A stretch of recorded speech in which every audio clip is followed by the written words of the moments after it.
evidence-based approach to recovery has saved countless lives, or more than a quarter century. And it's our mission to save millions more over the decades to come.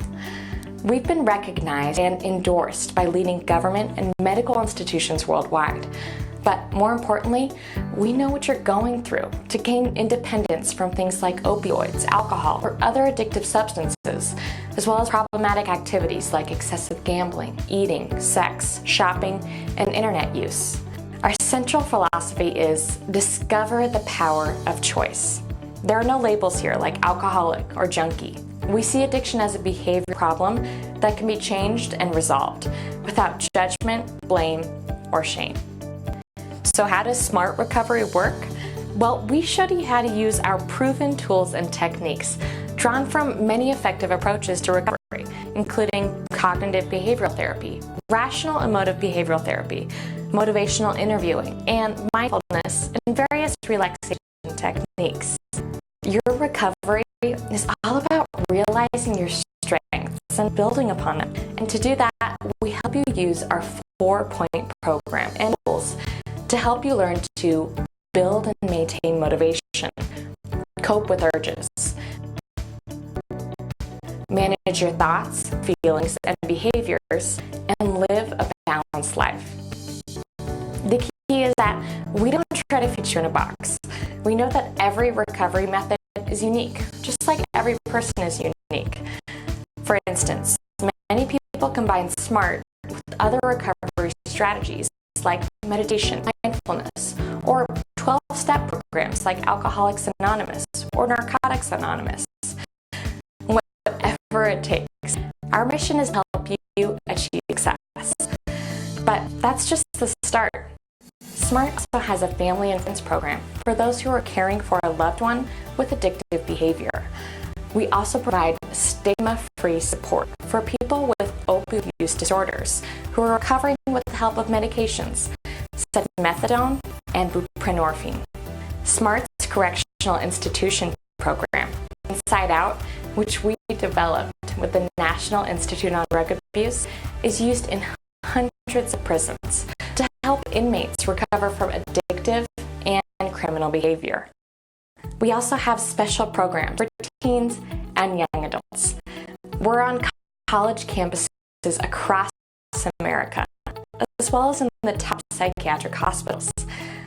Lastly, we also help military veterans address their addictive behaviors and PTSD. Wherever there's a need, Smart Recovery is there to help. As you are programs, there are some things that you should know, like, do we consider addiction to be a disease? There's a big difference for this. Smart Recovery has opened this issue, except to say that our approach works, whether you believe addiction is a disease or not. And no, Smart Recovery is not only for atheists or agnostics.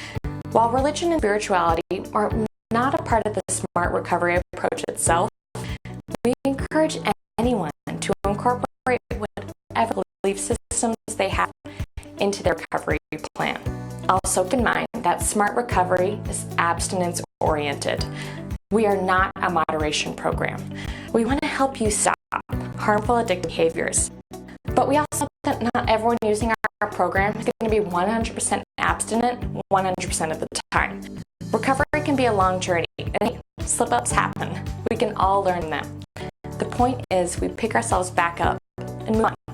If you want to learn more about Smart Recovery or find a Smart meeting in your area, it's all here on our website. We have great material available for purchase in our online bookshop, like our Smart Recovery book. Search for FACE meetings in your area. If you can't find one, we offer an online training quiz for you to become a Smart facilitator in under 2 months. Or just join our online meetings, access message boards, blogs, or whatever you might find useful in your recovery. Thanks for stopping by, and stick around. Because much like your recovery, the best is yet to come.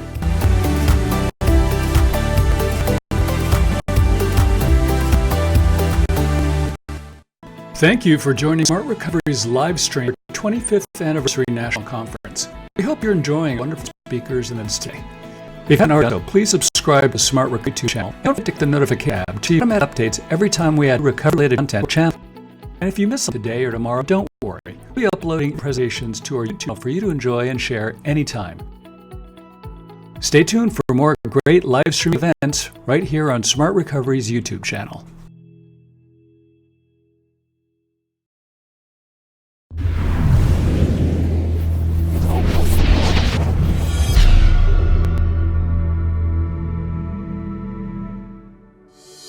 Hi, and welcome to Smart Recovery, the world's largest community of self-empowering addiction recovery support.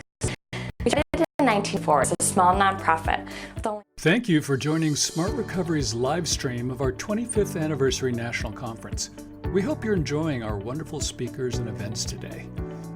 If you haven't already done so, please subscribe to Smart Recovery's YouTube channel, and don't forget to click the Notifications tab to receive automatic updates every time we add new recovery-related content to our channel. And if you miss a live stream today or tomorrow, don't worry. We'll be uploading individual presentations to our YouTube channel for you to enjoy and share anytime. Please stand by. Our next live stream will begin shortly.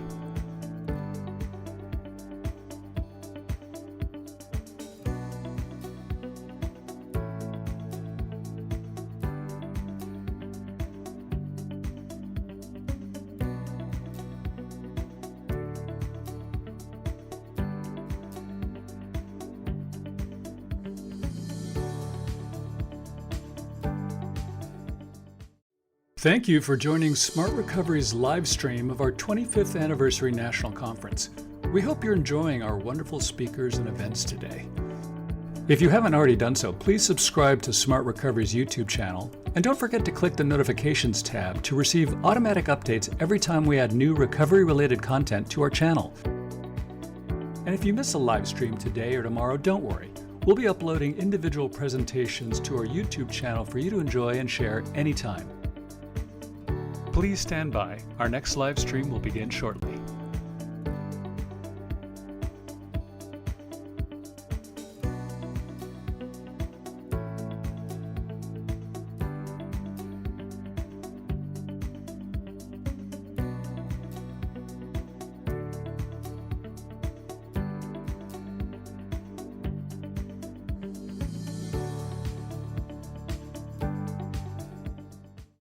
Thank you for joining Smart Recovery's live stream of our 25th Anniversary National Conference. We hope you're enjoying our wonderful speakers and events today. If you haven't already done so, please subscribe to Smart Recovery's YouTube channel, and don't forget to click the Notifications tab to receive automatic updates every time we add new recovery-related content to our channel. And if you miss a live stream today or tomorrow, don't worry. We'll be uploading individual presentations to our YouTube channel for you to enjoy and share anytime. Please stand by. Our next live stream will begin shortly.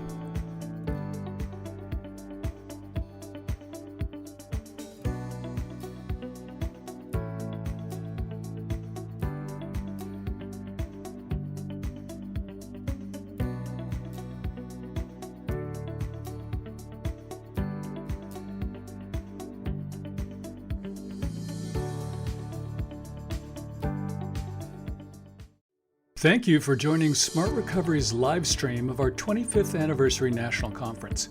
We hope you're enjoying our wonderful speakers and events today. If you haven't already done so, please subscribe to Smart Recovery's YouTube channel, and don't forget to click the Notifications tab to receive automatic updates every time we add new recovery-related content to our channel. And if you miss a live stream today or tomorrow, don't worry. We'll be uploading individual presentations to our YouTube channel for you to enjoy and share anytime. Please stand by. Our next live stream will begin shortly.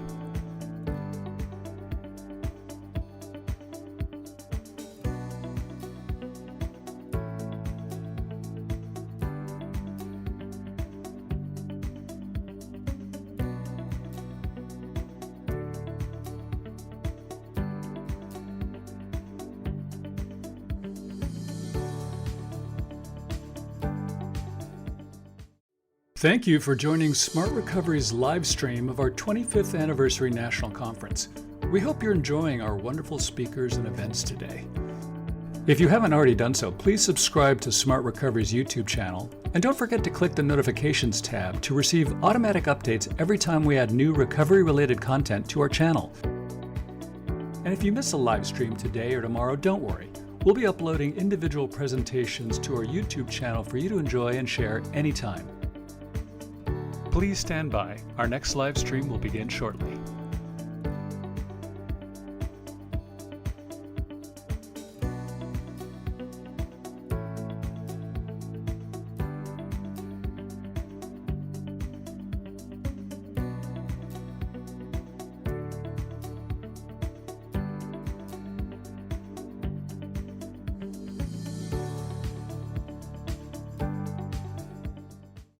Thank you for joining Smart Recovery's live stream of our 25th Anniversary National Conference. We hope you're enjoying our wonderful speakers and events today. If you haven't already done so, please subscribe to Smart Recovery's YouTube channel, and don't forget to click the Notifications tab to receive automatic updates every time we add new recovery-related content to our channel. And if you miss a live stream today or tomorrow, don't worry. We'll be uploading individual presentations to our YouTube channel for you to enjoy and share anytime. Please stand by. Our next live stream will begin shortly.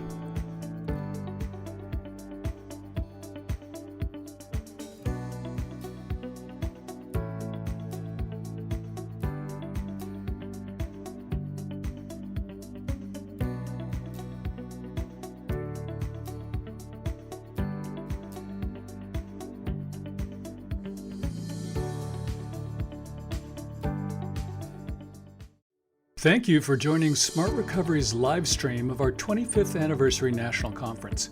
We hope you're enjoying our wonderful speakers and events today. If you haven't already done so, please subscribe to Smart Recovery's YouTube channel, and don't forget to click the Notifications tab to receive automatic updates every time we add new recovery-related content to our channel. And if you miss a live stream today or tomorrow, don't worry. We'll be uploading individual presentations to our YouTube channel for you to enjoy and share anytime. Please stand by. Our next live stream will begin shortly.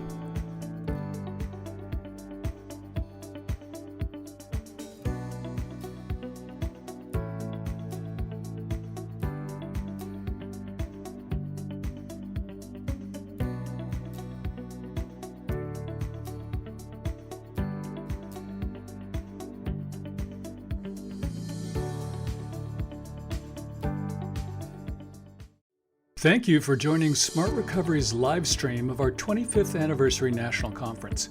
We hope you're enjoying our wonderful speakers and events today. If you haven't already done so, please subscribe to Smart Recovery's YouTube channel, and don't forget to click the Notifications tab to receive automatic updates every time we add new recovery-related content to our channel. And if you miss a live stream today or tomorrow, don't worry. We'll be uploading individual presentations to our YouTube channel for you to enjoy and share anytime. Please stand by. Our next live stream will begin shortly.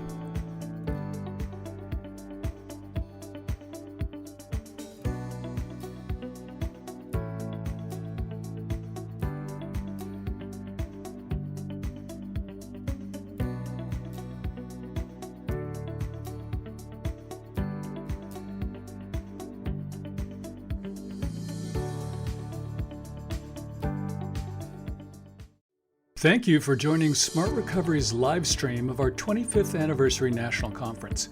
We hope you're enjoying our wonderful speakers and events today. If you haven't already done so, please subscribe to Smart Recovery's YouTube channel, and don't forget to click the Notifications tab to receive automatic updates every time we add new recovery-related content to our channel. And if you miss a live stream today or tomorrow, don't worry. We'll be uploading individual presentations to our YouTube channel for you to enjoy and share anytime. Please stand by. Our next live stream will begin shortly.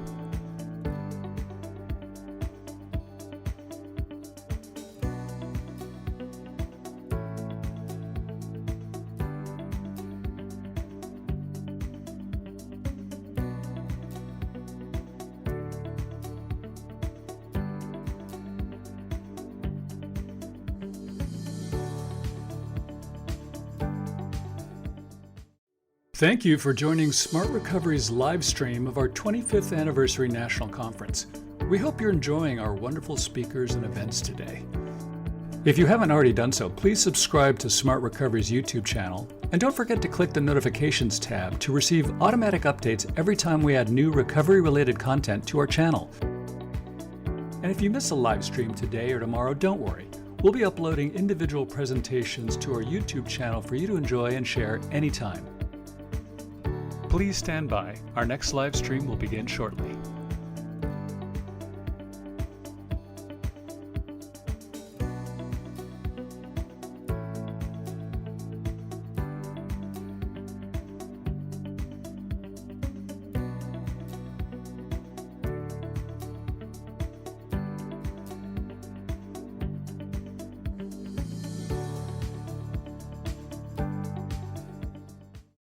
Thank you for joining Smart Recovery's live stream of our 25th Anniversary National Conference. We hope you're enjoying our wonderful speakers and events today. If you haven't already done so, please subscribe to Smart Recovery's YouTube channel, and don't forget to click the Notifications tab to receive automatic updates every time we add new recovery-related content to our channel. And if you miss a live stream today or tomorrow, don't worry. We'll be uploading individual presentations to our YouTube channel for you to enjoy and share anytime. Please stand by. Our next live stream will begin shortly.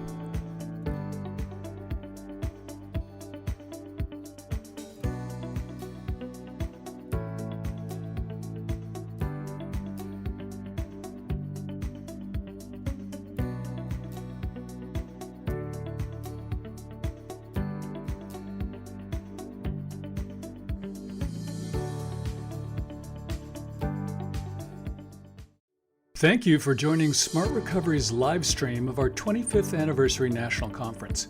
We hope you're enjoying our wonderful speakers and events today. If you haven't already done so, please subscribe to Smart Recovery's YouTube channel. Everyone, and welcome to the Smart Recovery 2019 National Conference and 25th Anniversary Celebration.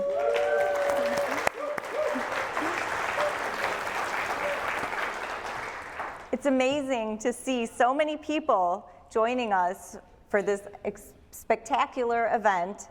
We have over 200 people registered, which is a record breaker for us. We've never had this many people joining us, which is amazing. In addition, we're live streaming, so our friends from around the world who could not be here physically can be joining us on their electronic devices. Speaking of around the world, we have several people who've traveled here today from various parts of the globe to participate in this special occasion. When I announce your country, would you kindly stand if you're comfortable and wave a little hello? Do we have anyone here from Australia that would like to stand or wave?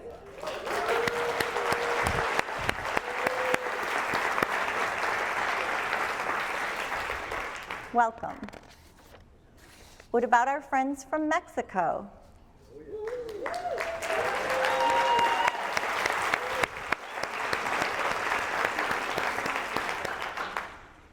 And what about Canada? Wow.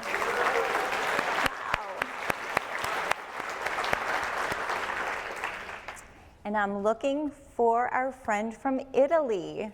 I hope she made it in. Okay, hopefully, well.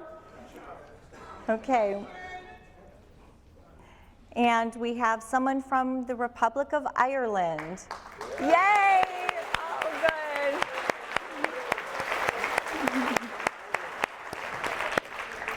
And of course, our friends from England.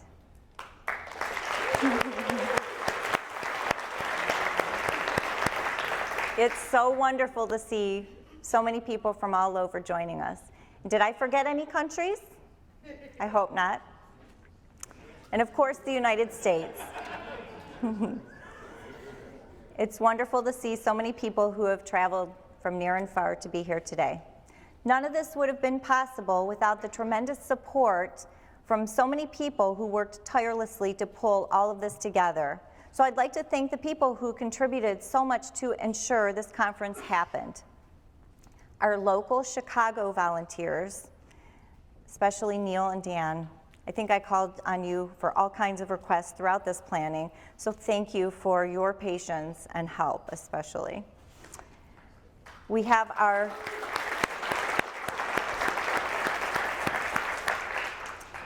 conference committee and conference volunteers, who are many.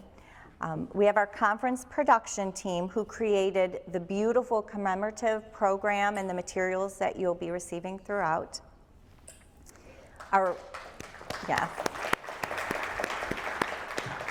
amazing board who has both volunteered and supported this event in many ways.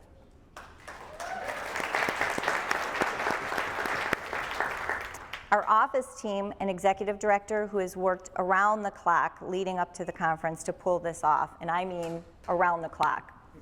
They've done a tremendous job. Our speakers and presenters for sharing their knowledge and experience about SMART and their addiction recovery expertise.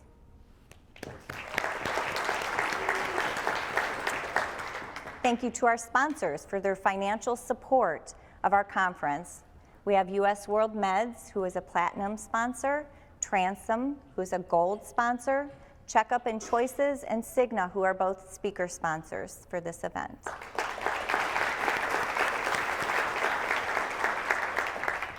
And of course, we have some fun housekeeping reminders that I would have to share with you. So for our speakers and presenters, just as a reminder, we have in the front row signs that will give you a 5-minute reminder when 5 minutes is going to be up for your presentation, and then a 1-minute reminder for you to wrap up. Those of you who have signed up for the breakout session of the Beyond the ABCs Advanced Tools for Facilitating, that was a really huge breakout session, so we had to split it into 2. So if your last name begins with A through K, you'll be staying right here in the grand ballroom. After lunch, you'll just return here for your breakout session. But if your last name is L through Z, you'll go to ballroom 2. So that's how we're going to split up that breakout session. As far as special meals go, during lunch and dinner, if you've ordered a special meal in advance, then make sure just to remind your server that you have a special meal. Evaluations. In your registration packet, there is a blue form, and it's an evaluation on our conference. I can't tell you how important that is for you to fill out and give back to us at the end of the conference. We take that information and we use it for future conference planning. So please make sure to give that to us before you leave. And then we also have CEU forms for the individuals who are going to be collecting CEUs. And if you would kindly write down all of the speakers and presentations that you attend and give that back to us at the end of the event, and we'll send you your certificate. And lastly, we have the restrooms, which are right outside of the grand ballroom. And we also have a room outside of registration where we are selling some merchandise during breaks. So we are going to get started with our program. I'm going to introduce you to our first speaker, who is Thank Ernie you G. for joining Smart Recovery's our, live stream. Guest speaker. I'll tell you a little bit about him. He is one of the top comedians in the country, top Latino comedians in the country. He's been seen by millions on TV shows such as Comedy Central, Make Me Laugh, BET's Comic View, and is one of the original stars of the hit comedy show Que Locos, hosted by George Lopez. He is a graduate of Loyola Marymount University with his degree in psychology and a minor in Chicano studies. And Ernie was honored with the first ever Mario Moreno, all right, I don't speak Spanish, Cantinflas Award for his work with the Latino community. He was the keynote speaker at UCLA's 32nd annual Raza graduation and speaks his message of transformation through laughter as the empowerment comedian for the Hispanic Scholarship Fund. So without further ado, I welcome Ernie G. Thank you. All right. How's everyone doing? Whoa, holy cow. How's everyone doing? Did I just wake you up? Are you guys ready to have some fun? All right. So my name is Ernie G. I'm a Latino comedian from Los Angeles. I'm on a bunch of TV shows nobody watches. I'm so famous, I have to tell you how famous I am. I was on a show a few years ago. Clap if you think you remember a Latino comedy show called Que Locos. Anybody remember Que Locos out there? Like 3 people were clapping. I just feel bad for the guys, so I'm going to clap. I feel bad for the guys. Que Locos is this English language comedy show that came out on Spanish language television. So you'd be watching what you think is Comedy Central, and then they'd cut to commercial and it'd be all, bienvenido a la televisión. You're like, what the heck? It was hosted by the #1 Latino comedian in the country. Where are my George Lopez fans? Got a few George Lopez fans out there? Yeah? All right. I always like saying thank you to George for opening doors for us. I started my career with Gabriel Iglesias. You guys know Fluffy? I'm not a fan of Fluffy, yeah? Fluffy fans out there? Not really? Wow, okay, cool. I used to perform in high schools and colleges, and everybody knows Fluffy. You know what's so funny? I noticed that it's so diverse here today, right? It's so beautiful. We got black people, we got Latino people, we got Asian people. Last night at my comedy show, clap if you were at my comedy show last night. Who came to my comedy show? Thank you for those of you who attended. But I looked out to the crowd, and it was mostly my beautiful gringo family, right? Gringo is a term of endearment, okay? It's not a pejorative term, okay? My gringo friends, okay? And I saw maybe like 1 or 2 black people and like 2 Hispanic people. And then today there's a bunch of black people and Latino people. And I'm like, how cool is that? Oh, I get it. Latinos and blacks, we don't show up early for anything. All right, cool. Come on, people, relax. If that isn't gonna laugh, then we're gonna have a hard time this morning. Listen, last night I was asked, I actually volunteered to do an hour-long comedy show before the conference started, and then I just came up here and started sharing. I really just started sharing my stories, and it was so well received that I realized something. Every person in this room is a hero. If you got on a plane to fly to Chicago, if you booked a hotel room to be part of this conference so that you could go back and be a facilitator or a supporter or a survivor or someone who's in recovery, then you're a hero. Every person in this room is already a hero, just by virtue of the fact that we've come to learn more about how to serve our families. And I don't just mean our blood families. I'm talking about our smart recovery familias. Because that's what we're doing here today. We're falling in love with each other. And we're falling in love with how to speak to each other. One of the attendees of my comedy show yesterday, she goes, "You were funny, but that wasn't a comedy show. That was a love fest."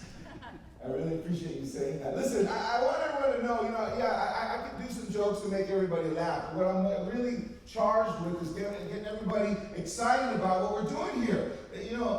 Somebody asked me recently, they just asked me right now, what got you into comedy? And I had forgotten how cool that story is. When my family came over from Mexico, my mom was 9 years old, and her older brother was 11. And my grandma would get the family together, and she would go make piñatas in the street for money. My grandmother was one of those Latino entrepreneurs. She'll be driving, she'll see a cactus, she'll pull over, she'll cut it up, chop it up, put it in jars, and sell nopales to the neighborhood. Nopales is cactus that's edible. It's a superfood, everyone, okay? Look at all the gringos are like, you guys eat cactus? It's a superfood, right? That's how you get gringos involved. It's a superfood. All right, cool.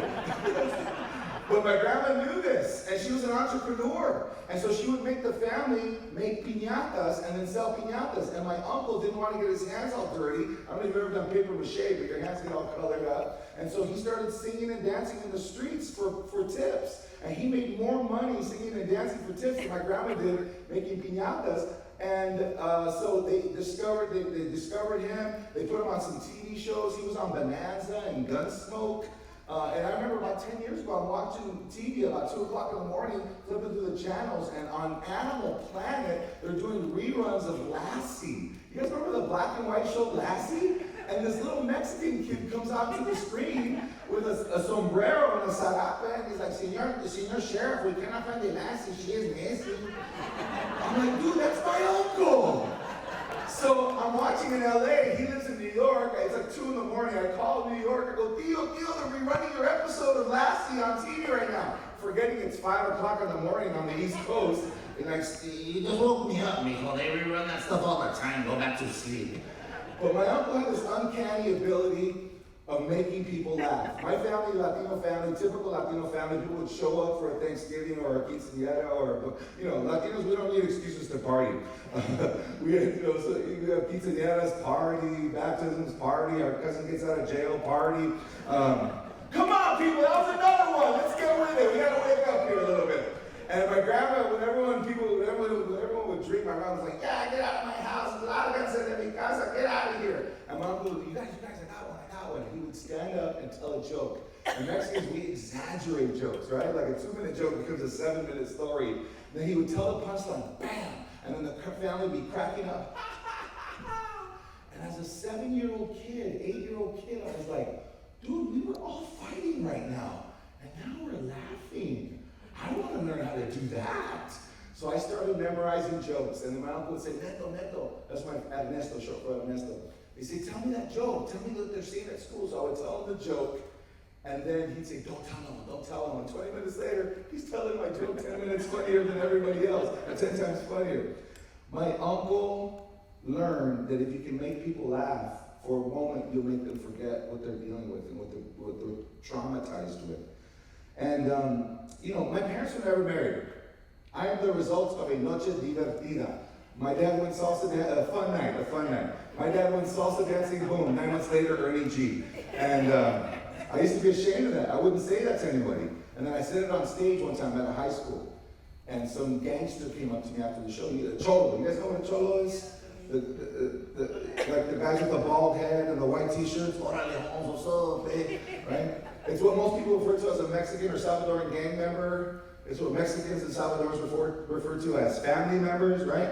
And come on, another one. You guys are missing all the good ones. Come on. And this cholo came up to me and goes, hey, Holmes, can I talk to you for a second, Doc? I was like, what did I say, dude? What did I say? He said, no, te quiero dar mucho respeto, Holmes. I want to give you much respect, Doc. I can't believe you put yourself on blast like that, homie. I'm like, what do you mean, bro? He said, hey, my parents were never married either. And until I heard you speak just now, my whole life, I thought it was a mistake. But after listening to you, I realized, maybe I'm not. I'm like, God doesn't make mistakes, bro. Your job is to figure out why God put you on this planet and give your life over to that. He said, mucho respeto, Holmes. So now I share with people all the time. My parents were never married. My dad was an awesome salsero, met my mom, and then, got her pregnant and left her. And then I found out later, my dad had 6 kids, all from different mothers. My dad was the ultimate papi chulo. And I share that with you because when you don't have a dad, when you're not raised with a dad, it creates this empty hole that you think you have in your heart. And what do? We fill that up with drugs. We fill it up with alcohol. We fill that up with women. We fill that up with gambling. We fill it up with anything we can fill it up with. Food, so that we don't feel that hole. I used to say before I started, before I got on this recovery path, I used to say, man, I don't care how lonely you feel after going out at night, a good carne asada burrito fills up any hole. Right? And it's true. The last time I saw I have vague memories of my dad. I was probably 3, 4. The last time I saw my dad, he goes, hey, Migo, you want to go play baseball? Me and you, I'll buy you a baseball glove, we'll go play baseball. I'm like, heck yeah, I never get to see you. Shoot, I'll play baseball. And that was the last time I saw my dad. 5 years old, didn't come around. 6 years old, didn't come around. When I was 7, my mom took me to the park to play t-ball, Little League t-ball. She said, come on, Migo, we're going to play baseball. And I said, oh, cool. And I go, but I need a glove. She goes, don't worry, I'll get you a glove. I said, no, my dad's going to bring me a glove. My mom said, Mijo, your dad's not going to bring you. He said he's going to bring me a glove. He's not bringing you a glove. Come on, let's go. So we go to the park, and I'm like, I don't want to play stupid baseball. I sat on the floor, and to this day, I still remember how wet my butt got from sitting on the grass. Rather than go play baseball, I watched them play. And I remember seeing them play, having fun. But I also remember how wet my butt got. Holy cow, thank you, Dad. So, you might be funny, but I need to see you on my live streaming. All right, cool. Let's give it up for Ted for working so hard here to put this thing together. He's so cute. I can't even see your face. Now I feel like I'm at a comedy club. wanted you to get the full effect. The full effect, all right, cool, we got it, Ted, we got it. He's so cute. Listen. I want everyone to know why I just did that, okay, everyone? No. See, now you look like Darth Vader. No. Oh, that's too bright, it's too bright. You're flushing. We might have tried to rehearse this morning at 7 a.m. We could have done that, but I don't get up before 8, so we're okay. Why am I sharing this with you? The next year, so I sat there, got a wet butt, and didn't play baseball. The next year when I was 8, my mom takes me to the same park, and she says, "You're playing." I go, "But my dad says he's going to bring me a glove." "He's not bringing you a glove, mijo." So she gets me at the park, she goes up to Mike Wynn, baseball coach. You know how baseball coaches, they wear the baseball caps right here? All of us wear it up here, baseball coaches right here. He walks up to you and goes, "Hey, Ernesto, you gonna cry about your daddy, or you gonna go play baseball? It's up to you. You got a choice. You can cry about your daddy, or go play baseball. It's up to you." So I guess I'm gonna go play baseball, dang, right? And I went and I played, and I ended up becoming an all-star, almost made it to the Little League World Series. Somebody said, "Yeah, let me share, that's fine, that's cool, thank you." Why am I sharing that with you? Because it takes one person to pop us out of our depression and sadness. It takes one mentor, teacher, or coach to remind us of how beautiful we are. And I want to be the first here to remind that each and every one of you is a hero. By virtue of the fact that you're in this room already, you've already committed yourself to a life of excellence, to a life of service, to a life of transforming what's possible in people's lives. And that's something that we desperately need in the world. I'm a wannabe cholo that grew up in the hood. I grew up just north of East LA in a little neighborhood called Highland Park. Have you guys ever seen that show on the History Channel called Gangland? You guys ever heard of Gangland? I like the show because it's based in fact, but I don't like it because it'll make us fear our own community. I was watching it one time, like, some of the most notorious of all of LA's gangs comes from the small Mexican-American community of Highland Park, where the avenues run the streets. I'm like, that's where I live. It's dangerous right here? I didn't know. Go to the store to buy milk, I can't, I might get shot. And when I was a kid, I wanted to be a cholo bad. I wanted to get a spider tattoo, a teardrop tattoo, 3 dots for mi vida loca y que, güey. But I was literally more afraid of my mom than I was the cholos. See, the cholos beat you up once to get you into the game. My mom beat me up every day. My mom was always trying to teach me lessons. You know what I'm saying? Anybody else get a lesson teaching from their mama? Look, nobody wants to admit it right here, right? We're all mandated reporters. We don't want to put anybody on blast. My mother has 2 strikes against her already. My mom was always trying to teach me lessons, and I was really good at blocking her teachings. My mom was trying to teach me something, pow, I block it, boom, safe. I said this yesterday, but my mom was so good at teaching me lessons, she would discipline me in church in front of people. We'd be in church, she'd put her hand on my knee. Cállate la boca, ahorita. Shut your mouth right now. I'm like, Mom, Jesus can see you. No one else can see you, but Jesus knows. Look, I do a whole bit about how my mom was teaching me lessons, but I don't know if this crowd can handle it right now, right? So there's some people that want to hear that stuff. Come to me at lunch and I'll tell you that story. What's the point I'm trying to make? That you do what you're taught. If you're taught by the hand, then you teach by the hand. But if you're taught with love, then you teach with love. That ended up being the greatest gift my mother ever gave me. To have me respect her more than I did the streets. The streets wanted me. That was a pull. I wanted to be a cholo bad, like I said. But I was literally more afraid of my mom than I was the cholos in the hood. Had I listened to the cholos in the hood, I would have ended up dead or in jail. I listened to my mom, I ended up being a college graduate. So I thank my mama every day for loving me that much. Thank you, Mama.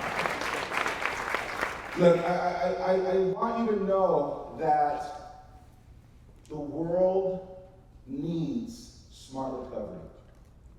The world needs, oh yeah, we can clap, sure. That's what I'm doing, that's what I'm doing. But you know what? I think what the world needs really is to kind of like destigmatize what recovery is.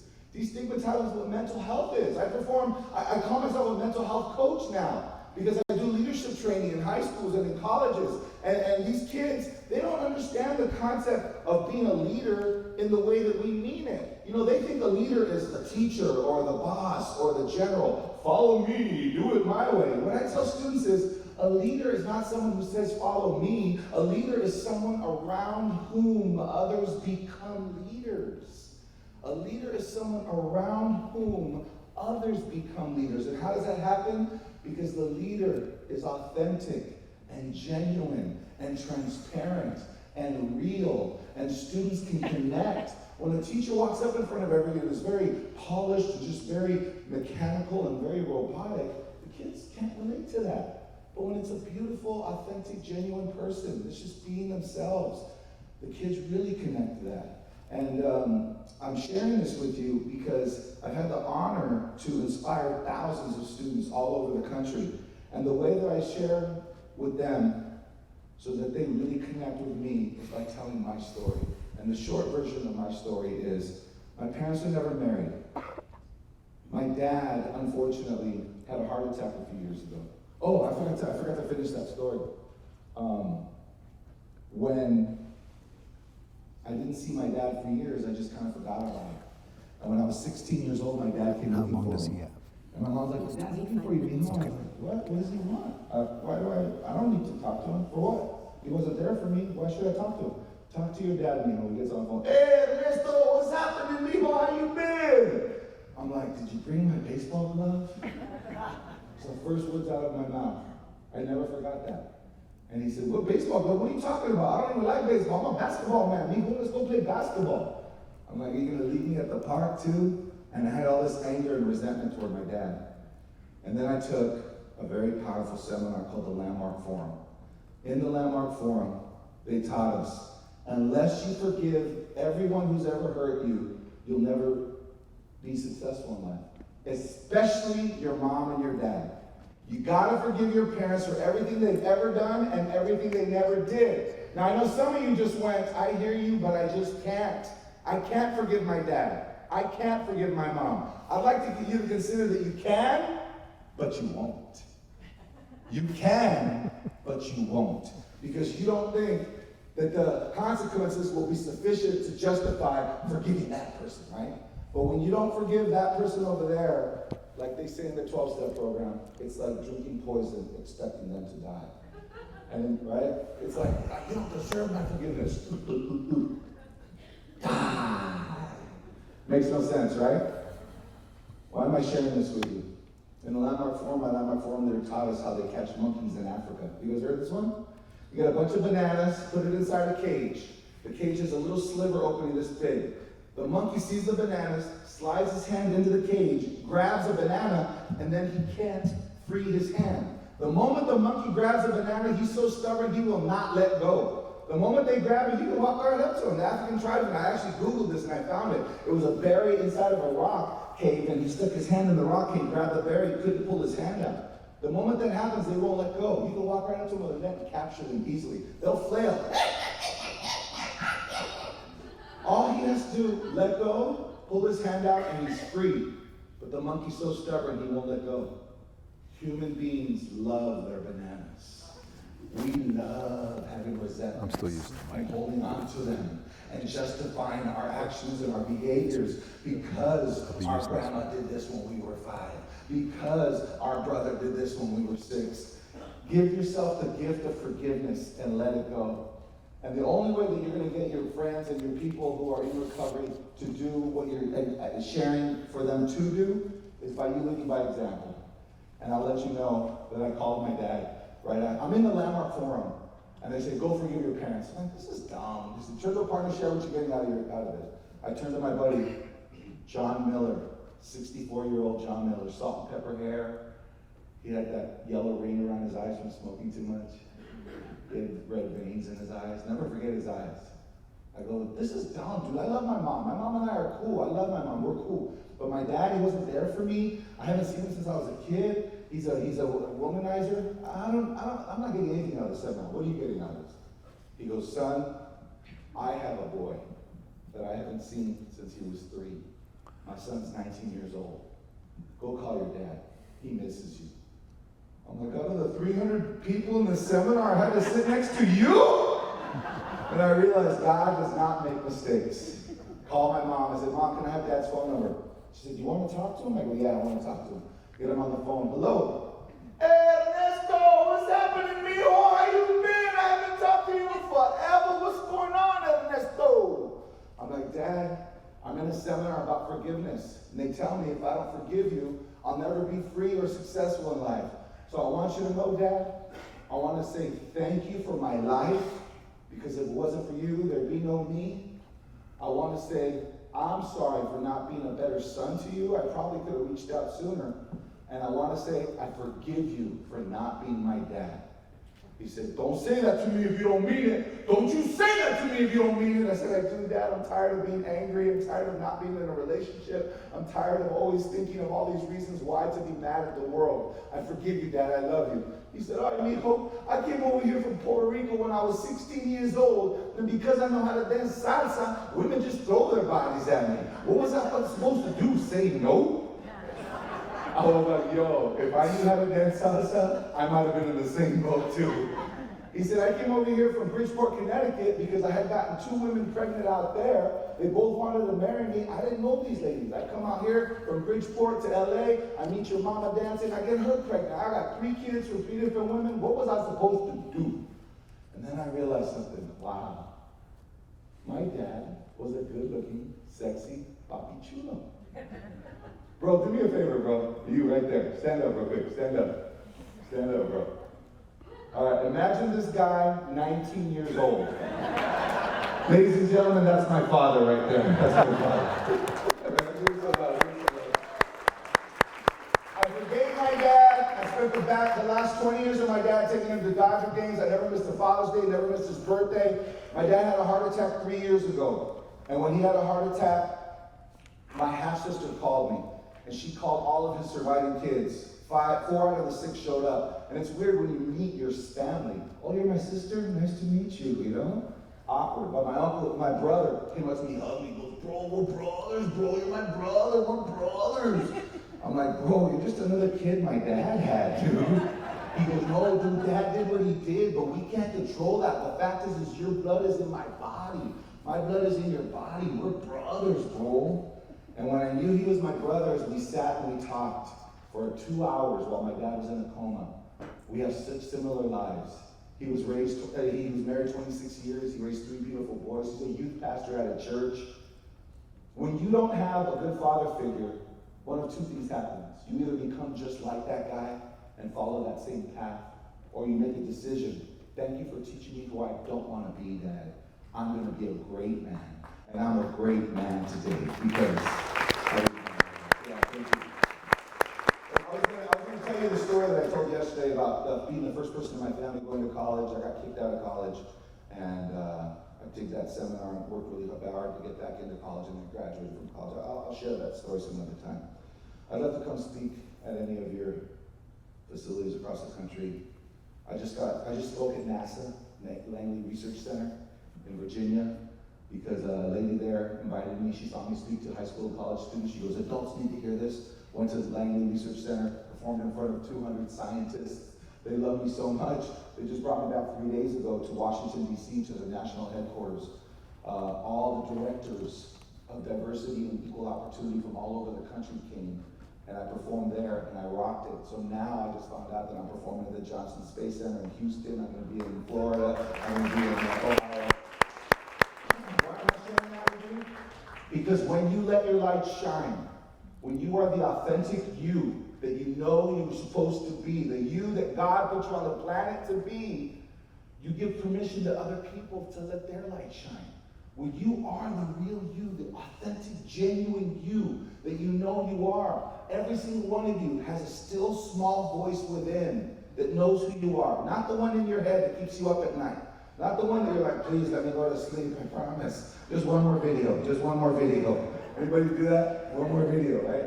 If you let that voice be still and listen to the still small voice within, there's a gift that you haven't given the world.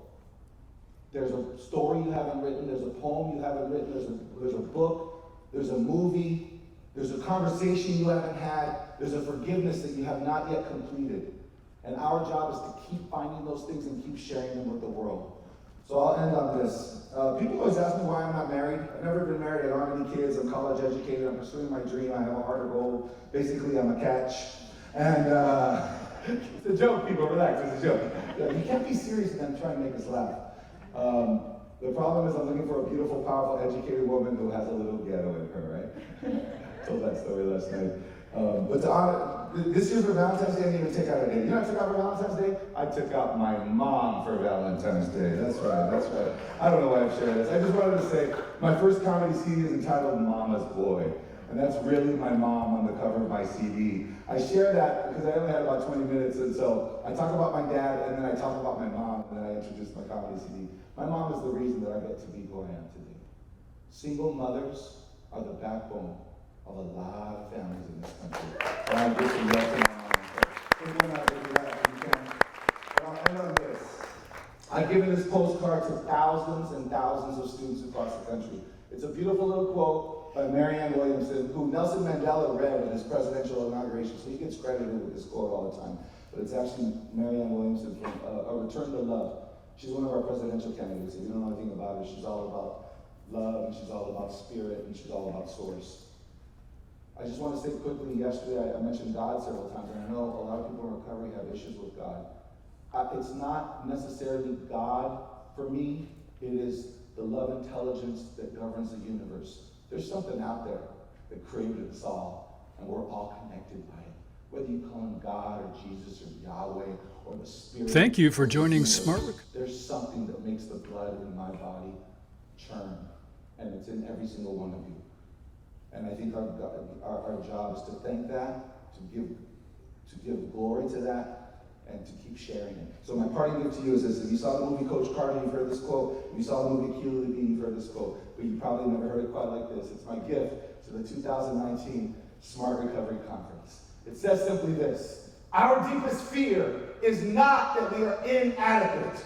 Our deepest fear is that we are powerful beyond measure. It's our light, not our darkness, which most frightens us. And that's not the way we think. The way we think is, I'm afraid I might not be good enough. I'm afraid I might not be strong enough. I'm afraid I might not be smart enough. That's not what you're really afraid of. What you're really afraid of is how awesome and amazing you might actually be. We ask ourselves, who am I? Who am I to be brilliant, gorgeous, talented, fabulous? Actually, who are you not to be? You're a child of God. You were put on this planet to make manifest that glory of God that's within you, to let your light shine. I had a little girl come up to me after a show. She said, Mr. Ernie, you were awesome, but you kind of made me feel bad. I said, why do you feel bad, mija? She said, I feel bad because I get straight A's. I said, excuse me? Why do you feel bad for getting straight A's? Because my friends and cousins get C's and D's and they all make fun of me. I said, mija, your playing small doesn't serve the world. There's nothing enlightening about shrinking so that other people won't feel insecure around you. You are meant to let your light shine. And as you let your light shine, you unconsciously give permission to other people to do the same. When you're leading your recovery groups, the way that the people in the group will feel safe is by you being vulnerable and authentic and sharing your story. You want them to share their story, then you share your story. So I just want to say, Smart Recovery Conference 2019, please continue to let your light shine, and thank you for letting me let my light shine. All right, you guys. Thank you. Awesome. Good. Come on up. All right. There we go.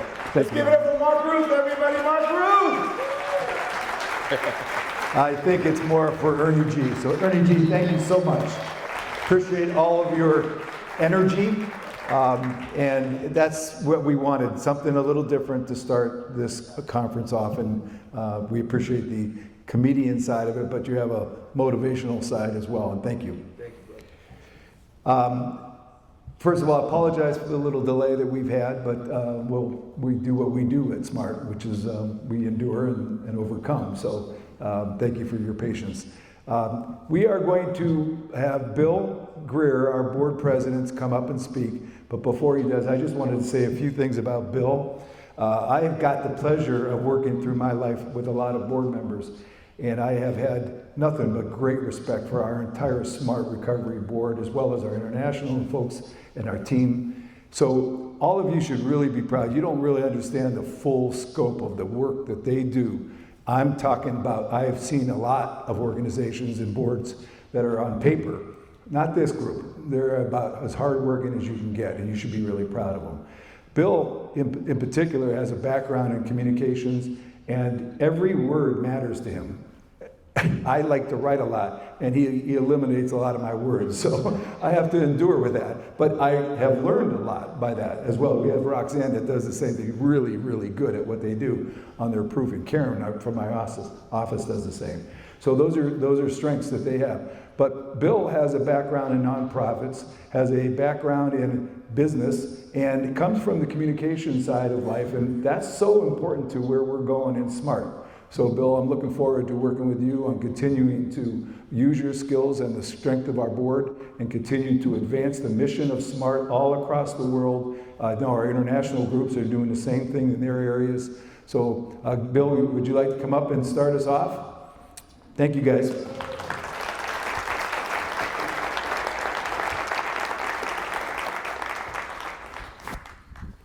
And thanks, Ted, for his hard work for this live streaming. I know we're being live streamed because my office, the people that couldn't come here, are texting that they're seeing it. So it's working. Hello? Hello? Is it working, Ted? I guess you can hear me? Use the mic, that's better. Okay, we'll use both. Let's turn my speech right side up. Thank you, Ernie G, for starting us off with incredible energy and enthusiasm. I hate starting. Yeah, I do. There's another one. Do you want another one? No, you can use this. I can use this, okay. I hate following an act like that. I'll try to do my best to stay awake here. But everybody, welcome to our 25th birthday party. I don't know how much I could emphasize how incredible that is and how incredible the journey has been that we've come over 25 years. We've grown from a handful of volunteers, literally about 50 or fewer people running our meetings, to untold thousands of volunteers for 3,500 meetings worldwide, online and in person, now in 25 countries on 5 continents of the world. We should start out by recognizing SMART's founding board of directors. There you see a picture of them. Special group of leaders. They were led by President Joe Gerstein, Tom Horvath, Hank Robb, Mickler Bishop, Rich Dowling, and others, all addiction psychologists, psychiatrists, counselors, and doctors. All of them generously volunteered their expertise and time to found SMART 25 years ago. We are indebted to them for creating a great recovery support model that has withstood the test of time. Could all the founding board members who are here today please stand and be recognized?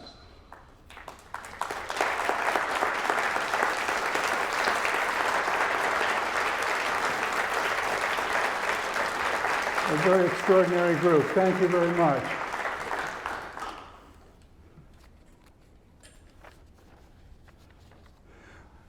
Today we also have volunteers from the groups leading SMART around the world. I know you've already seen some of them, but we have leaders directing SMART's activities in countries throughout the world. I would like to recognize some of these individuals, starting with the Australian board. I've had the privilege of working with this outstanding staff on the Australia Smart Recovery group. Their communications and branding experts, the award-winning scientists on their advisory council, including Tony Wales, Jennifer Johansson, Ryan McLaughlin, who are with us today. Could you please stand once again? I know you already have. Thank you very much. I didn't know you were from Canada as well, Jennifer. I guess you get around. Also with us today, we have some people from Denmark who just are now part of the SMART group. Could you please stand? I think we just met Darren O'Brien. Good to meet you again. Thank you.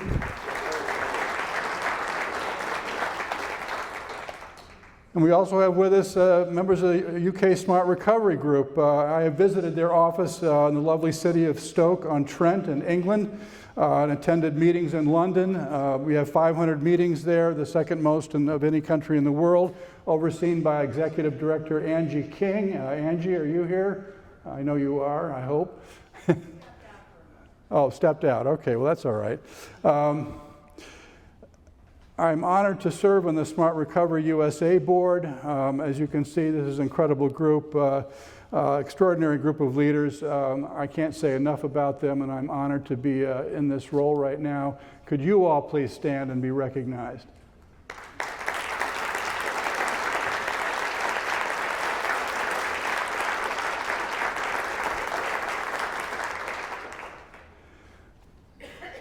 Now, you may not even know, but we also have a Smart Recovery presence in New York City. We have Denmark, I think I mentioned that, I guess. And let's see, moving on to the next slide. Okay, effective last year, Smart Recovery International was formed to represent SMART and our reach into other countries while controlling the quality of our meetings and providing training and other support services. As an SRI board member, I've been working with the SRI team on many fronts, including branding and training. We have a great leadership team there as well, including Nadene Lee, Kim McCreanor, who will be speaking later today. Could you both of you please stand again? Kim and Nadene, thank you.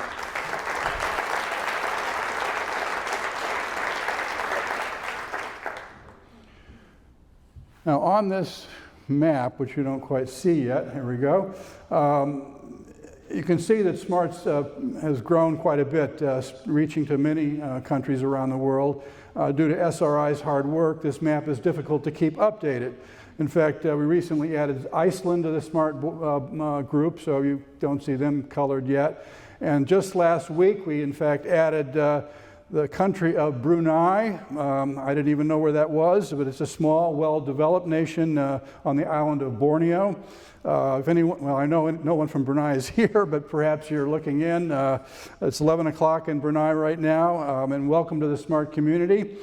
As you can see from the leaders on all these boards, SMART is very much a global community right now. If there was any question, quite a bit far from where we were in the very first years of SMART with a very small group of people.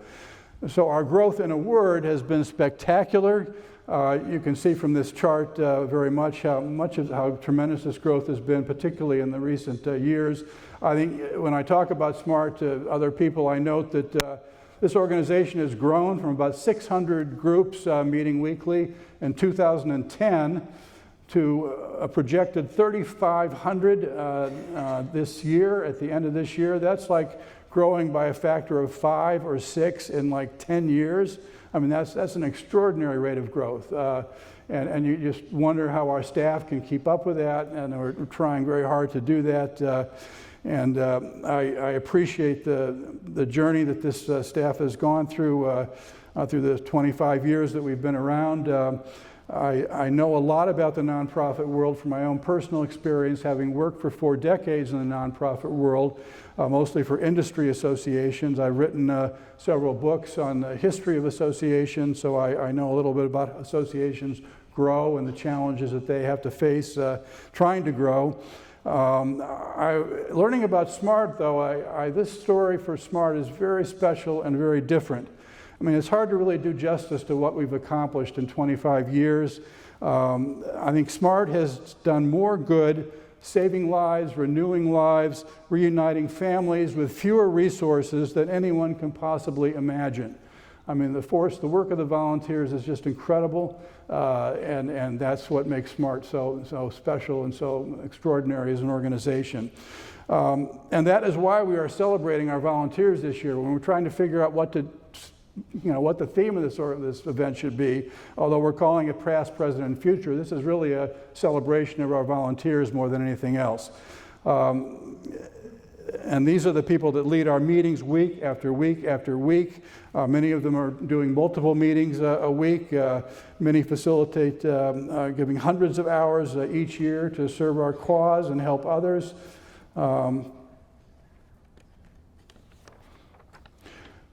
Now, let me tell you a little bit about SMART. I know many of you do know that, but even for the people who are familiar with SMART, and even some who are, wonder how to describe SMART. Is it an addiction recovery program? Are we just an organization, a group, or a movement? Are we a network of meetings? Or, as the scientists like to say, an approach to helping people gain independence from maladaptive, addictive behavior?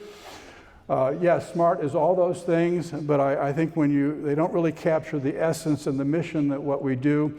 I would say that while SMART is best understood as a global community of people devoting to helping each other transform their lives. I guess to me that really captures what we're doing here. We unconditionally welcome anyone seeking relief from the suffering caused by addiction. That includes the family members as well as people with addiction problems of all kinds. Based on self-empowerment, our recovery support model integrates tools and principles from cognitive and motivational treatment. But we have a 4-point program which I think is very elegant and very simple as I try to understand why SMART is so effective in helping people and how so many people can understand it really regardless of their education level. It's really a very elegant and simple small 4-point program. I think if you were going to create a program right now from scratch, this is how you do it. And it's a framework for recovery from any addiction, along with many other life challenges. I think you all know it. Building the motivation to recover, coping with urges and cravings, managing thoughts and feelings effectively, and leading a balanced life with purpose and meaning. I know we often say, well, this is based on treatment. Well, in fact, it is. When I learned about how this 4-point program came together as I was researching the history of SMART, the first 3 points came from Tom Horvath's own treatment practice. And then the founding board added the 4th point, which was to lead a balanced life, which is, I think, obviously something we need to make this program work. As I learned about our history, creating the commemorative book, I was impressed by how an ever-growing community of volunteers introduced SMART in the US, then Canada, then Australia, then the UK. Everywhere SMART was introduced, we have volunteers making it work, often with little or no funding. That is not to say we haven't benefited from many philanthropists and donations. Tony Wales, for example, in Australia, whose picture you just saw, we had an anonymous individual who gave SMART $500,000 in 2003, which made a huge difference in SMART's early development. Trust and treatment center partnerships in the UK have made a big difference in SMART's growth there. But the story of SMART in the US is a roller coaster ride through the first 15 years. While our volunteers devoted tremendous time and energy, money was always running short. And the fact is, unlike 12-step meetings, SMART ones don't raise enough money. We don't raise enough pass-the-hat money in our meetings because we don't have enough meetings. And people don't go to enough meetings. The problem is people go to our meetings and they recover, and then they don't go for the rest of their lives. So, I mean, that's the way it works. Unfortunately, our program is too effective, I guess. That's just an inherent problem. So the pass-the-hat meeting business model really doesn't work for SMART, and frankly, I don't think it ever is going to. That's because we're just too good, I guess. So unfortunately, during the early years of SMART, when there were only like a few hundred meetings, there were some very lean times. There were times when actually we almost ran out of money. I don't know if I'm sure you're not aware of this, although I guess there's some murky memories here, but I understand there was actually one meeting here, a national conference, where the money had run so short that they passed the hat at the national conference. I mean, not a meeting, but at the hat, because they couldn't meet the payroll. And that was apparently one example. I think there were other examples where money ran short, and the board was asked to chip in to keep the organization going. So there were some very lean times, and the organization made it. Many volunteers contributed to the success of SMART, particularly led by our longtime executive director, Sherry Allwood. We were very happy and fortunate to have her. Here she is. Yeah, Sherry was extraordinary. We're very lucky for her work over a long, long period of time. And I hope you've had a chance to take a look at the commemorative book we've all created and the volunteers who did it. You can see in that book all the meetings we've created for teens and young adults, students, military veterans, one support model for people recovering from any substance, addiction to any substance, all drugs, any activity, such as gambling, eating disorders. We have special meetings for family members and friends. who have loved ones with addiction, a program for people in prisons, inside out, who shouldn't be there in the first place, but we can help them rebuild their lives with a self-empowering recovery support model.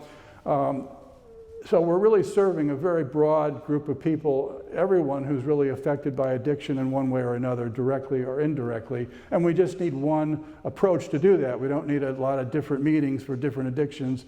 We have a program that's got a very solid support model, and it works for a lot of different purposes and people. Developing the commemorative book, we tried to think of all the volunteers who contributed, but we unfortunately missed a few, including some very important ones that I should have figured out. That is, they were the members of our communications committee.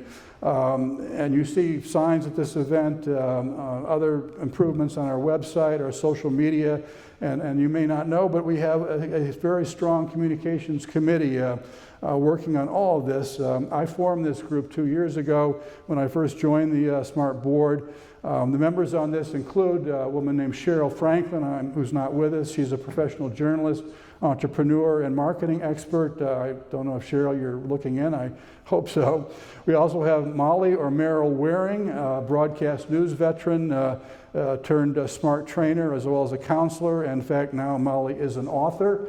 She just released a new book called Buzz Phrases.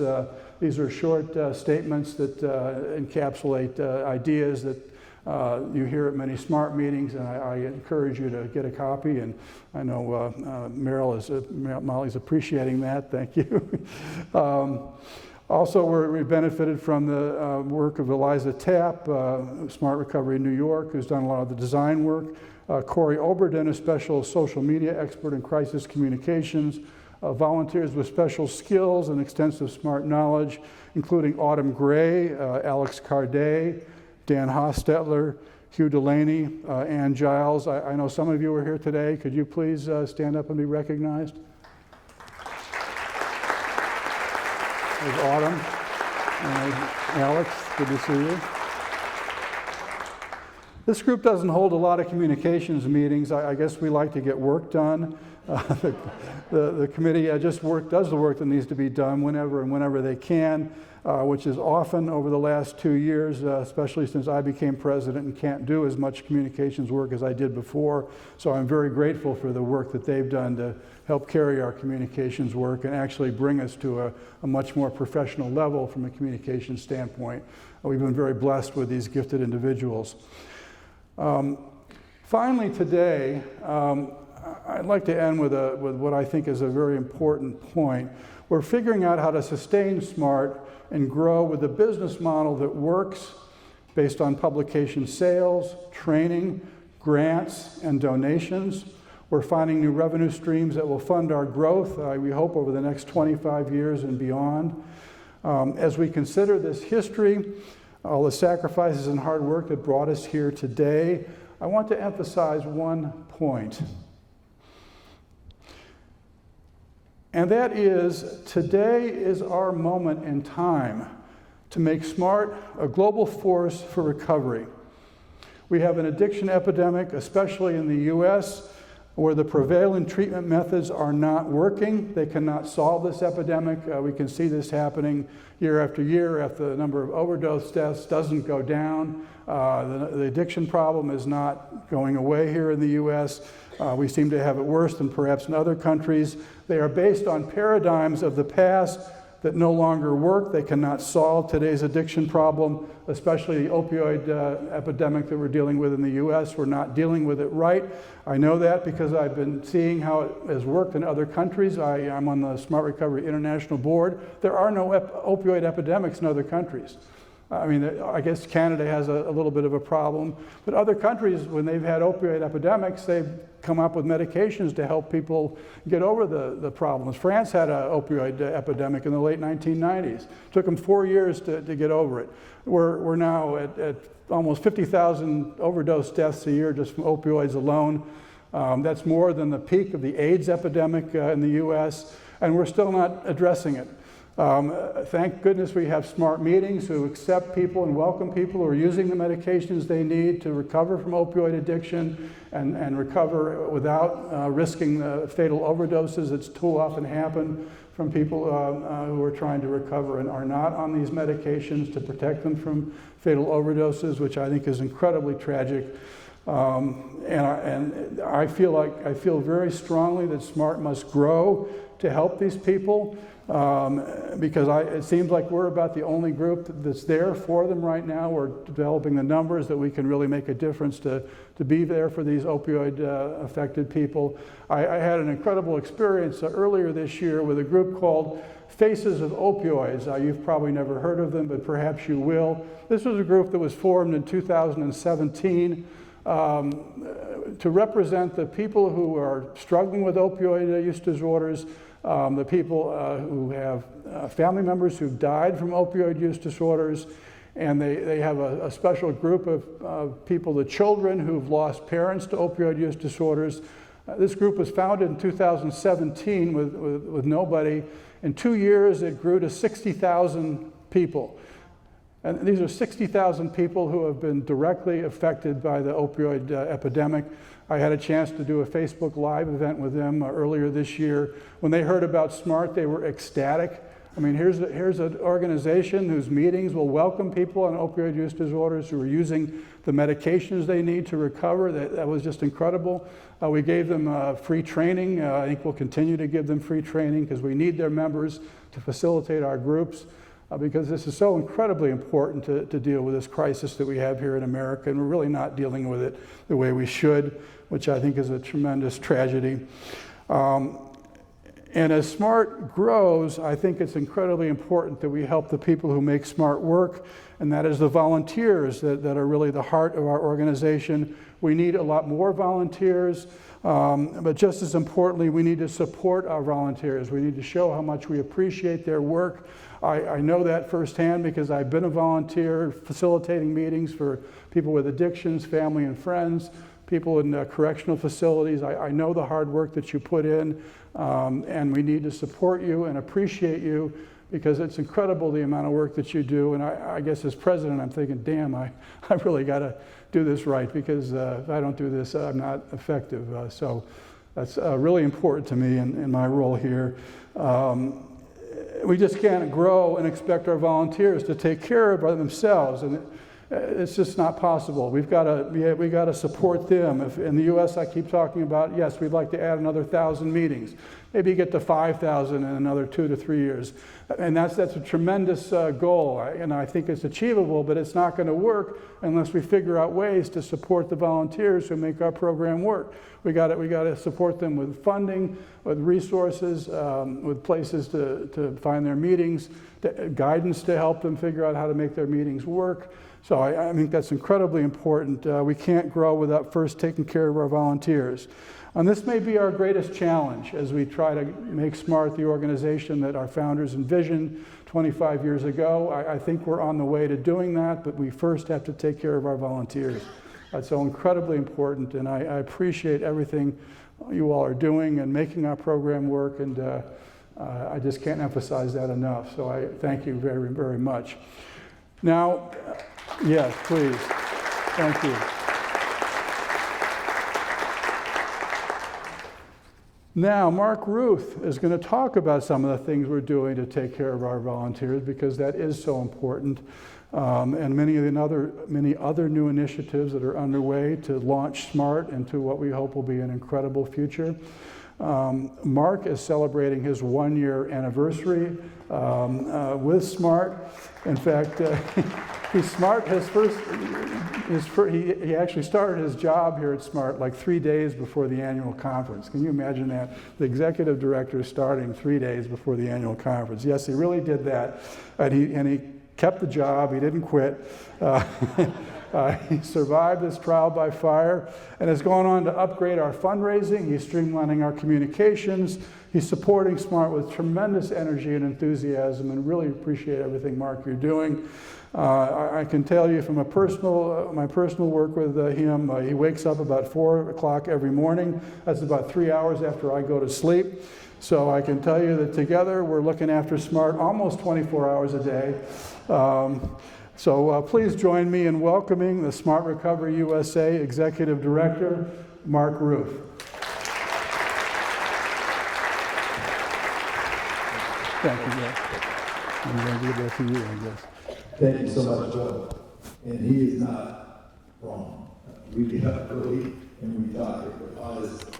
I even have a staff member who is also in the same like. So we get the people that stay up late. She gets the work done in the early morning, and it works. So, but there's much to do. So it's all good. I just wanted to. I have to kind of keep a slide in front of me to keep me on focus, and I can't say thank you enough. That's going to be my first and my most important thing that I could impart to all of you is thank you, and thank you more. And if I don't thank you enough, from the bottom of my heart, it's there.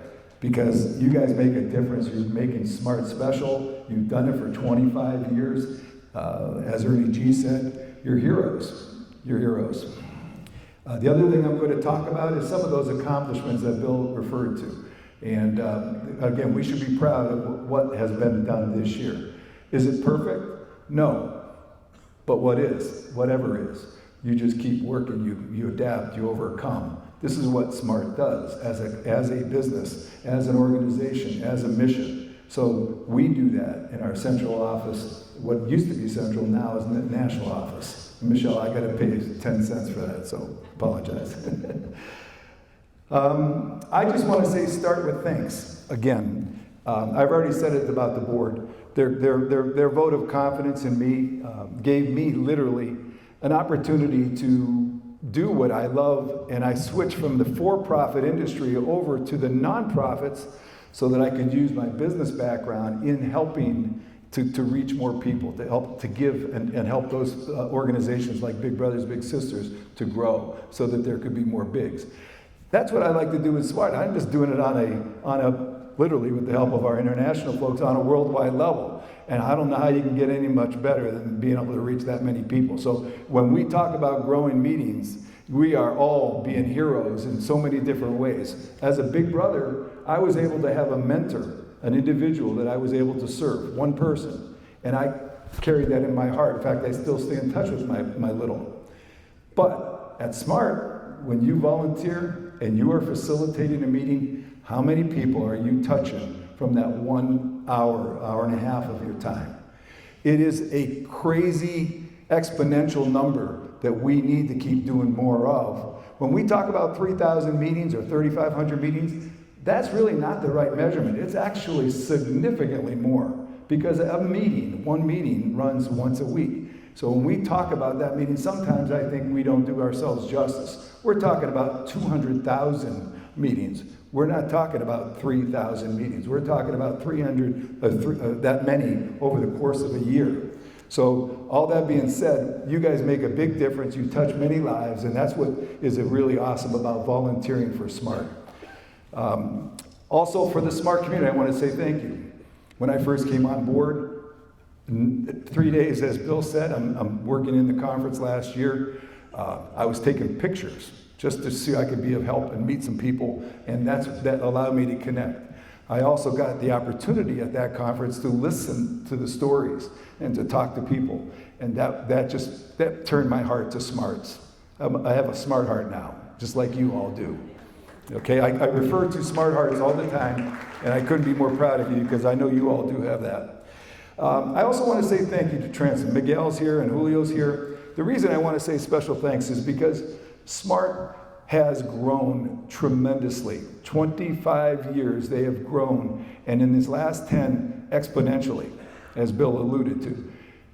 That kind of growth usually brings with it chaos.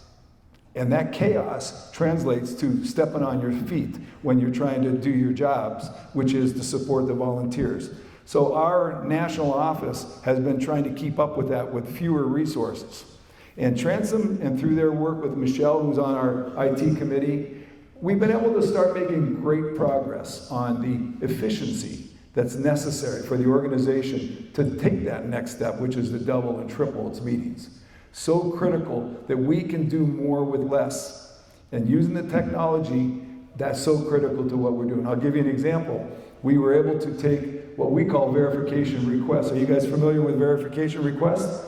Okay, court ordered, when somebody comes to our meetings and they require a form, we have to provide that, or we choose to provide that, I should say, as a service to our participants. So what used to take 3 or 4 hours to handle a small batch of these is now 2 minutes. That's pretty substantial savings. I'm sure our staff appreciate it. Our participants appreciate it because they get responded to faster, and it is that kind of workflow that is exactly of what we need to continue to do more of. So I appreciate Miguel and Julio, your entire team, for helping with that, and Michelle for your vision of all of that. I also want to say special thanks to our national office. It used to be called Central Office. What is Central? What is Central when you're now United States based? We're in Cleveland, Ohio. So we decided this year, with the board's support, to switch to national. How does that sound? Better? Does that sound better? National office. Get used to that. Can I have the group from our national office to stand, please? Yes, I know. This is really hard. Melina's back there. Everyone's wearing white. By the way, our white embroidered smart, wonderful version. So when we go out and meet with possible donors, possible congressional supporters, we're going to be branding our smart all the time. And that's the one step up that I'm trying to change myself, is how does SMART perceived? We want to be perceived as a professional organization capable of handling large amounts of money in a responsible way. And how we show ourselves is important to those people. We don't have to be gaudy or go over the top. We just need to make sure that we're showing ourselves. So everything you're seeing outside with the conference, with the banners and the pop-ups, are all meant to drive us that way. The information that, or the content, the pamphlets that you receive, the quality is of that level. Do you guys appreciate the commemorative book? That book is going to be in front of so many people, telling our story, and again, representing SMART as a professional organization. It's that kind of thing that we're talking about as we raise the bar of not only the mission that we serve, that which you do when you're out with our participants and you're serving, but we as an office and how we represent the organization. So to me, that was important. So thank you for my national office team, and they are. This is an example. We had a person that ran across this particular sign. We ordered this for our office because we live this. This is what we believe. Our job is to support all of you. Our job is to support each other. And if we carry those things in our heart, and you call us, or you email us, that's what we want to be. Everything that thing says. So it's important to us. Okay, so now into the current moment. We have a number of things that we did with the staff, but we're just starting. Number one, Melina, who you've heard, she was in the back, she's stepping into our full-time outreach, a volunteer outreach coordinator position. That's part of a transition we're making, but it's part of a commitment we're making to our volunteers. We've added administrative and office staff resources. Unfortunately, Karen and Leah are not here. They're back in the States, back in Cleveland, taking care of the business of SMART, as well as Joanne. But they're awesome. We're adding new skills, important skills, technology people, people that are can-do in different ways. We are just so blessed with having a great team, but we've got to continue to expand the depth of that team as well as the skill sets. Our strategic marketing. If I can have Anna Marie and Ted please stand up. These are two people that have been so important in changing our marketing, our branding. And I mean it, they're part of the team. They may not be staff yet, but they're important to us, and they eat, sleep, and drink smart. We have to have a smart heart. If you're going to work for smart, it's going to be a smart heart is critical. And they have it. So does Transom, by the way. I'll tell you a story about Transom in a little bit. So anyways, there's more to come. What's going to shape the more to come is what our board dictates as the right direction and strategies and priorities. Those are what's going to dictate that. It may involve fundraising more. It may involve more meetings, or we know it's going to be more meetings. But those resources are going to be dictated by our ability to meet the strategic goals of the board. I want to say thank you to our sponsors. This particular event, as you might guess, requires a certain amount of funding to put on. And our sponsors and our people that advertised in our commemorative book, you helped us defray the cost of that substantially. Is Jason here in the audience from US World Meds? I don't know if he's with us, but US World Meds was a platinum sponsor. Much appreciated. And I know this was an uncomfortable feeling when we were taking these steps into fundraising, into some kinds of organizations that might feel opposing to our mission. But that's part of our growth and our change, and we're working with our community, and we're working to make sure that we're sustainable, and we need to make sure we find a balance between both of those. So it's important. We appreciate all of your input that you've given to us. Also, Transom, Miguel and Julio, if you're here, please stand. Okay, Checkup and Choices. Thank you. And that picture are the people that are on their team. That's the people that serve SMART from Mexico, and they visit to our offices often. So they're what we call a good partner. Cigna, we've done a lot of support work with Cigna, and we were able to, for the first time, get them to sponsor. And that's the kind of thing that we're trying to do. I've learned this: if you don't ask, you don't get. And that was an ask. I didn't create the relationship with Cigna. That was a relationship that SMART built through the wonderful work that all of you do. I just asked if they could consider a support. And so please, if you have any of those kind of corporations, individuals, networks, I'm happy to ask. So don't be afraid to forward them to me, and I'll work with you on how best to do that. And Checkup and Choices, Caden was last night introducing the speaker, Dr. States, and he's been a lifetime partner that I know of with SMART, and he came in and did some sponsorship work as well as some advertising. So again, we appreciate all the help from those people. Thank you. Thank you them. I do want to not minimize the fact that we have a number of people that were advertisers in the commemorative book. I'm not going to ask it, but if you were an advertiser, I would like you to stand up. And this list includes some really good people. And I know that there's advertisers. Dan, you're here. Dan Hostetler, right there. Dan has I think he has about 35 people here. If you're with Dan's group, stand up. That's the Chicago contingency, and you are much appreciated.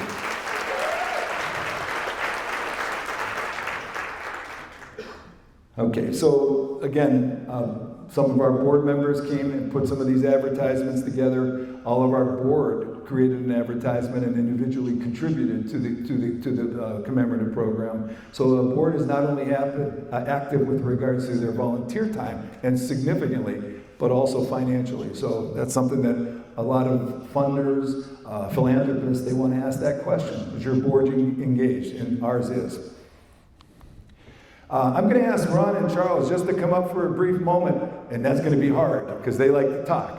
So Ron and Charles, can you come up? I want you to know a little bit about this particular book. And they took an ad out, by the way, for this book, but it has a significant importance to us, and I want them to talk about this. You guys are familiar with our Inside Out program, are you? Yeah? You should be, because it's awesome, and it continues to grow. I'm going to have, who's going to speak, Ron? Go ahead, Ron. Okay. Well, thank you. Our book, I guess the genesis of it was teaching the program in the Texas prison system. Charles, to not me, make it it's still easy mine's. to I'm on expand target. the knowledge that's Gotcha. part of the smart recovery to 278,000 inmates in prison. So we developed a book so that anybody could teach the program. That was our intention. Well, I mean, we're not the powerless people, right? So of 60 programs in this particular prison, there were 59 of them that were teaching from a different perspective. And we just decided that we were not going to be the powerless people. We thought we'd bring the distinctions that we've learned from Ellis and SMART over the years and see what we could do to increase the chances of somebody surviving in the world. And Ron and I both built successful companies and sold them for a lot of money. And, you know, so we also tried to teach them how to get jobs, how to create themselves as a contribution to their employers, their families, and their community. And so, as much as we're doing the SMART program, we want to give them successful life skills so they don't get their asses reconvicted and sent back. And one last thing, we brought some copies of the book that we're passing out to people. Somebody picked up a copy that has my name on the front, and it is our last edit. So if you'll look, and if you have that copy, please bring it back, and I'll give you another copy, because I need my copy. Thank you, Ron and Charles. And they work in Texas tirelessly. I mean to say that. They work tirelessly. Thank you. Okay, this would be inappropriate if I don't try to recognize groups of people. And again, I apologize if I'm missing anyone because it's not intentional. But I'm still a newbie in the scheme of 25 years. Mine is one. But we have a group of regional coordinators. Are they here? Can you please stand up if you're a regional coordinator? I'm not going to mention your names, but Kevin, the ones that I know of, Dennis back there. You guys are awesome. This is part of our volunteer leadership group. They're important to us. And our office, national office, as well as our board, deeply respects the time and the commitment they're making as volunteers to try to help these other parts of our groups grow and support them. So we're doing our darndest to try to help them, and they're pushing us, and we like that. So thank you. And that is Kevin and Alex are both part of the two that create more problems for us in a good way. Okay, we have on-site trainers. I don't know if anyone's here, but Christi deals with our on-site trainers, people that go out to the professional community and actually teach them how to integrate SMART into their programs and to become part of the SMART family. And that's a big opportunity for us as we grow. We have our online trainers. If you're an online trainer, please stand up. If you're not, we have a great community. Dennis is back there. Yeah. All right. I don't know this gentleman, but thank you. So we have meeting facilitators, hosts, and moderators. And then we have an online team. And this online team is complex. And I think it's such an important group to SMART that we don't often see those people that are working behind the scenes. They're not in the face-to-face. They're working on our Zoom meetings. They're working on making sure that the safety and security and the professionalism of many, many people that come to use our Zoom meetings are taken care of. We had a recent issue. We've dealt with it. We try to keep the safety of our participants and our volunteers #1 priority. And we're going to continue to do that as we grow. But is anybody here from the online community in any capacity, please stand up. And I know you're there because I've talked to a few of you. Thank you. Thank you all. Okay, so I'm going to do this real quick because Christi told me that we need to move along. She's on my one side, really my keep me going, stay on track kind of a person, and on the other side, she is about as conservative as can be. So when I get a little too aggressive, she pulls me back in. So thank you, Christi. She's awesome. She's been a huge help. And I do want to thank you, Christi, because when I came on board, she was a tremendous support and continues to do that, just as well as the board does, by the way. Okay, so a few things that we did, and as innocent as they are, we changed our chart of accounts. Why? To make sure that they were established as best practices. And it wasn't a small effort, it was an early stage, minor thing, but it's important for our organization to grow into what we call best practices. And our finance committee and all of us, Joanne and our staff, we're trying to continue to take those steps forward with the board. Secondly, we went through a significant phase one website. And I mean that significant because it involved a large number of our board, our community, and Anna Marie continued, she was at the helm of that and drove that. So you're dealing with branding, you're dealing with messaging, you're dealing with some things that are sacred over the many years. And to get consensus, you can see where I'm coming. That's not easy. So thanks everyone for their hard work in doing that. Have you guys liked the new website? Have you seen the website? Raise your hand. Raise your hand. Yes. Thank you. I'm thinking it's 100%, even though some of you didn't raise your hands. So we've been doing that. We've also been doing the thing that the verification request, as an example, to increase the efficiency of our operations. But also, equally important, is we're trying to capture data, important data to us, volunteer data. I'm not talking about all the privacy information. I'm talking about the number of volunteers, where they're coming from, why they're coming to us, why they're leaving. So we can do better. We can't do enough to serve the volunteer base. But you can't do what you can't do if you don't know what you're trying to measure. And we're trying to work on that through getting more effective database and key metrics in place. So that's not sexy, but it's important for the organization to take that next step. And again, a dashboard is reporting, it's intelligence, information that we can make good business and management decisions from. You have to have it in order to see your trends and what's going on. That's what we're trying to work towards, is having that data available to us. Again, we've already said the commemorative piece, that's awesome. And then we've also started fundraising in a more aggressive manner. The fundraising that allows us to be more sustainable and not to be able to, so we can take on some new adventures from projects that we need to integrate into our operations. Or more marketing to increase our meetings, or more marketing to get more volunteers. Not just volunteers, by the way, coming from within our community, but volunteers that may not have been through recovery, but they're looking to give of their time and their energy to help others. They just need to know that SMART's a source for that. Think about how many people, again, one person can impact by taking 1.5 hours, 2 hours of their time, even at home, working from home. We need online volunteers. We need more of all of what you guys do for us. And that doesn't have to be just coming from our participants, but from other people that have that, they have a heart and they want to help. So do not be afraid to ask people that, by the way. Best referral is somebody asking. Some other things we've done, we've been NADAC approved for our ability to provide CEU credits for the things that we do, this conference being one of them. Why is that important? It's important that we do it because it also is a revenue stream for our organization. And why outsource that CEU part when in fact NADAC wanted SMART to become one of them. We're going to continue to pursue other certifications as well. We also created an immediate start. Now, why is that immediate start important? This is for our facilitator training. In the old days, if you registered your interest, it might take you 30 days to actually get started in training.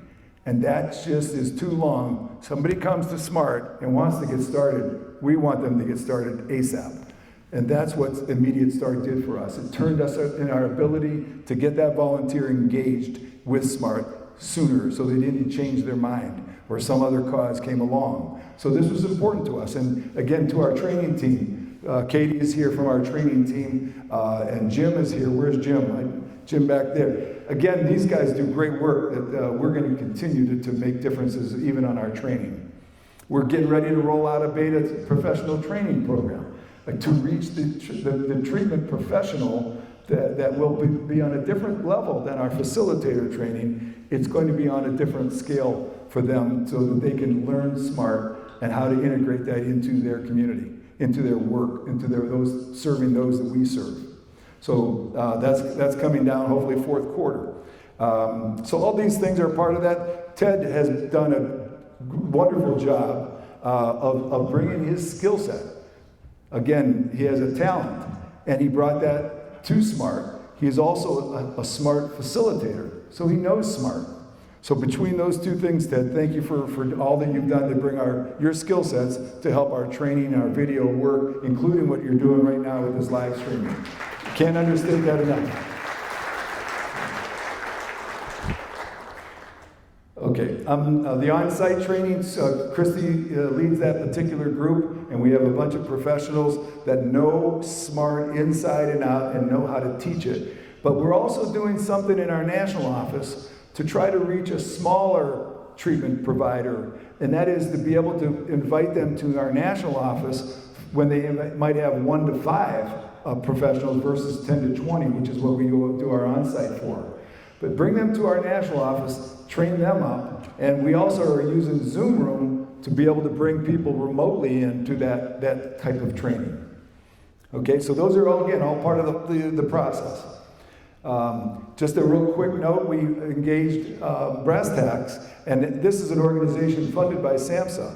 And why do we do that? Because we want outside perspective on our organization. We want to take that next step of growth. So using consultants from SAMHSA-funded organization called Brass Tacks, they've been able to talk to our volunteers, talk to our leadership, and they shared with us yesterday at our annual board meeting their findings. This particular importance is, big picture, is developing a plan for sustainable future growth. So Bill said, what can we do for our volunteers? It's near and dear to our heart. We know burnout is real. You know, we knew it, but they confirmed it also through their conversations. Our ongoing training that matters to our volunteers. You will see things that are different, new resources that are going to come your way that will help you as a volunteer doing the job to try to reach people, be more efficient. Even to learn new skills that we find to be important are going to be brought out in those training programs. Okay, because there's more skills than you started with as you continue to do this job, and we want to try to help you as you develop. We want you to feel good that you're growing as a person, that the work that you're doing is also growing you as an individual, not only your heart, but skill sets. And so this is an important part for what we're trying to do.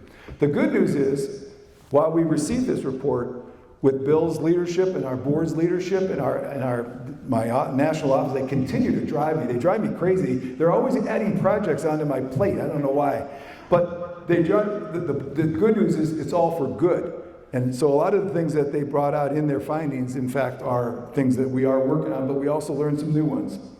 This doesn't come as a surprise. We're not reaching enough in the communities, whether it's the rural population or even the veterans. We're not reaching those that are in underserved areas. So we've got work to do. We have a lot of work to do, and that's marketing, that's advertising, in order to get our word out. And it's so important. Guess what drives that? Money. So fundraising is important for us to grow. So I just want to leave with this. Challenges of growth and change, they can feel uncomfortable. And I've seen it already in my year here at SMART. But it's that uncomfortableness that will, if you know it's for the right reasons and for the right purposes, and it's for the future, not the past, but the future, you've got to change or your organization is eventually going to be losing ground. And in the business world, you'll be failing. We can't afford that. We have to change, and we have to work together for that cultural change, those process changes, all of that. Okay? So this is just all I'll leave you with. The reward of our work is not what we get, but what we become. And look at all of you. As Ernie said, you're all heroes. And yes, you might have had a recovery, but look at what you're doing. You're giving back. And that couldn't be any better because you're saving other people's lives. So where there's a will, there is a way. I believe in that firmly, and that's how I'm going to leave you with. Where there's a will, there's a way. So I want to thank you. I'm going to now introduce DeSean. DeSean is one of our speakers. But we're going to switch it up a little bit. If we can just... Excuse me. Slight scheduling change, sorry. We're going to take a quick break right now. We had a break scheduled at 10:30 to 11. We're going to just make it a little bit shorter for 15 minutes right now. And I'm sorry to the speakers, but we'll continue on with our speakers right now. Thank you for joining Smart Recovery's live stream of our 25th anniversary national conference. We hope you're enjoying our wonderful speakers and events today. If you haven't already done so, please subscribe to Smart Recovery's YouTube channel, and don't forget to click the notifications tab to receive automatic updates every time we add new recovery-related content to our channel. And if you miss a live stream today or tomorrow, don't worry. We'll be uploading individual presentations to our YouTube channel for you to enjoy and share anytime. Stay tuned for more great live streaming events right here on Smart Recovery's YouTube channel.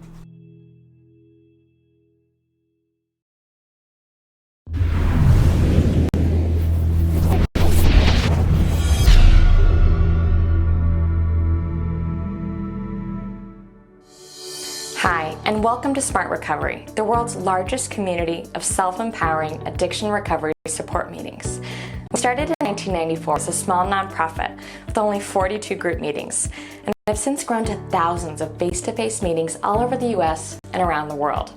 We also offer daily online meetings, including Zoom video conferencing, 24/7 chat rooms, online message boards, blogs, and much, much more. Best part is, it's free of charge. SMART's mutual support, self-empowering, science, and evidence-based approach to recovery has saved countless lives over more than a quarter century, and it's our mission to save millions more over the decades to come. We've been recognized and endorsed by leading government and medical institutions worldwide. But more importantly, we know what you're going through to gain independence from things like opioids, alcohol, or other addictive substances, as well as problematic activities like excessive gambling, eating, sex, shopping, and internet use. Our central philosophy is discover the power of choice. There are no labels here like alcoholic or junkie. We see addiction as a behavioral problem that can be changed and resolved without judgment, blame, or shame. So how does Smart Recovery work?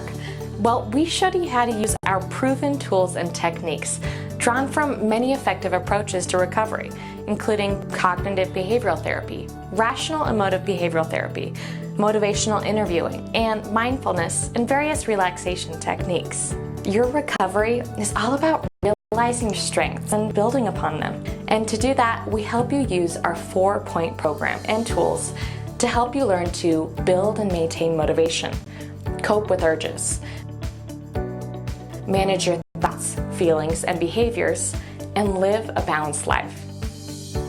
The key is that we don't try to fit you in a box.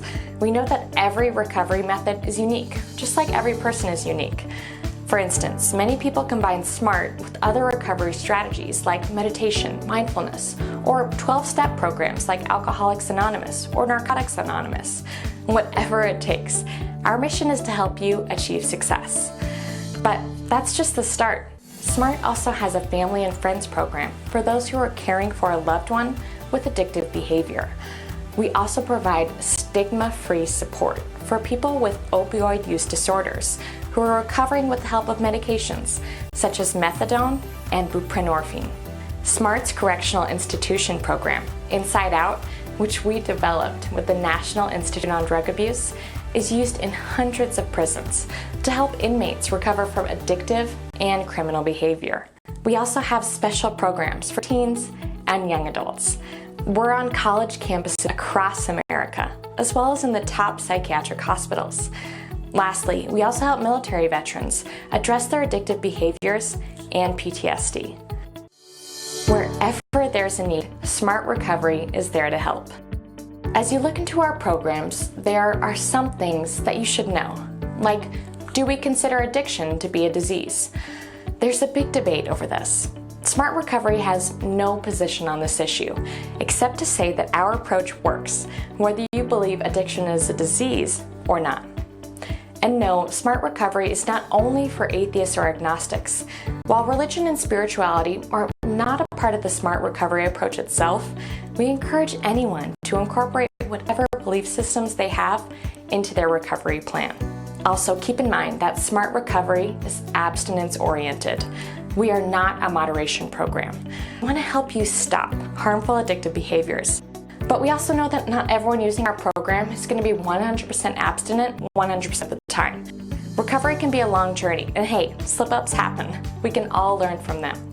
The point is we pick ourselves back up and move on. If you want to learn more about Smart Recovery or find a Smart meeting in your area, it's all here on our website. We have great materials available for purchase at our online bookshop, like our Smart Recovery Handbook. Search for face-to-face meetings in your area. If you can't find one, start one. We offer excellent online training courses for you to become a Smart Recovery meeting facilitator in under 2 months. Or just join our online meetings, access our message boards, blogs, or whatever you might find useful in your recovery. Thanks for stopping by, and stick around, because much like your recovery, the best is yet to come.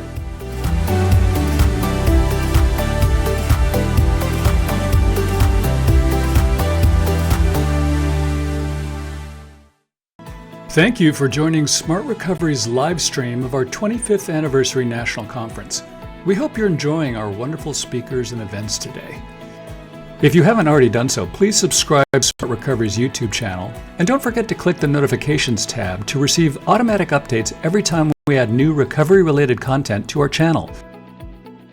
And if you miss a live stream today or tomorrow, don't worry. We'll be uploading individual presentations to our YouTube channel for you to enjoy and share anytime. Stay tuned for more great live streaming events right here on Smart Recovery's YouTube channel.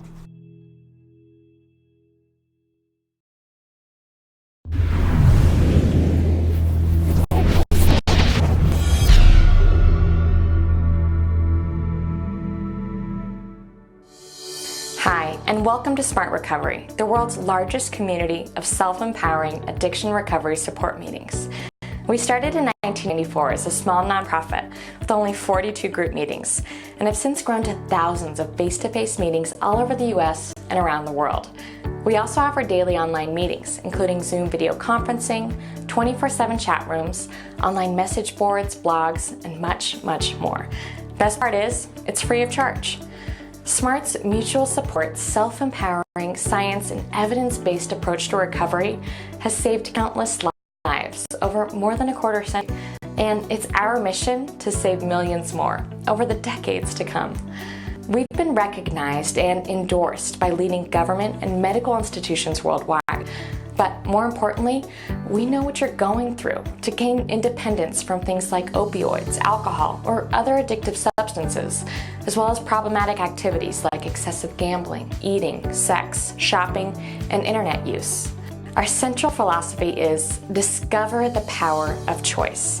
There are no labels here like alcoholic or junkie. We see addiction as a behavioral problem that can be changed and resolved without judgment, blame, or shame. So how does Smart Recovery work? Well, we showed you how to use our proven tools and techniques drawn from many effective approaches to recovery, including cognitive behavioral therapy, rational emotive behavioral therapy, motivational interviewing, and mindfulness and various relaxation techniques. Your recovery is all about realizing strengths and building upon them. And to do that, we help you use our 4-point program and tools to help you learn to build and maintain motivation, cope with urges, manage your thoughts, feelings, and behaviors, and live a balanced life. The key is that we don't try to fit you in a box. We know that every recovery method is unique, just like every person is unique. For instance, many people combine SMART with other recovery strategies like meditation, mindfulness, or 12-step programs like Alcoholics Anonymous or Narcotics Anonymous. Whatever it takes, our mission is to help you achieve success. But that's just the start. SMART also has a family and friends program for those who are caring for a loved one with addictive behavior. We also provide stigma-free support for people with opioid use disorders who are recovering with the help of medications such as methadone and buprenorphine. SMART's Correctional Institution program, Inside Out, which we developed with the National Institute on Drug Abuse, is used in hundreds of prisons to help inmates recover from addictive and criminal behavior. We also have special programs for teens and young adults. We're on college campuses across America, as well as in the top psychiatric hospitals. Lastly, we also help military veterans address their addictive behaviors and PTSD. Wherever there's a need, Smart Recovery is there to help. As you look into our programs, there are some things that you should know, like, do we consider addiction to be a disease? There's a big debate over this. Smart Recovery has no position on this issue, except to say that our approach works, whether you believe addiction is a disease or not. And no, Smart Recovery is not only for atheists or agnostics. While religion and spirituality are not a part of the Smart Recovery approach itself, we encourage anyone to incorporate whatever belief systems they have into their recovery plan. Also, keep in mind that Smart Recovery is abstinence-oriented. We are not a moderation program. We want to help you stop harmful addictive behaviors. But we also know that not everyone using our program is going to be 100% abstinent 100% of the time. Recovery can be a long journey, and hey, slip-ups happen. We can all learn from them.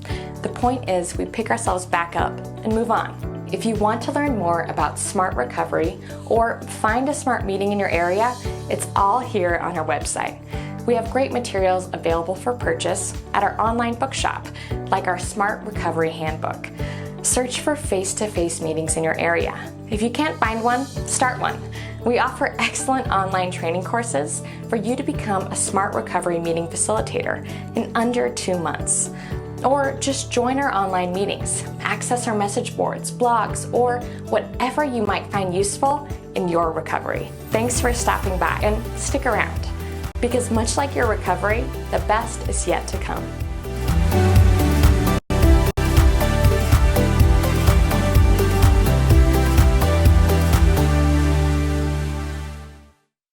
Thank you for joining Smart Recovery's live stream of our 25th Anniversary National Conference. We hope you're enjoying our wonderful speakers and events today.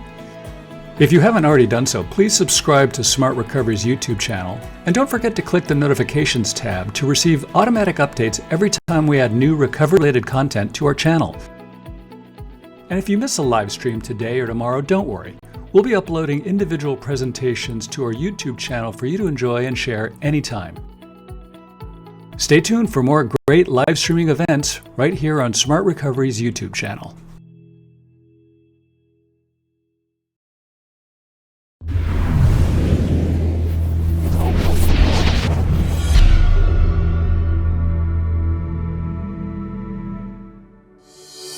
Hi, and welcome to Smart Recovery, the world's largest community of self-empowering addiction recovery support meetings. We started in 1994 as a small nonprofit with only 42 group meetings, and have since grown to thousands of face-to-face meetings all over the US and around the world. We also offer daily online meetings, including Zoom video conferencing, 24/7 chat rooms, online message boards, blogs, and much, much more. Best part is, it's free of charge. SMART's mutual support, self-empowering, science, and evidence-based approach to recovery has saved countless lives over more than a quarter century, and it's our mission to save millions more over the decades to come. We've been recognized and endorsed by leading government and medical institutions worldwide. But more importantly, we know what you're going through to gain independence from things like opioids, alcohol, or other addictive substances, as well as problematic activities like excessive. Thank you for joining Smart Recovery's live stream of our 25th Anniversary National Conference. We hope you're enjoying our wonderful speakers and events today. If you haven't already done so, please subscribe to Smart Recovery's YouTube channel, and don't forget to click the notifications tab to receive automatic updates every time we add new recovery-related content to our channel. And if you miss a live stream today or tomorrow, don't worry. We'll be uploading individual presentations to our YouTube channel for you to enjoy and share anytime. Please stand by. Our next live stream will begin shortly.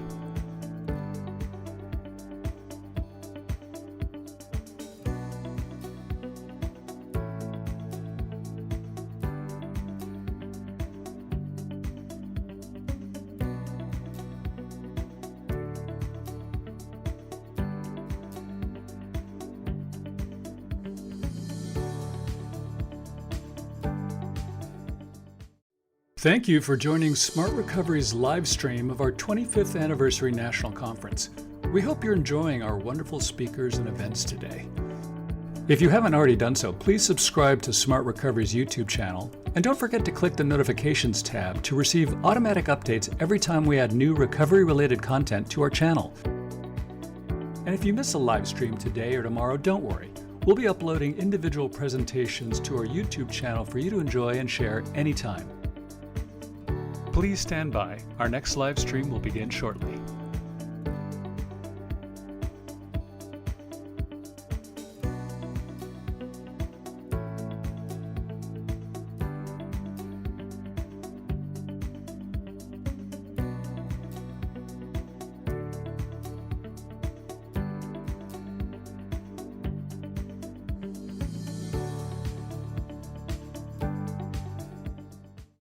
Thank you for joining Smart Recovery's live stream of our 25th Anniversary National Conference.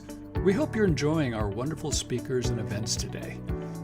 If you haven't already done so, please subscribe to Smart Recovery's YouTube channel, and don't forget to click the Notifications tab to receive automatic updates every time we add new recovery-related content to our channel. And if you miss a live stream today or tomorrow, don't worry. We'll be uploading individual presentations to our YouTube channel for you to enjoy and share anytime.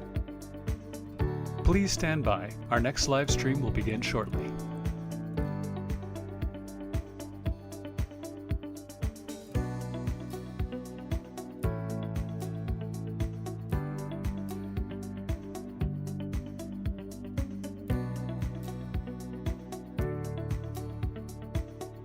Thank you for joining Smart Recovery's live stream of our 25th Anniversary National Conference. We hope you're enjoying our wonderful speakers and events today. If you haven't already done so, please subscribe to Smart Recovery's YouTube channel, and don't forget to click the Notifications tab to receive automatic updates every time we add new recovery-related content to our channel. And if you miss a live stream today or tomorrow, don't worry. We'll be uploading individual presentations to our YouTube channel for you to enjoy and share anytime. Stay tuned for more great live streaming events right here on Smart Recovery's YouTube channel.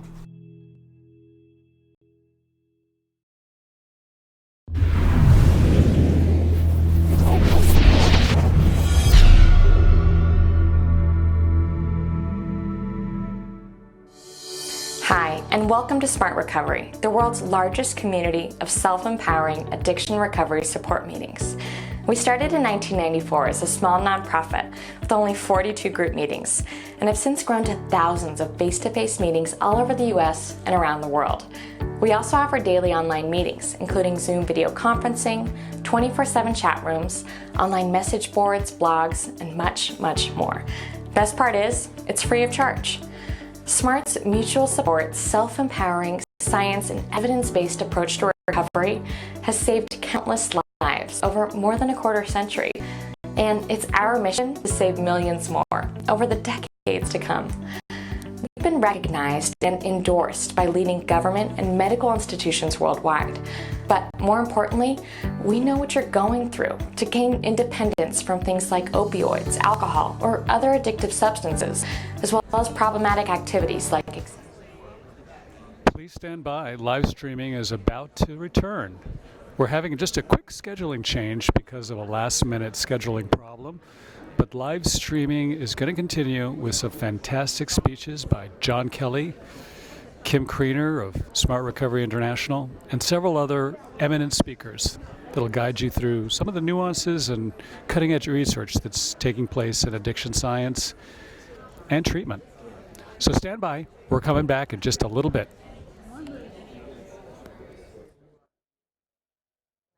and various relaxation techniques.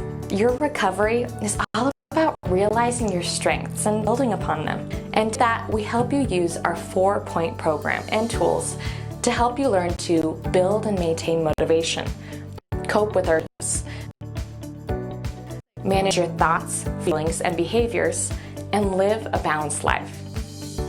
The key is that we don't try to fit you in a box. We know that every recovery method is unique, just like every person is unique. For instance, many people combine SMART with other recovery strategies like meditation, mindfulness, mindfulness, or 12-step programs like Alcoholics Anonymous or Narcotics Anonymous. Whatever it takes, our mission is to help you achieve success. But that's just the start. SMART also has a family and friends program for those who are caring for a loved one with addictive behavior. We also provide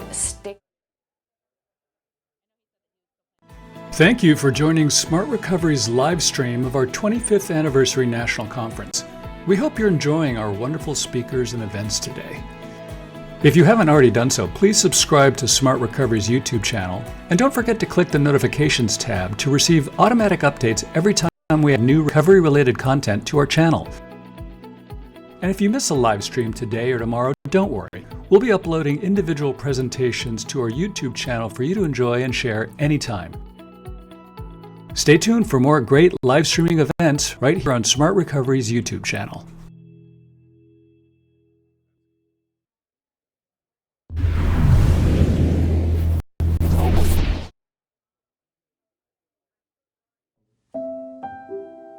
Choice. Dusty here feels like he doesn't have one anymore. He has come to believe that he is powerless, that he is incurable, that he will never be able to take his life back. You see, Dusty is stuck in a cycle of addictive behavior. He's been called an alcoholic and an addict. He's been called weak. He's been told he has a disease that will never go away.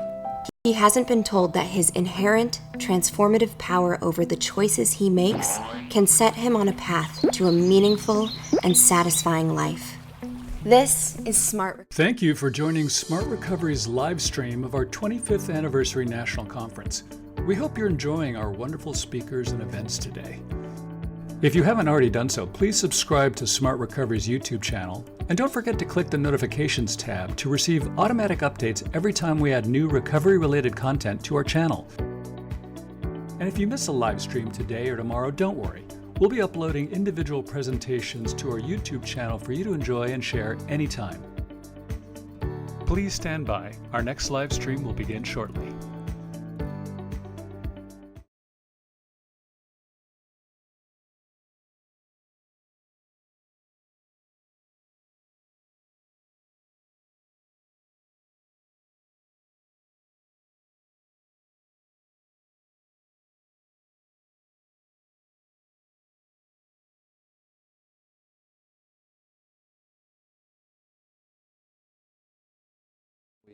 Introduced an investigator to our participants, it was a well thought out study. So he's done that for a number of years. He's now running his own study about smart recovery. He is the first addiction medicine professor as a psychologist in the United States at Harvard, so we're very proud about that. And he has established an organization, the Recovery Research Institute, and if you want to go to recoveryanswers.org, you will see a great website that will keep you current on addiction terminology, on addiction science, and the addiction recovery movement, and that's what he's going to be talking about right now, the process of recovery as a long-term management issue. Please join me in welcoming Dr. John Kelly.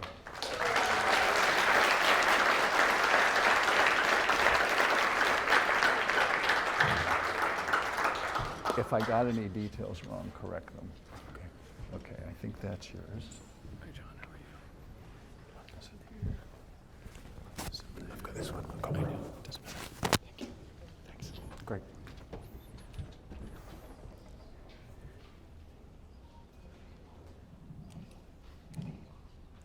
Okay, can you hear me? Yeah, great. Thank you. Thank you, Tom. Tom was just saying, if you've got any details wrong, tell me. My name is actually not John Kelly, number one. Number two, no, I'm kidding. Being silly, as usual. No, I'm really honored to be here. I want to thank Joe Gerstein for inviting me, giving me the opportunity to come and be with you all. It's such an inspiring moment for me and for Smart Recovery to celebrate 25 years of service and increased expansion of services all around the world with an emerging evidence base that is supporting smart recovery. And that is so inspiring to see for me. And you know, because I've been involved peripherally with SMART along the way, off and on, and I've known Tom Horvath for many years, and been very inspired by Tom's commitment to the cause here with SMART. So I'm really, truly honored to be here. I hope I'm back for the 50th anniversary in 25 years' time. I hope that's a reality for me, as well as more to celebrate for SMART Recovery. You know, we were just talking at the back before my talk here, and we were just thinking, and someone was saying, you know, this is a tipping point. I think it was Carlo Di Clemente. You know, it's kind of we're at a tipping point. Kind of there's a kind of a quorum now, a basis, a foundation, where thanks to you all, SMART Recovery is extremely well known in the United States and increasingly all around the world as a viable, attractive, engaging recovery support pathway for people.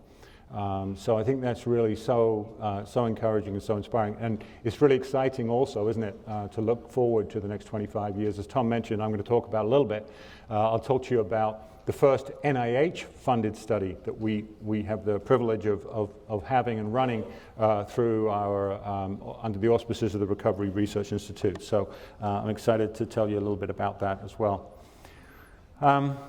So I'm going to talk to you today about kind of the rationale and science on long-term recovery management, of course, of which SMART Recovery is a part.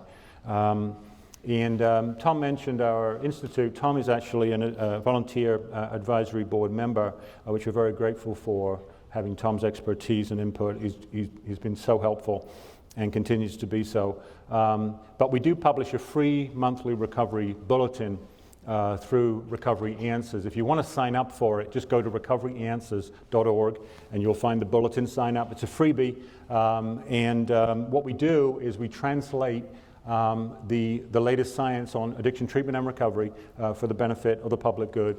It helps families, individuals in and seeking recovery, as well as clinicians and researchers and policymakers. So take advantage of that free resource. So we get a lot of good feedback on its helpfulness.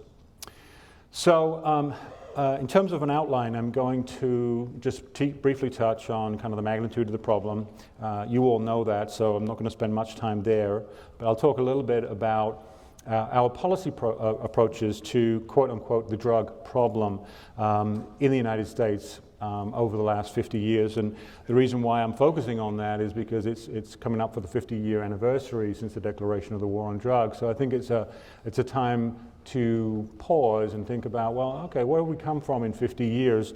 What's our grade rating? What have we done? What could we do better? Then I will talk about long-term recovery management, the rationale for long-term recovery or disease management. And I'll talk about a number of recovery support services, of which SMART is one. Okay, so in terms of the magnitude of the problem, you all know this. You've seen graphs like this. These are from the CDC, Center for Disease Control. Not a day has gone past, really, in the last several years, where we have not heard about the tragedy of the opioid epidemic, opioid addiction and overdose crisis, which has taken everybody really by surprise, including the medical community, which did not see this coming. With all the prescriptions being dished out without really any idea that these could cause the kind of magnitude, that these were so seductive to the human brain and that could increase rates of addiction and overdose deaths. And we've seen through excess prescribing, availability, accessibility to cheap, powerful, seductive narcotics, we've seen this increase in availability and use and addiction and overdose. That was the first wave. It's still very high, of course, from prescriptions, but we've seen also increases in heroin and synthetic opioids via fentanyl, for example, in terms of overdose deaths. 70,000 overdose deaths in 2017, about 2/3 of those were from opioids. Of course, these are stark, horrible, tragic numbers. I'm sure you all know families who've been devastated by the loss of a loved one, as I have. But this, of course, occurs in the context of a more endemic problem that we suffer from, not just here in the United States, but in all middle and high-income countries regarding alcohol and other drug use. We're kind of inured to the other. We're kind of willing to accept the casualties from other drugs like alcohol, the legalized drugs, and tobacco. But this one took us by surprise, and that's why it's headline news, because we've come accustomed to these casualties. Around the world, of course, alcohol is, and in the United States, is still the biggest contributor to premature mortality of all substances, psychoactive substance use disorders, around 3.3 million deaths a year for alcohol. That's 10 times more than all illicit drugs combined. And of course, the economic burden from these disorders and associated sequelae and consequences approach 600, 700 billion a year in terms of people getting sick, not going to work, losing their job, being unable to work, as well as healthcare costs and criminal justice costs. So, you know, we're facing this current epidemic with the opioid, but again, it's occurring in this long-term crisis we have with drugs, with alcohol, psychoactive drugs. And we don't have a good solution. We haven't come up with a good plan. I'll talk about that now. But what have we done about it, and what are we doing about it, and what can we do better? So what have been our policy approaches and conceptualizations to how to deal with these problems? This is I like this graphic. This is from the Canadian Drug Policy Coalition. But what it shows here along the bottom, it's a bit hard to see from a distance, but along the bottom are different policy positions that one can take in a given society, ranging from prohibition through de facto decriminalization, decriminalization, market regulation, prescription, legalization with many prescriptions, and legalization with few restrictions over to the right-hand side on the bottom. And up the left-hand side of the graph, you can see this is a social health and social problems increasing on the left-hand side of that figure graph there. And what it's showing here is a kind of a quadratic relationship, or you know, bimodal curve, if you will, related to different types of policies. And there seems to be some sweet spots in terms of reducing overall harm. But you can see on the left-hand side that you get, you know, different types of problems depending on which type of policy position you take. The policy position for most psychoactive substances, of course, is prohibition. So what we have with most drugs. And that produces, of course, the well-known aspects of cartel crime, gangsterism, and so on, all that are associated with the black market. And those drugs, cocaine, methamphetamine, heroin, for example. But if you look over on the right-hand side, where we have legalization, it's interesting to consider and look at that even though we might think about, you know, prohibition, it's either prohibited or it's legalized, right? Like a straightforward dichotomy. In fact, there is different policy positions which produce different levels of harm. We've seen this, of course, with alcohol and tobacco, where we've had really unmitigated or largely unmitigated commercialization.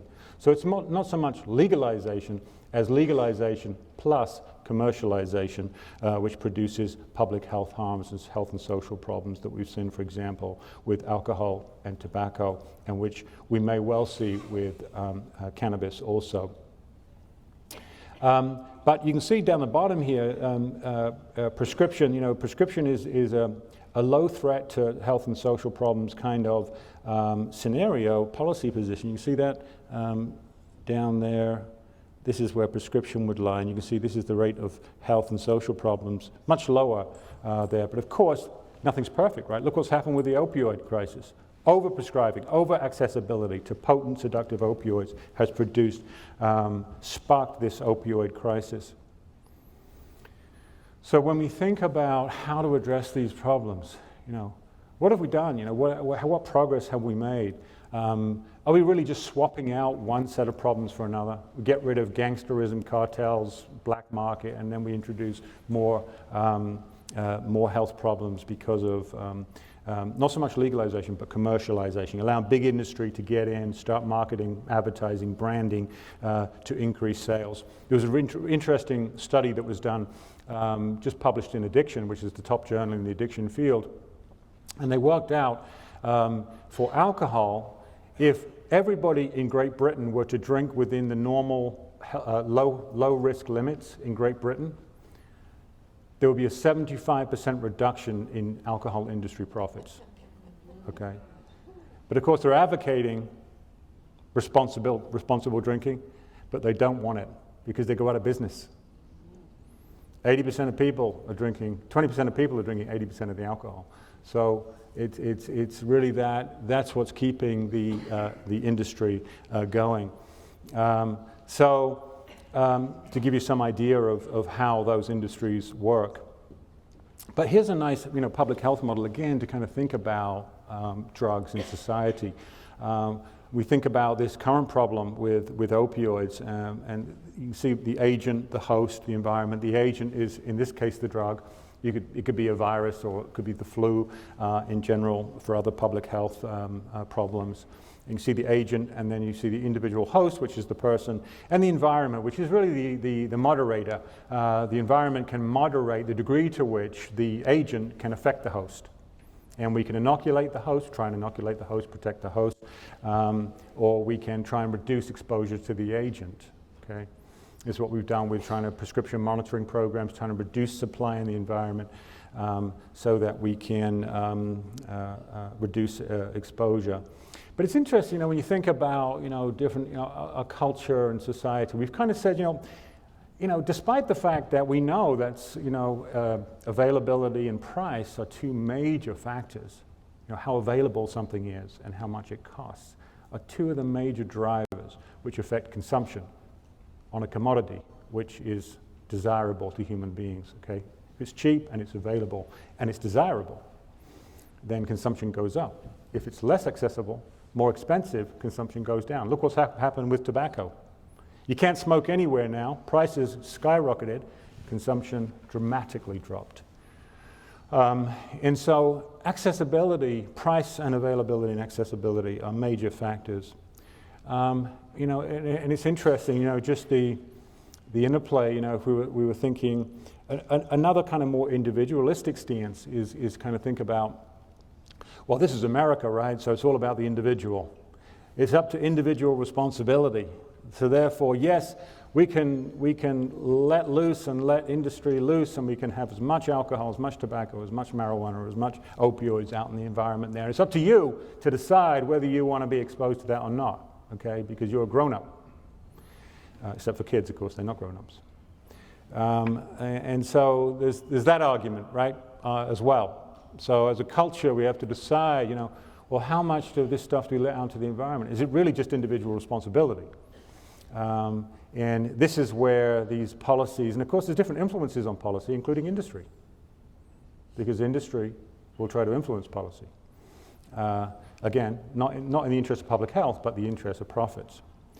So there are different actors vying with different interests. That's what I'm saying here. You've got public health, you've got industry, which are looking, and it's always kind of trying to grapple with, an individual freedoms and our cultural mores, and within the context of our culture, how we view these things. But we certainly have not gotten rid of the problems, right? We swapped them out, maybe we're swapping them out now. Getting rid of some of the legal things with increased legalization of marijuana, but maybe introducing more public health problems because of exposure, particularly with young people with marijuana. I mentioned this, 50 years since the declaration of the war on drugs coming up. So I've been reflecting on this quite a lot and just thinking through, well, how far have we come in 50 years?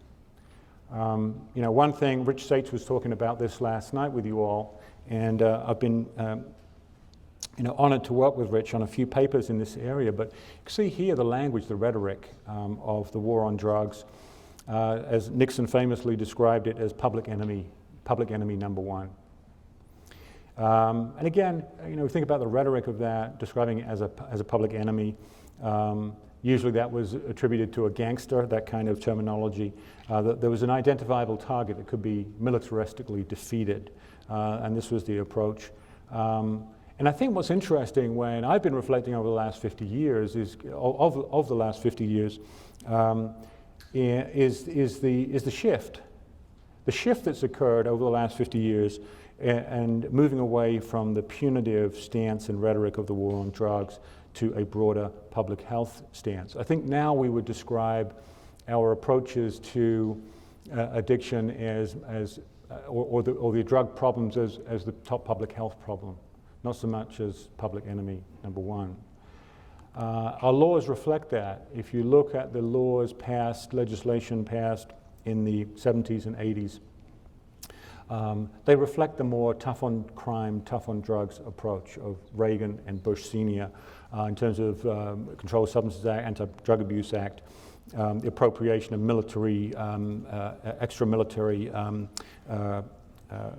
attire and weapons for the use for police, for interdiction, for example, in the United States under Bush Sr. And what did we see? We saw the result of a tough on crime approach, 4.1% of the world's population, 25% of the world's prisoners here in the United States. A quarter of the world's prisoners. We're locking up a lot of people. This was great for prison building industry if you're working in the prison industry.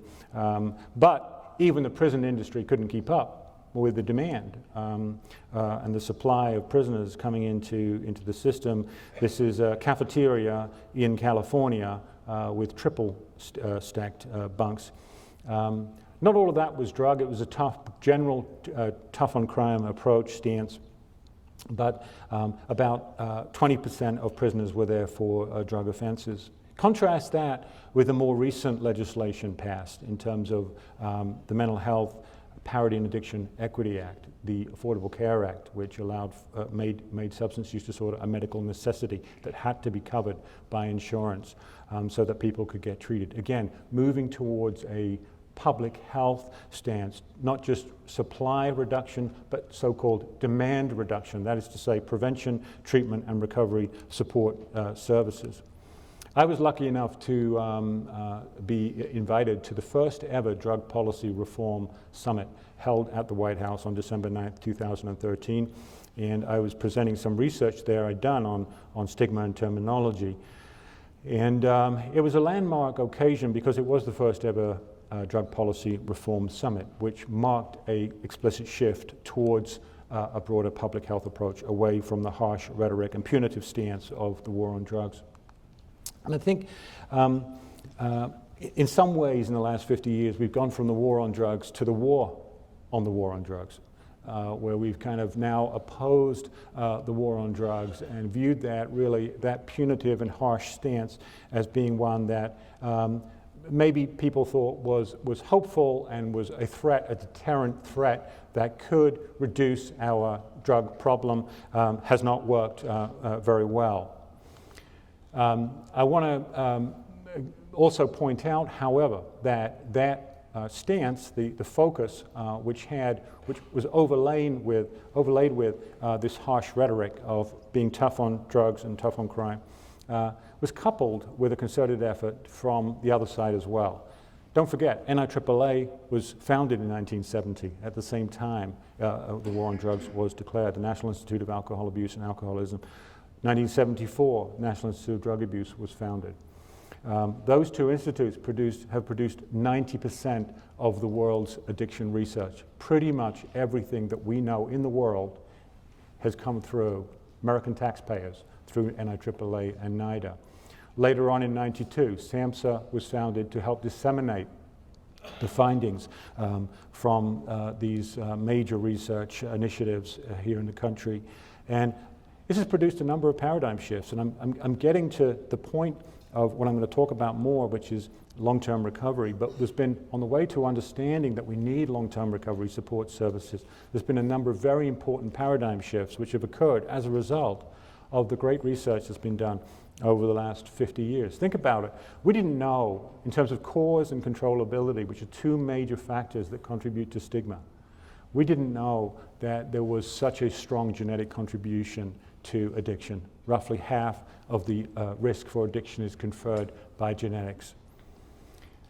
We also have come to understand and know through autopsies, but now through imaging, through neuroimaging, functional imaging, as well as structural imaging, how the brain is changed, radically changed as a function of exposure, chronic exposure to alcohol and other drugs.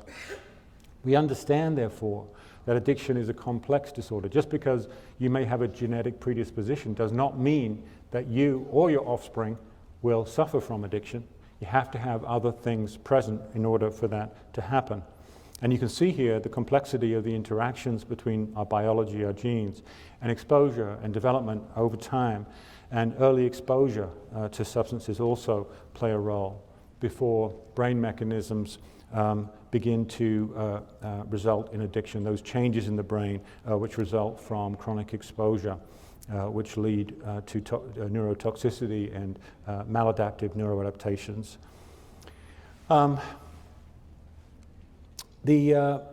Clinically, in terms of our clinical, we have Carlo Di Clemente here, who was one of the creators of the stages of change.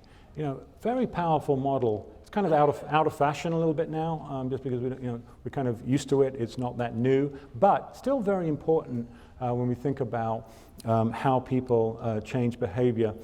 It's depicted in these chicks. These chicks are very cute. By the way, this is where people usually tweet. If you do tweet, this is time to send out tweets. But whatever you do, don't say that Dr. Kelly said those chicks were cute at the SMART conference, okay? Because people are going to misinterpret that completely. So please be careful. But in fact, I just tweeted the other day. I said, we need to be more respectful on Twitter. I said we should tweet others as we want to be tweeted. So that's the golden rule for Twitter that I put out last week. But anyway, but the point here is that it really helped us really concretize and think about conceptually how people change behavior. Now, what did that do? Importantly, what that did is that it set the stage for this idea of ambivalence and how it's the clinician's responsibility. It's our responsibility to help patients resolve the ambivalence. Not say, go away and come back when you're ready, right? Go away and come back when you're more motivated, but rather to say, how can we help resolve this ambivalence? How can I sit with the person, engage them, trying to see the world, as Bill Miller would say, see the world through their eyes, accurate empathy, to try and see what's going on from their perspective. Why is it that they're struggling with the ambivalence, I do and I don't want to change, and help them resolve it? And this was a major breakthrough conceptually in terms of trying to engage patients rather than send them away, at which point, of course, they could die. Cognitive behavioral therapy and relapse prevention, again, another paradigm shift back in the 80s, epitomized by this notion this quote attributed to Mark Twain: quitting smoking is easy. I've done it dozens of times. Right? The notion that, yes, people can quit, people can stop, but for how long can they keep it up before they become exhausted? Okay. So how can we support people and give them the skills that they need over time that they can be supported? Stemming from operant conditioning from cognitive and behavioral theory, we had contingency management, the fact that we know that swift, certain, modest rewards can shape behavioral choices, and that certainty and modesty and swiftness are key when we're trying to shift behavior. And this is why the war on drugs has not worked. Effective medications have come along, both for alcohol use disorder as well as opioid use disorder. And most notably, I think recently and importantly for the opioid crisis, the importance of harm reduction in terms of the miracle of Narcan being able to reverse an overdose, a certain overdose death by simply administering Narcan is just an amazing, wonderful thing that we should all have access to and have available to save lives. But all these other things in terms of reducing the harms associated with particularly injection use with regards to other infectious diseases through needle exchange programs and safe and overdose prevention sites. The thing that I wanted to emphasize is an increased recognition also that's happened in the last probably 20 to 30 years of retrospective, prospective, and epidemiological research, that the clinical course for addiction, that is to say those who suffer from severe substance use disorders, tends to be a long one. And this is where we get the notion of addiction being a chronically relapsing disorder that's susceptible to relapse for many years. And this graphic highlights this long-term course.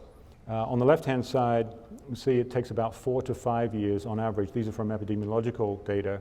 About 4 to 5 years after the onset of substance use disorder before people start seeking help, specific external help. Part of that reason is people are trying to control it, they're trying to cut down themselves. There's also a lot of stigma and shame associated with not being able to control one's use of substances. Eventually, when it becomes too apparent, too obvious that the person is suffering, either other people notice it or the person themselves start to seek help. They start to seek help. It takes about, after which it takes, on average, in adult samples, anywhere from 6 to 8 years on average to get 1 year of full sustained remission. Most of those days are abstinent days, but to get that 12 months without any symptoms, what we call remission, full sustained remission, takes on average in adult samples, clinical samples, about 6 to 8 years. So that's a long time. Again, people, they might have one treatment and then have 3 months of abstinence. They might have another one and have 6 months on the next occasion. They tend to have longer and longer periods of abstinence before they get that 12 months of remission status. But what's also particularly noteworthy here is the last part of this. We've known that stuff for quite a while. But what's noteworthy here on the end part of this graphic to the right is that it takes 4 to 5 years of continuous remission before the risk of reinstatement for substance use disorder drops to the same level as the general population. In other words, to be no more likely than anybody else in the general population of meeting criteria for a substance use disorder in the following year, if you've already had substance use disorder, takes 4 to 5 years of continuous remission. In other words, during that initial 4 to 5 years after initial remission, the risk for reinstatement of the disorder is significantly elevated. Even after 5 years, of course, it's not zero, it's below 15%. But what that tells us is that what we need is not 30 days of rehab, not 90 days. Those things can be very important, they can be life-saving, but it's the thing that we haven't thought much about afterwards. What we used to call aftercare, we don't really use that term anymore because I think we're gradually, our cultural psyche is starting to understand that these are long-term disorders that need long-term recovery management and recovery support.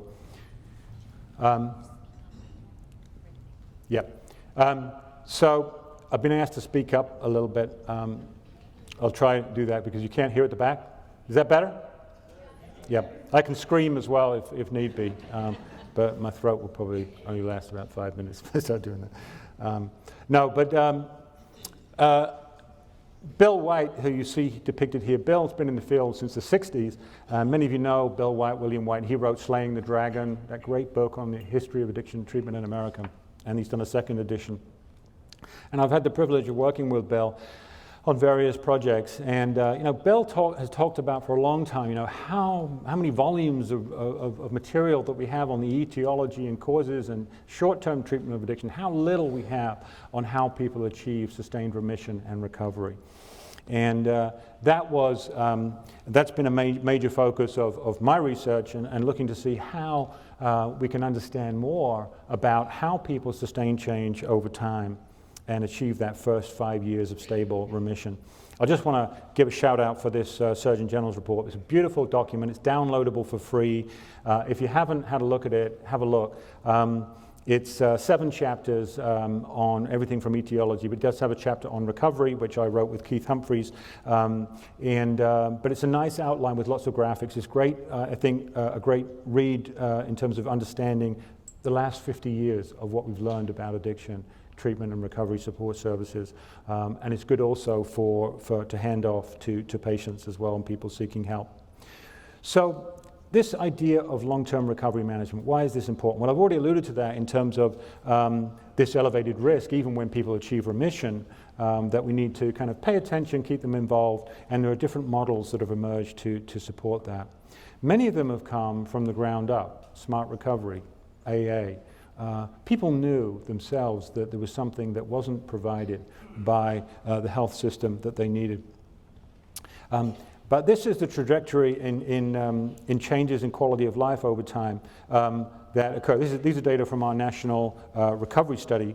And you can see here the changes in quality of life going up across the, these are the positive indices of quality of life, which is quality of life actually, which means kind of functioning, as well as happiness, self-esteem, recovery capital, and then psychological distress coming down. Across the bottom here is the first 40 years. This was a nationally representative sample of people who had resolved a significant drug or alcohol problem. And you can see that nicely people are improving in terms of these positive indices and dropping in terms of their distress or their ability to cope with distress. And what you see here actually is we see a significant shift in an inflection point in the curve right around that same time point of about 5 years. So if you think about what I just told you about that risk levels off around 4 to 5 years, we see the same thing here in terms of quality of life, self-esteem, happiness, that seems to people in that first 5-year period are really kind of climbing up that mountain, if you will. They're climbing up, they're trying to get back into real life, get some traction back, build their sense of self-esteem, improve the quality of their functioning and happiness, and decrease their psychological stress. And that shift occurs around about 4 to 5 years, both in terms of reductions in stress and increases in, you see where the curve changes direction slightly around about 5 years. What's disheartening, however, is that it takes about 15 years before individuals reach the same level of quality of life as the general population. And I think part of that has been because of the short-term focus on acute care treatment. And we've really neglected to pay attention to the other kinds of things that people need to achieve stable remission. I use this metaphor of a burning building in that we recognize there's a crisis. We recognize there's a fire to be put out when somebody's in the throes of an addiction. And we've done a very good job at knowing what to do to put out the fire. But then we've tended to walk away and not think about how can we help this building from the fire restarting in this building. How can we start to provide the building materials to get the building up and running again? And what about a building permit? Can we give people a building permit to actually get their life back on track? Oftentimes people come into treatment with a criminal record. And because of that criminal record, they can't get a loan, they can't open a bank account, they can't get a job. So it makes it very, very difficult to start rebuilding your life if there's no building permit granted. So I think this is something that we need to think about when we are trying to treat people who are trying to get their lives back on track. It's hard enough when just trying to struggle early on in recovery without having to face an uphill struggle just from the wreckage of the past, which presents barriers for the future in terms of trying to get a foothold in real life. And Tom McClellan makes this very nice point here of how we've tended to view addiction treatment as an acute care condition and treat it as such. This is a nice analogy with hypertension.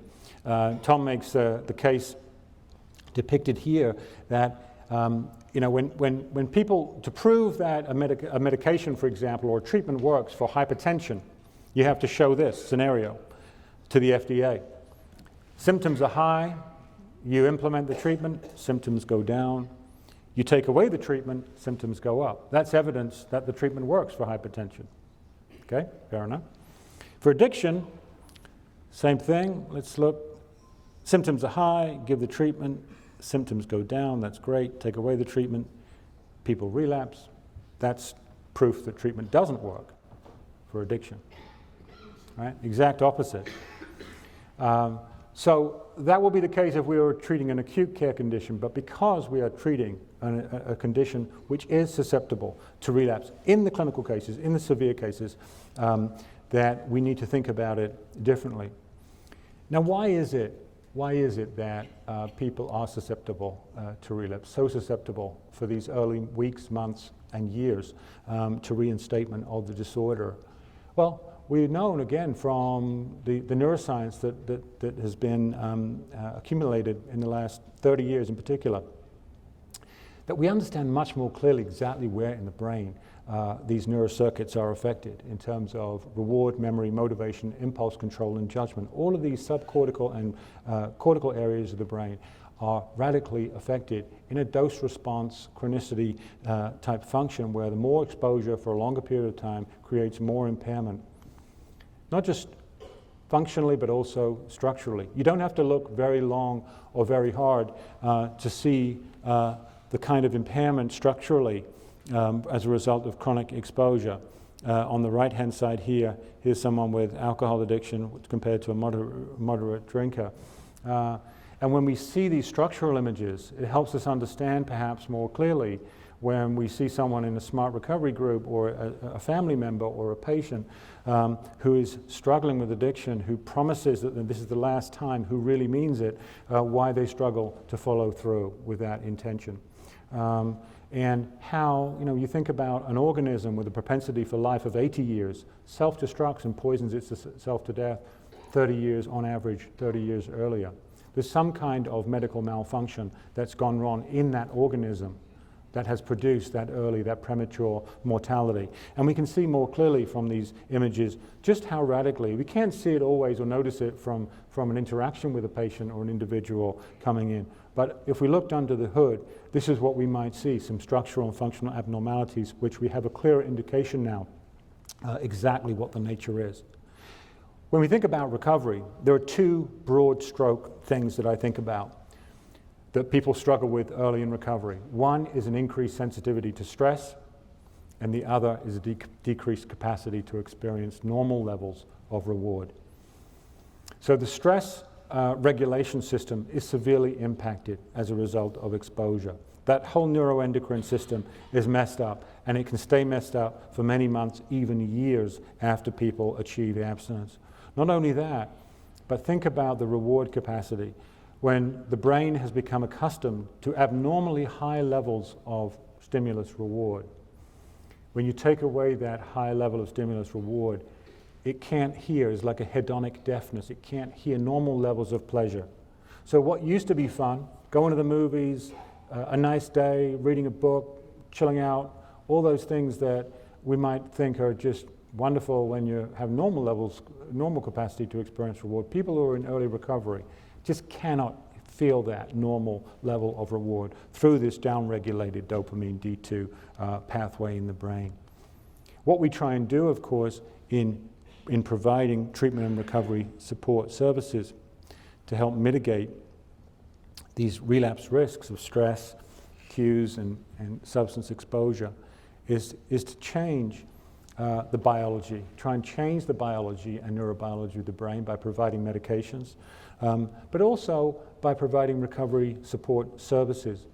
The most obvious connection there with things like smart recovery, mutual help groups in general, as well as treatment, is that they tend to be on the psychosocial level. So we have psychological treatments and sociological interventions.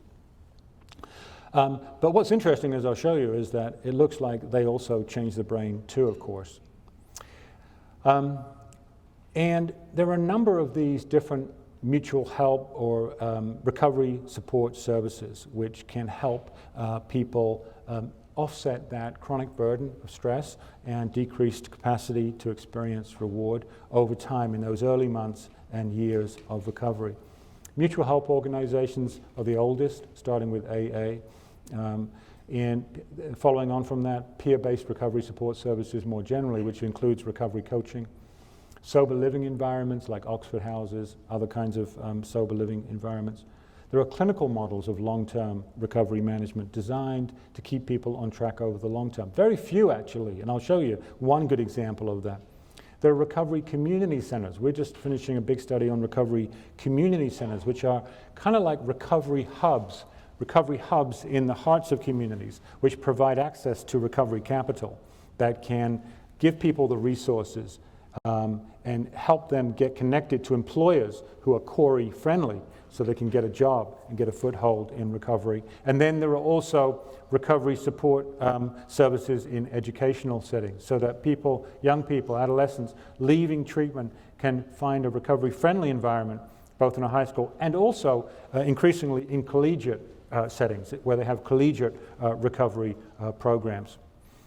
So, as I mentioned, we know that addiction affects the brain and affects the body, but notably it's mediated. The impairment, of course, is mediated. The decision-making, the impulse control is mediated through impairments in the brain. So can providing mutual support, like SMART, like recovery housing, like a job, could that actually change the brain in the same way as we might think more directly a medication would? What's fascinating to me is this area of social neuroscience, is the impact of social isolation just on premature mortality. This was a nice meta-analysis done by Julianne Holt-Lundstad and colleagues. And what it showed was 150 studies, about 300,000 people. What she found was that subjective or objective isolation, so if you felt lonely or you were actually physically isolated, your risk of premature mortality was the same as if you smoked cigarettes. You're addicted to cigarettes. That kind of level, magnitude of premature mortality, which was not accounted for by other factors. So when you control for all the other possible factors that could contribute to that, social isolation had a major impact on health and functioning and mortality. So this notion of our social connections with each other as primates, as mammals, we tend to, do you have Facebook here? Have you heard of that? Yeah. So people really like that thing, right? It's called Facebook. And it's like Twitter, but it's something else. But it's gone gangbusters, right? People love it, right? All this connection with it. But who doesn't like to have a good friend?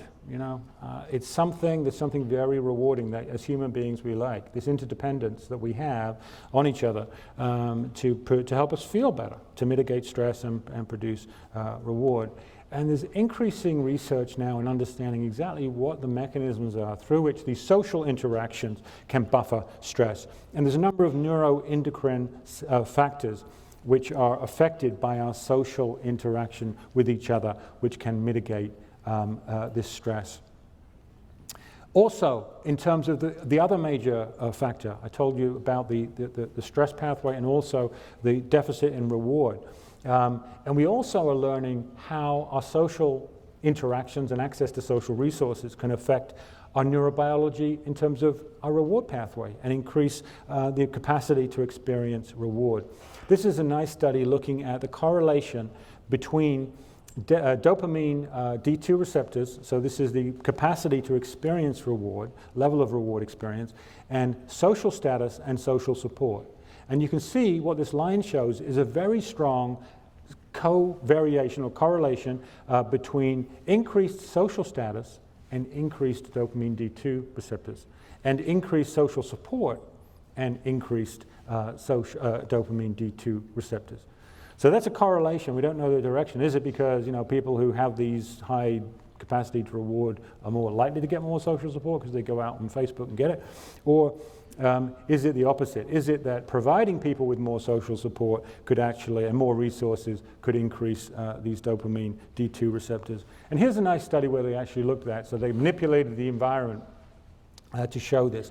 And what they found was that, interestingly, when they manipulated the environment, they did show an increase in dopamine T2 receptors. These were primates who were isolated individually for several years, so brought up individually, caged alone.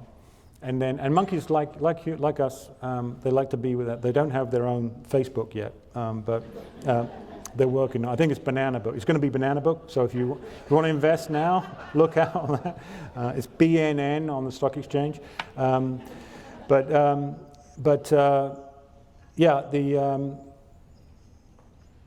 they like to congregate in groups like us, and when you isolate them, their dopamine D2 receptors go down. That's why solitary confinement is a punishment. When you confine people to isolation, they don't feel good. People don't feel good.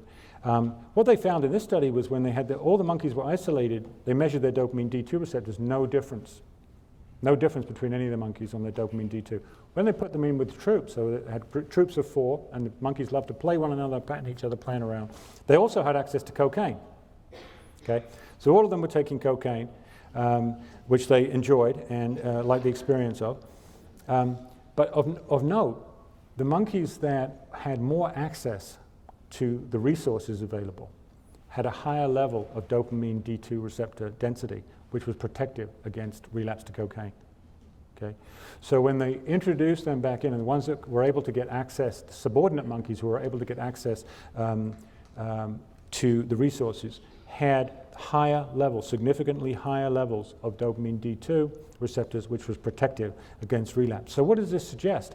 It suggests that for us human beings, that if we were to provide, for example, access to more recovery capital, more friends, jobs, housing, that we could actually change the neurobiology of the brain, accelerate that upregulation more quickly of the dopamine D2 receptor system, and thereby reduced relapse. We know that there's factors like stimulus control and other things that go on with recovery housing and mutual aid groups, but I think importantly there's a biopsychosocial phenomenon going on that we don't always appreciate, and I think somewhat in some ways mutual help groups like SMART or AA or sober housing are not given the same kind of status as some kind of medication, because we think, well, that's not really, that's kind of social stuff, that's not really affecting the brain, when of course it does affect the brain.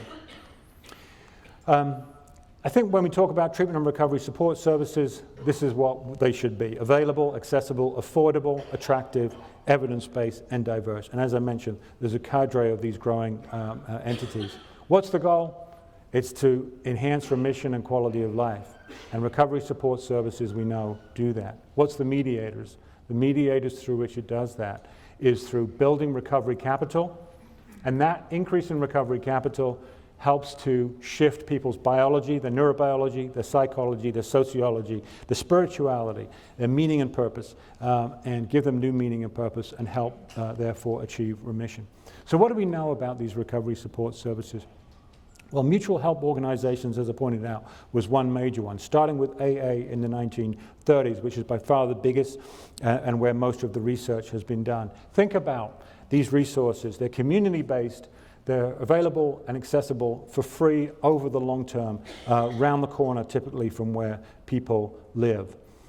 They also provide recovery supportive role modeling. What's interesting when you think about addiction and substance use and the paradox, there's a paradox I think in terms of the onset, factors regarding onset and offset of substance use. There are 4 main reasons that NIDA says that people start taking drugs: to feel good, to feel better, in other words, self-medication, to do better, or performance enhancement, or because other people are doing it, right? The social pressure or the peer influence that influences initial decisions to start using. Well, what are the 4 main reasons why people stop? To feel good, to feel better, to do better, and because other people are not doing it, right? So think about it. The things that, the reasons why people start are also the reasons why people stop. What initially was a way to feel good, to feel better, to do better, now becomes the exact opposite. This makes me feel worse. This makes me do worse. Okay? I don't feel good anymore doing this, but I can't stop it. The train has left the station, and it's got so much momentum that I can't, no matter what brake I use to try and put on, I can't stop. But people do stop, and other people are a major factor, of course, in doing that. Think about what happens in smart recovery. Of course, there are explicit things which happen as part of the protocols in terms of motivational enhancement, skills training. But here's a nice set of principles that I think are operating in all mutual help groups: Smart Recovery, LifeRing, AA, wherever there's people gathered in this therapeutic context. And these come from Irvin Yalom's group therapy theory, which I really like, because it captures for me the dimensions of what I think is happening also in mutual help groups. This notion of universality, or the sense of belonging, that people suffer from the same condition, that immediately helps to remove that burden of differentness, the stigma and discrimination, because you're just like me, I'm just like you, we're in this together, I don't have to feel ashamed. The installation of hope: wow, this guy's got 6 months, maybe I can get better too. Okay, the fact that people are getting better, that observation that can lead to hope. Catharsis, being able to talk about what's going on. Cohesion, the idea that we're in this together, that we are supporting one another, and so on. Altruism, imparting information. All of these things are operating, I think, in mutual help groups. Now, what about the evidence? So we've just about to finish this review, systematic review, which will be out, published very soon, where we looked at AA and 12-step facilitation. What we found was that the evidence on AA, which is accumulated massively in the last 50 years, particularly in the last 30, shows a benefit. So treatments that link patients to AA, an indigenous ubiquitous community resource, which is free in the community around the corner from where people live, produces better outcomes in terms of complete abstinence and remission compared to other treatments. This is what we found. On average, produces about 50% more cases of complete abstinence than other treatments like CBT. Not only that, but linking patients, in this case to AA, also reduced healthcare costs substantially. In fact, we estimated, through aggregating the findings from the studies, the 5 economic studies in this review, was that if we were to implement 12-step facilitation, that is to say link patients clinically with AA after treatment, we would save between $10 and $15 billion a year in healthcare costs, okay, while also producing better outcomes, okay? This is linking people to AA. How does AA work? AA works by mobilizing these mechanisms of behavior change. This is what we have found with rigorous, controlled mechanisms research, that AA works. In other words, why does AA produce this benefit? Is because over time, remember, we're dealing with a chronic condition that's susceptible to relapse in those early months and years after initial remission.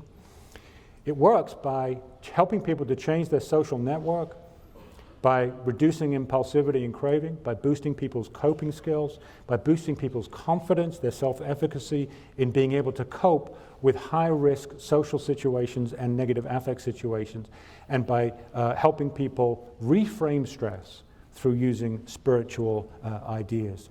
So, but think about all those mechanisms. Most of those mechanisms are the same mechanisms through which treatment confers benefit. So what does AA do? AA does the same thing as treatment, but it does it for free over the long term in the communities in which people live. My guess, where I would put the money, as I said, Smart Recovery probably does the same thing. If we had a big enough sample of Smart Recovery, this is what we would see also. If you looked at LifeRing, if you looked at other major mutual help organizations. In other words, what we do through providing mutual support is mobilize these common factors of change. Help people shift their social network, boost their confidence, their coping, help maintain their motivation for recovery, and reduce craving and impulsivity. These are the things I think are going on, and I would put money on that whatever one we looked at, we would see similar kinds of mechanisms at play. So most of the research right now has been done on AA, but I think we can extend, at least I would, extrapolate that if we were to look at SMART in the same way, we would see SMART working. Why? Because SMART mobilizes the same kinds of mechanisms I would put money on as AA does. In other words, it mobilizes these common factors. What about research specifically on AA, on SMART? There's been some actually. SMART is the only, really, there's been a couple of other descriptive studies, but really SMART is the only one that's really been looked at in any way. And Sarah Zemmour, who is here, has done a study, actually the only real world study looking at SMART, and found that SMART works as well as AA in terms of its effects over a 12-month period for those who, again, this was a self-selecting study, so people choosing to go to SMART, finding benefits over that to the same magnitude as AA and other groups like LifeRing over a 12-month period. So that's good news. Again, we need SMART. We need other entities beyond 12-step. We're just doing, as I mentioned, this first study, which we call the Pathway Study. There's probably a bazillion studies called the Pathway Study, but this is our Pathway Study. But for the first time, we're doing a big real-world study on smart recovery around the Boston area. Thank you for helping us, those of you from the Boston area. And I do have some materials if you want to take some. I've got some flyers, postcards here with me.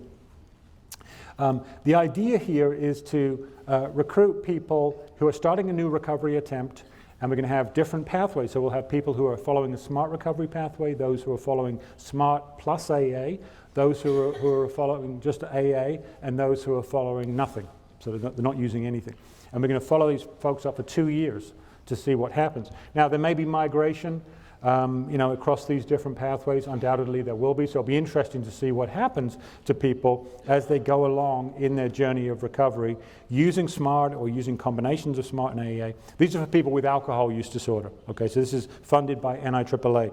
So it's just for alcohol use disorder primarily, but they can have other drug use disorders as well, comorbidly or other kinds of problems, but alcohol needs to be their primary substance. So anyway, I'll be looking forward to telling you about those results when we have them. It won't be for 2 or 3 years just because we're recruiting and then following people up. But I'm very excited about really having some real world data that we'll be able to talk about in terms of smart recovery effects. Again, I mentioned this peer-based recovery support service or recovery coaching, which has really emerged. It's really become really in vogue. It's such a catchy title, isn't it? Recovery coaching. It's kind of cool.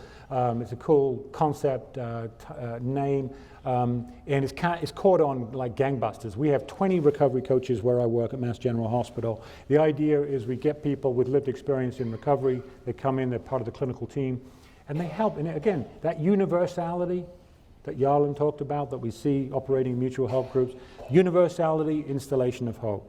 The 2 big factors involved in mutual help groups are operating through these peer recovery coaches. Hey, I'm in recovery too. Oh, you're in recovery? Yeah, I'm in recovery. How can I help you?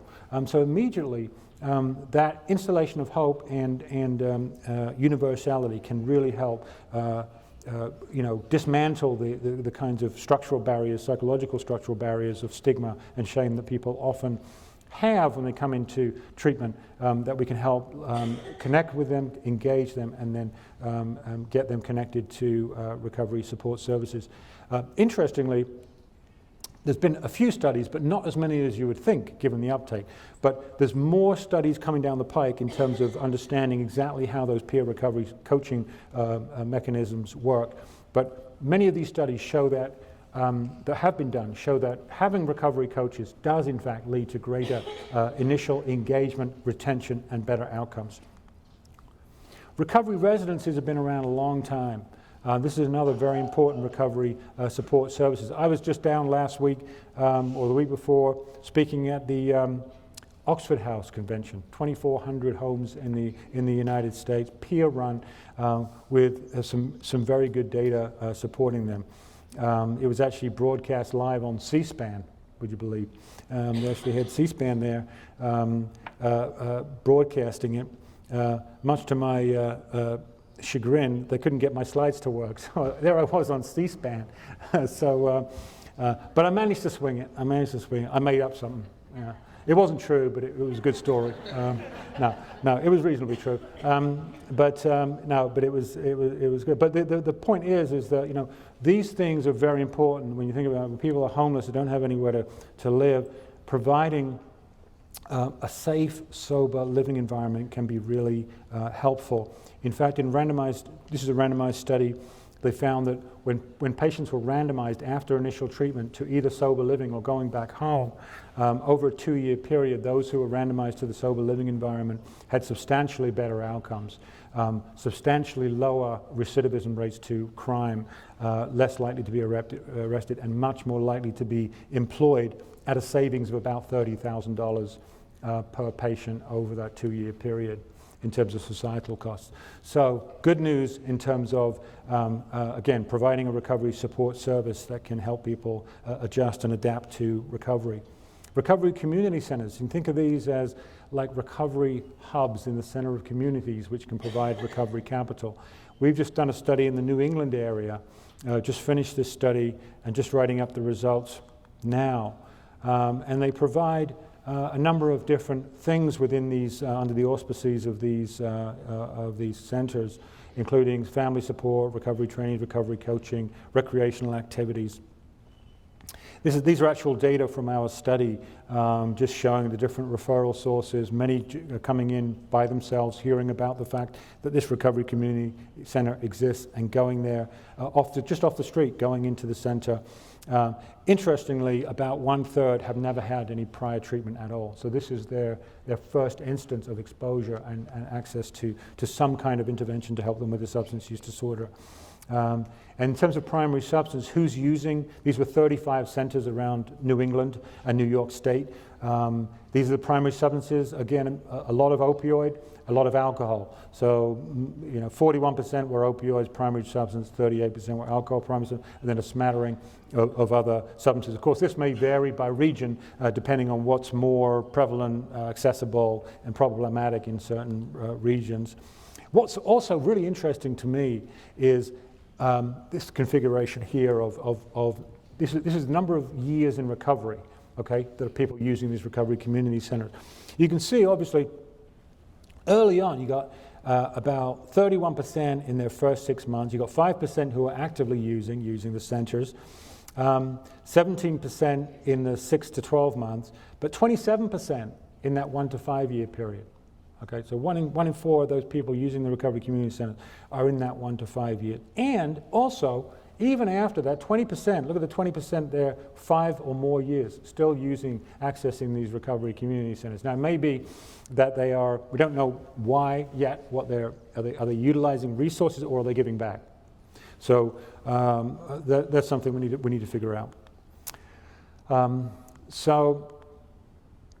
And this is actually what we've just found. I'm excited about this because this model actually holds up because this is what we specified a priori in terms of how recovery community centers are supposed to work. In fact, what we're finding is this is actually supported. So this model that recovery community centers actually increase recovery capital, that is to say, access to recovery resources, jobs, friends, housing, and then that access to recovery capital is associated with increases in self-esteem, quality of life, and decreases in psychological distress. The last thing I want to tell you about is recovery support services and in educational settings. And this has been a kind of another new area, emerging area of that's come up in the last 20 years, which has now started to be evaluated, helping young people, particularly those adolescents and young adults who are trying to get an education, who have a substance use disorder, to return to education and get the supports that they need. And this is the first and only large-scale quasi-experimental study that was done by Andy Finch, colleagues, and what they found was a substantial benefit for adolescents when they're controlled for other factors which could account for the difference. Those kids coming out of treatment, going to recovery high schools, these were in the Midwest, did better, did about twice as well in terms of relapse risk. Or had 4 times lower odds of relapse risk compared to kids going back to regular high schools after treatment. So that's good news. Again, providing indigenous recovery support that can help people. And the same with collegiate recovery programs has shown to be helpful also, although there's much more research needed in that area. So what about in terms of clinical, actual clinical continuing care? What do we know there? Well, surprisingly, a lot of these models, as you saw, are coming from the community. They're coming from people, not clinicians, but from people who are sufferers themselves or their families, who said, you know what, we need more. There's not enough out there to support us. And so we have to create these new entities. Mutual help groups, recovery housing, recovery community centers, all came from the community, not from clinicians. But what have clinicians done in terms of actually looking at addiction as a chronic illness which is susceptible to relapse over the long term? Well, Michael Dennis and Christy Scott in Illinois, not far, actually right here in Chicago. In fact, these data are from Chicago. I forget where I am. I'm in Chicago, yeah. So these data were collected right here in Chicago. And what they did here was actually treat addiction like you would a chronic illness like diabetes or hypertension. So they had roughly 500 people randomized after treatment to follow up every quarter for 4 years, what they call a recovery management checkup. That is an assessment plus a conversation with a therapist to see where you are. And then they compared that with randomly assigning the other half of the patients to just a quarterly checkup with no conversation. So just the assessment, but no conversation with the therapist about how you were doing, okay? What did they find? Those who actually got the assessment plus the conversation about how they were doing based on the assessment got back into treatment 3 years earlier, on average, than people who just got the assessment only. These were people who needed treatment, got back into treatment 3 years earlier than people who did not only got the assessment without the conversation. So not only that, but they actually had substantially better, significantly better substance use outcomes, and it was more cost effective. So in summary, I've given you a lot of detail there, a lot of information. You're welcome to have these slides. If you need any of these papers, I'm happy to send them to you as well. But just zooming out again, thinking about where we've come in the last 50 years. We've come a long way in terms of our understanding and policy approaches to this quote-unquote drug problem, which encompasses, of course, legal drugs as well, like alcohol. We've had a number of paradigm shifts, including, most notably, I think, the importance of how do we help people stay in stable remission over time. And this is where lower cost or low cost community-based services can play a very important role. Again, we're all in this together. We're all in this together. We're trying to solve this problem and crisis together. The more indigenous free recovery support services we have, like Smart Recovery, like Lifeline, like AA, like NA, like recovery housing, like recovery community centers, all of these recovery support services, if we can create a fabric in our community that we can connect the dots, stitch the material together, then we've got a better chance that we can help more people continue in recovery and build a life worth living. So with that, thank you so much for having me, and I hope you have a great conference.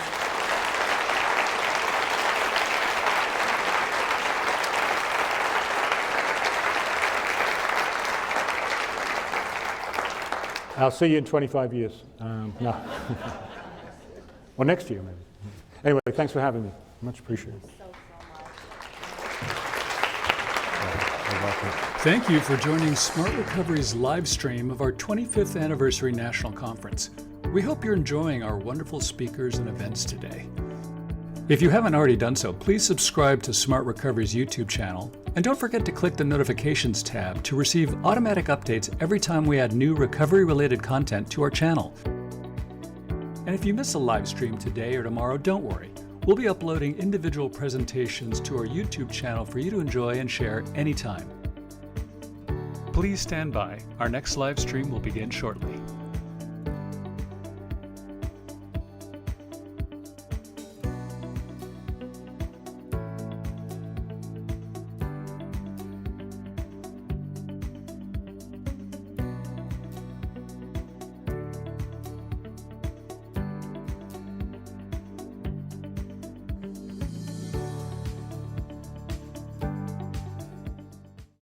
Thank you for joining Smart Recovery's live stream of our 25th Anniversary National Conference. We hope you're enjoying our wonderful speakers and events today.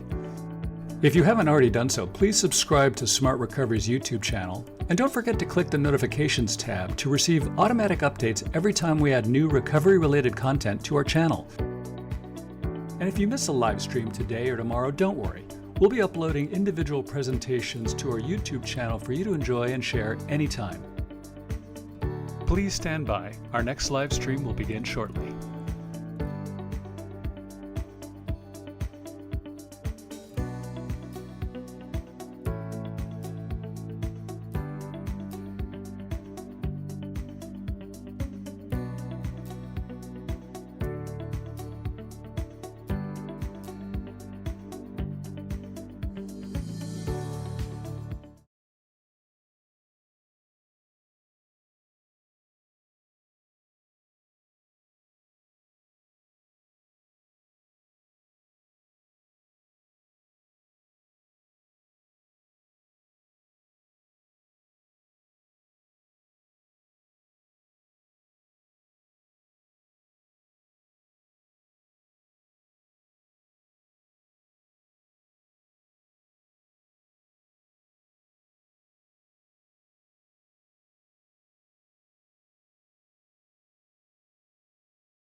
I will tell you how I got to that point. I excelled on both the football field and in the streets, even though that wasn't probably a good thing. And as that happened, I had a love-hate relationship with football. My father was a coach who never was really around, and I said, if I play football, maybe he'll come around. He still never showed up, never came to a single game. In that point, I became really good at football, one of the top football players in the state. And as college got around, I had buried 8 friends before I graduated high school. Held one of my best friends while he bled out. And my family in the black community did not believe in mental health. They didn't believe in therapy. And I never got treatment for any of those things. I was going through life thinking I was fine, believing I was okay, telling everybody I was okay. I ended up getting a scholarship to a university in Florida to play football. It was a perfect storm that was going to hit me, and hit me hard. I found myself my freshman year 15 miles away from home with a bunch of untreated problems that I never really had dealt with or knew that I had. As I entered college, I had no idea what addiction was. I had no idea what recovery was. 3 games into my college career, I dislocated my shoulder. I went to the sidelines and the trainer told me, you can go out and go to the hospital, or you can take 2 of these pills and I'll pop your shoulder back in and you can go in the game. And of course, I took the pills. I was on a year-to-year scholarship, meaning I had to earn my spot every single year. And there was one thing I knew was I did not want to go back to the hood. I did not want to go back to that housing project. So I took the pills. After the game, I asked the trainer what those pills were. She told me they were Percocets. I asked her for a script, and from then on, for the next 4 years, I was given a script of 60 Percocets a month. I've learned that the perks, as I was taking them orally, one of my friends, she told me, hey, it hits you a lot faster if you crush it down. Then I started sniffing the perks. There was this feeling that I've been chasing my whole life that I felt when I sniffed that perk. A feeling that I needed, that to replace that hole from my father, from my mother. Those things that I wanted, I felt in drugs. I tell people all the time that the first thing I ever fell in love with was opiates. And it's the truth. It was the first thing I truly loved, that feeling. I had dreams that were big, that I wanted to achieve, that opioids destroyed. My senior year, I got an undrafted rookie free agent contract to play on the practice squad for an NFL team. When I got to this NFL team, they believed that I had no reason to be using perks and did not need to be on opiates. I disagreed strongly. So much so that I failed 5 drug tests. When they gave me the 6th drug test, they told me that this drug test is in 3 days. All you gotta do is not use drugs for 3 days. I crushed a perk and sniffed it before I went in to take the drug test and prayed that the test was going to come back negative. Well, it didn't. I was given a plane ticket home on Christmas Day. My mother picked me up from Logan Airport. I told her I had a concussion. I'd be back in a week. I hadn't seen my family in 2.5 years.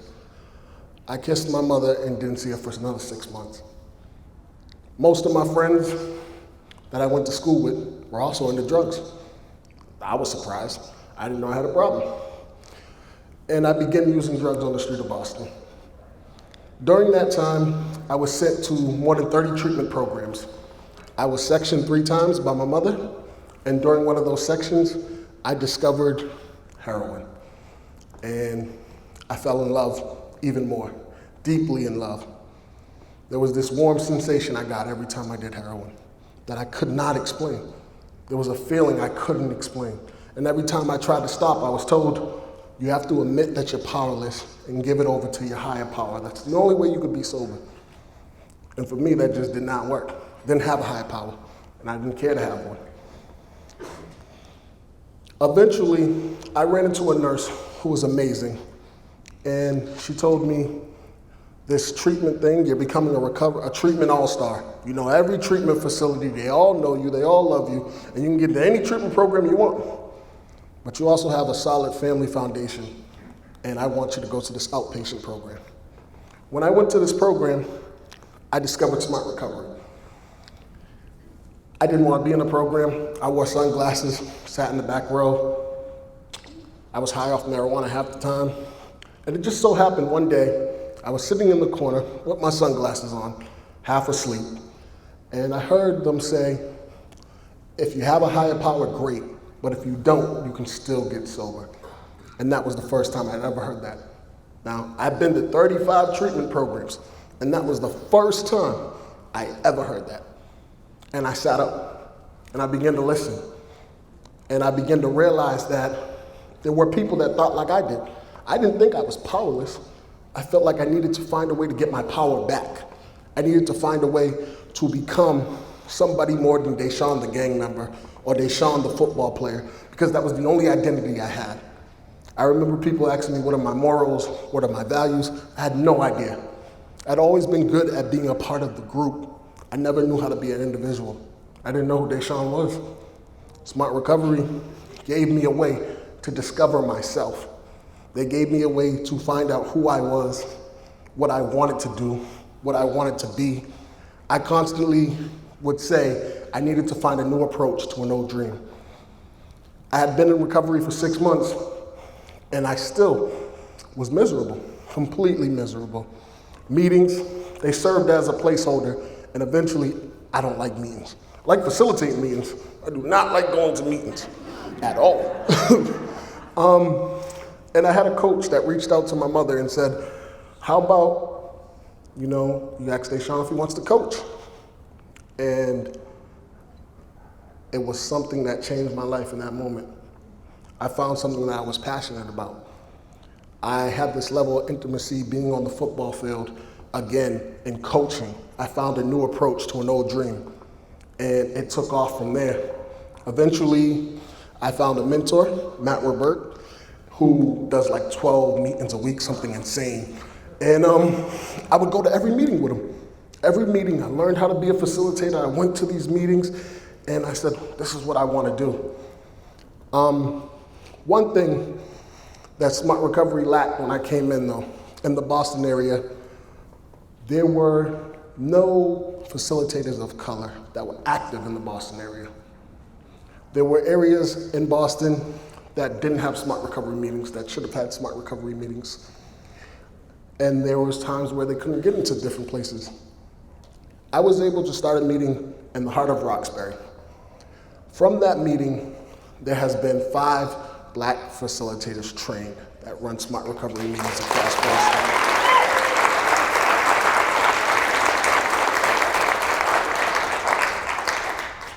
I remember when I got my first job because I volunteered at a recovery center, and I got a job working at a recovery center. And when I got there, I had been the first hire that wasn't NA. that wasn't a 12-step program. And this lady who had 20 years of recovery would ask me all the time, why do you go to that meeting filled with a bunch of white people? Just don't understand it. And she was like, how do you relate? And I realized there was this thing going on, that there was a disconnect because they didn't understand. And my director ended up loving Smart Recovery. She loved it so much she took the facilitators training. And they got to understand the things that helped me, the mindfulness, the way I think affects the way I feel affects the way I act. The things that I were able to do. When I went to 12-step meetings, they talked about the tools, but I'd never seen a tool. Didn't know what a tool was. Smart Recovery, I was able to find that tool. Eventually, I moved on from the recovery centers, and I currently am part of a teen center, a recovery teen center. And those things that I do with the youth there is really impressive. We're getting ready to start the first open Smart Recovery teen meeting in the state that I'm currently in.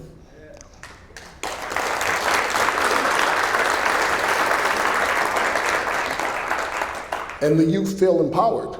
They feel empowered by the things that we talk about. They say that when I come into the school and I do a group, they don't feel like it's a recovery group, because we talk about life skills. We talk about building skills that are gonna help them.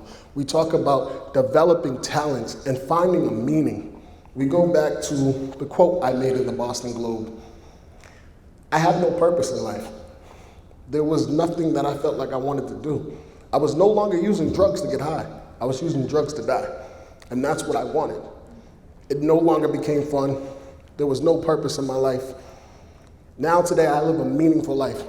I get up and I go to work, and I never argue about going to work. I might argue about getting out of bed, but I never argue about going into work. I deal with youth about 12 hours a day. I work 10 hours with youth, and then I volunteer and I coach youth football for another 2 hours. And everything that I get from them is the things that I wish I would have got from somebody in my community, in my neighborhood. I show them the same support and the caring and the love that I hoped that I had gotten when I was younger. I let them know that they are good at things. I remember I had a dream of being a history teacher and a football coach. And I went to a MECO school, and we did this project on what we wanted to do. Now, a MECO school is where they take inner city kids, bring them into the suburbs. I made this whole project about being a history teacher and a football coach. I gave the presentation, and then one of the kids raised his hand. And he's my best friend. He's still my best friend to this day. He says, you know that's kind of impossible, right? And I said, why? Do you see any black teachers? And he was talking about what he saw, and I looked at what I saw, and it stopped me in my tracks. It made me, I can't do that. There's nobody that looks like me. There's nobody that has been through what I've been through to relate to have any frame of knowledge. And that's what I try to give these kids. I look like them, I've been through their experience, and I give them the hope and let them know that they can do the things that they're passionate about. They can be anything they dream to be. Smart Recovery gave me that hope back. It gave me that passion for life back. And I continue to carry that message. I told myself, once I found Smart Recovery, I was going to go into as many facilities as I could and talk about this program. We began doing Smart Recovery commitments and going into detoxes and going into holdings and talking about Smart Recovery. And people would come into my meeting and be like, oh, I seen you here, you did this commitment. I wouldn't remember them, but they remembered where to find me. And that's when I knew I was doing something that was really meaningful. And I would like to thank everybody for allowing me to share. I'm gonna go ahead and wrap up. Thank you for joining Smart Recovery's live stream of our 25th Anniversary National Conference. We hope you're enjoying our wonderful speakers and events today. If you haven't already done so, please subscribe to Smart Recovery's YouTube channel, and don't forget to click the Notifications tab to receive automatic updates every time we add new recovery-related content to our channel. And if you miss a live stream today or tomorrow, don't worry. We'll be uploading individual presentations to our YouTube channel for you to enjoy and share anytime. Please stand by. Our next live stream will begin shortly.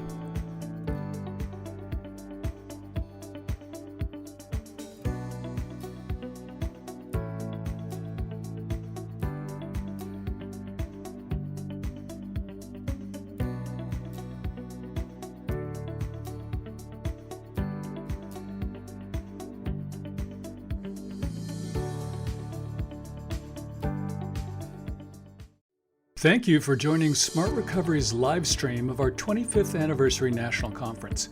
We hope you're enjoying our wonderful speakers and events today. If you haven't already done so, please subscribe to Smart Recovery's YouTube channel, and don't forget to click the Notifications tab to receive automatic updates every time we add new recovery-related content to our channel. And if you miss a live stream today or tomorrow, don't worry. We'll be uploading individual presentations to our YouTube channel for you to enjoy and share anytime. Yes? A little louder? Okay. Well, hi everyone. I have to say a couple of things up front. One, that's some act to follow, as they say in show business. DeSean, my son and you have come from very different backgrounds, and I can tell you that if I wish you were here today to meet you, you guys would get together for a few hours and talk about all the common things I heard just in that brief talk. So thank you for that, and thank you for sharing. I don't know, now is when we need Ernie G. You've all been sitting, you're tired, you're ready to eat lunch, so just bear with me for a few minutes. I've been facilitating family and friends meetings online here at SMART for 6 years. And while that may sound like I'm an obvious choice to be doing this here today, that's not really true. There are many others who do family and friends face-to-face meetings out there in the community and online who could do this as well or probably better than I. And in fact, I'd like to ask those in the audience who do facilitate family and friends meetings if you just stand up. Got to be a few of you. Ah, yeah. Thank you. And I do want to acknowledge one of those, although she'll kill me for doing this, one of the special facilitators, that's Roxanne Allen,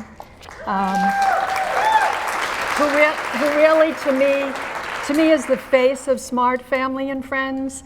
She's a longtime board member of SMART, a mentor to me, and I'm sure to many others of you in the room. So I'm really honored to be sharing my story with you this afternoon. Talking about really the past, present, and future of family and friends through my own personal lens. I think we went too fast here. Okay. When my 22-year-old son was struggling with an addiction to hydrocodone after major back surgery, I wish this flyer, is it up there? No. Yeah, okay. You can all see already, you know, I'm not a tech person. I wish this flyer had been, I don't know why this keeps bouncing. This is the one I want. Okay. I wish this flyer had been posted in my own town. My husband and I were overwhelmed and floundering. Although I'm a social worker by training and profession, I had no experience with addiction. And I suffered from a common occupational hazard of those in the helping professions. I was in the business of helping, and when I didn't have the ability to fix my son's addiction, it was an extremely painful experience.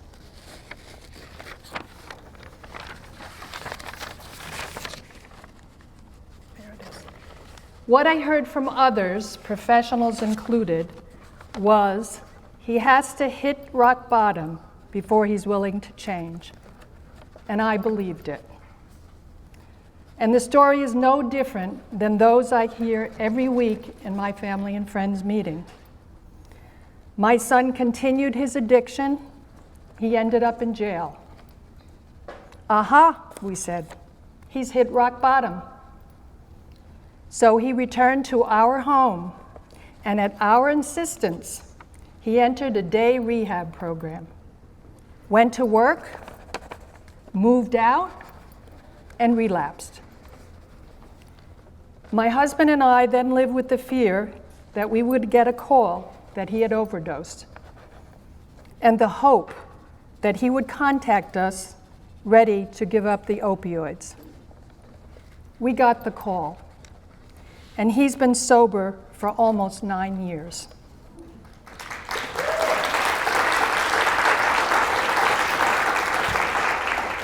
His recovery is his accomplishment, enhanced by a few things his parents did right, and also a very good friend, and lots of plain, old-fashioned good luck.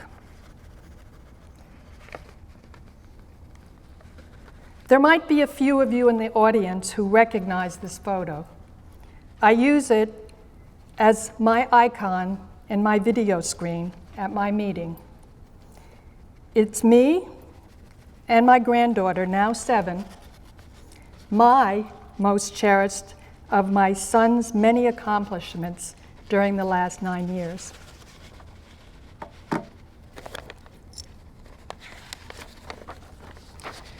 The fact that my son survived his 8-year addiction is also due to SMART.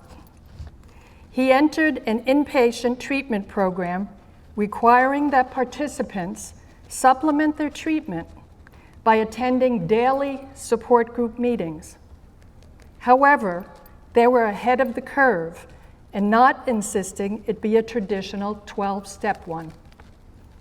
That's how my son found SMART and introduced it to me. And something very interesting, when DeSean was talking, my son's connection, Boston. That's where it happened. From the moment I contacted SMART in 2013, I was hooked. Already familiar with the power of REBT, I wanted to get involved in helping families. I wanted to be a messenger for Captain Jack Sparrow, who tells us, the problem is not the problem is your attitude about the problem. At that time, 6 years ago, there was one tool-time online meeting facilitated by Roxanne and a late colleague, and a year earlier, they had authored the Family and Friends Facilitators Manual and participant handbooks that were used as a basis for that meeting, combining both the tools used in SMART recovery and what they had learned about the CRAFT approach. And for those of you who are not familiar, CRAFT is a therapy program for families developed by Dr. Bob Myers and has had enormous success. And based on the same sound mental health principles as SMART, it provided a starting point for developing a family and friends approach here at SMART. And by the way, since that time, our Family and Friends Handbook is now in Kindle version as well. Roxanne took me under her wings after I completed the facilitators training, and we began co-facilitating a second online meeting. Eventually, we split up to be able to provide an additional meeting. Both of our meetings are check-in meetings where participants' issues dictate the discussion. Ooh, I'm there. Okay. Just as in face-to-face family and friends meetings, we share SMART tools in our discussion of how change happens, learning how to better communicate, understanding and restoring healthy boundaries, practicing emotional self-management, self-care, trust and safety, and acceptance and understanding. And another volunteer facilitator, Lisa, continues the original tool time meeting where topics in our handbook are presented in detail, a different topic each week. As our experience has grown, our meetings have been enriched by many participants from SMART Recovery. At the start, Roxanne and I had many discussions of how family and friends meetings would work if people from recovery showed up.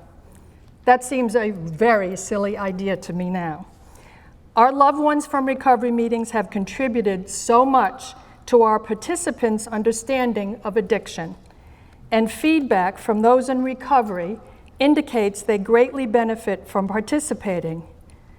They come for a variety of reasons: to better understand their families, or to encourage their families to attend a family and friends meeting, or to better cope themselves with a family member with an addiction.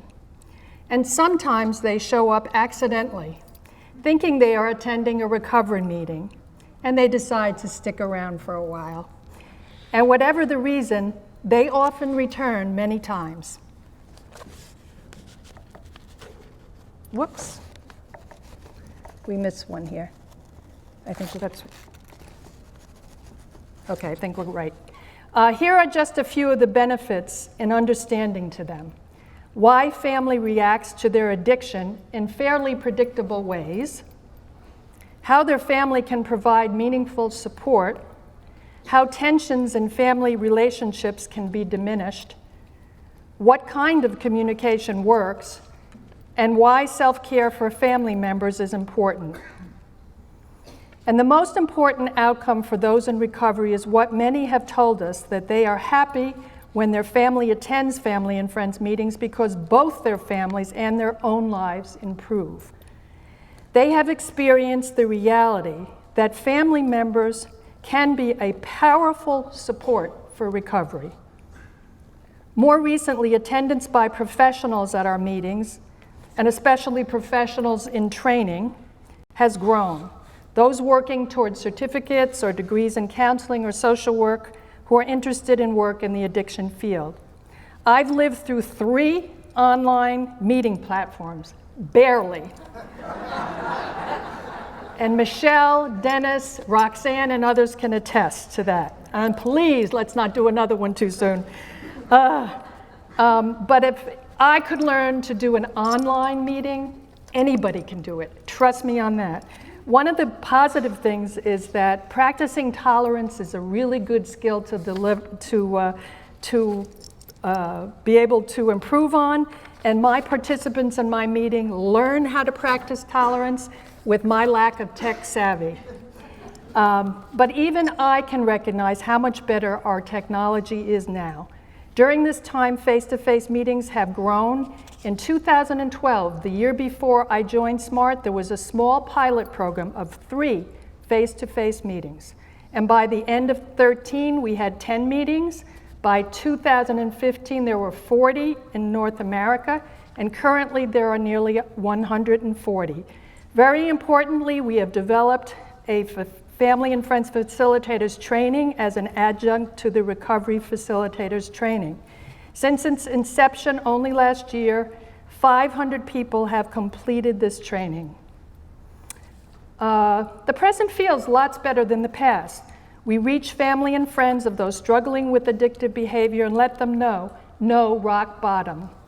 We try to help them understand what a wiser social worker than I wrote in an article entitled, "The Flawed Psychology of Forcing People to Hit Rock Bottom." In it, Brooke Feldman shares this: "The key to supporting people living with addiction and reaching their full potential is the exact opposite of letting them hit rock bottom. It means to foster social connectedness rather than to force isolation. It means to practice acceptance rather than intolerance. It means to fan self-worth rather than to fuel shame, and it means to love rather than disdain." She states, "It is long past time that the ways in which we view and treat addiction line up less with opinion, personal moral belief, and socially transmitted misinformation, and instead more with what science tells us about human behavior and social development." She continues with, "It seems that it is in science where we find the compassion, empathy, and understanding that society is still too often lacking." And you can find her article, by the way. I think it was reprinted in our SMART blog, which you can find on the website. Here at SMART, we know we are doing what is sorely lacking in other approaches to helping families. We know this because our participants tell us, and there's some comments and feedback we get. But the only reward worth the having for having done good work yesterday and today is a chance to do better work tomorrow, and better work we need to do. The truth is we are helping very few in proportion to the need. The sheer numbers out there should keep us doing online meetings around the clock. Instead, we run 3 per week and 1 on the UK website. And why do we have 140 face-to-face meetings when 500 individuals have already completed the Family and Friends training? There's a wonderful baseball movie called Field of Dreams, and in it, Kevin Costner's character walks in his cornfield one night, and hears a voice telling him, "If you build it, he will come." It's fantasy as a metaphor for creating something as a first step to success. But lots of hard work is necessary to change a fantasy to reality. We need all of us to do whatever we can to make the reality continue to happen for SMART family and friends. Public speaking, articles, letters, wearing SMART hats and t-shirts are things that help. We need to do outreach for SMART in our communities, for family and friends, be on the lookout for making connections to other organizations who can help, and encourage more people to use their training to develop new meetings, online, in communities, and especially where existing recovery meetings exist. But in my opinion, all of this is still not enough. When Mark Ruth came on board as executive director, he said, "For more than 24 years, the collective efforts of many individuals are at the core of a truly awesome story about an organization that has grown steadily and made a huge impact. And yet, despite clear evidence of success, SMART is still somewhat a secret." Unlocking that secret is the future for SMART family and friends. We need funds that can expand our reach, and in my opinion, we need serious media exposure to do that. It's the reality of the world we live in. We're far from SMART being part of our vernacular. Recently, my husband was approached by 2 young women at the supermarket doing fundraising for a local drug prevention program. When he mentioned that I'm a facilitator for SMART family and friends, they had no idea what he was talking about. I hope to live long enough to not hear the common reaction after I've explained SMART recovery. How come I've never heard of it? It sounds like a great thing. Yes, we all know it is. And we also know, as we've heard from earlier speakers, the pain of addiction, and right now the opioid one is an epidemic. Family members are broken and terrified. Many have lost a loved one. They're living in utter confusion about how to help their loved one and damaging their own lives in pursuit of trying to manage their loved one's addiction, floundering the same as I did. So many people are still struggling to find help.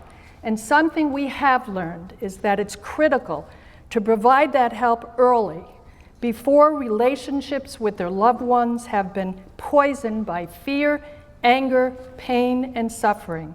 So let's try to make the future one where we can provide more answers to more of them before it's too late and their loved ones truly hit that rock bottom. We don't have time for questions, but I just want to offer, I'm going to be here. Please, if you want to learn more about family and friends, there's a breakout session this afternoon. I encourage you to go, but grab me, dinner, breaks, whatever. I'm happy to answer questions. And as you can see, I'm passionate. So, Thank you for joining SMART Recovery's live stream of our 25th Anniversary National Conference. We hope you're enjoying our wonderful speakers and events today. If you haven't already done so, please subscribe to SMART Recovery's YouTube channel, and don't forget to click the Notifications tab to receive automatic updates every time we add new recovery-related content to our channel. And if you miss a live stream today or tomorrow, don't worry. We'll be uploading individual presentations to our YouTube channel for you to enjoy and share anytime. Please stand by. Our next live stream will begin shortly.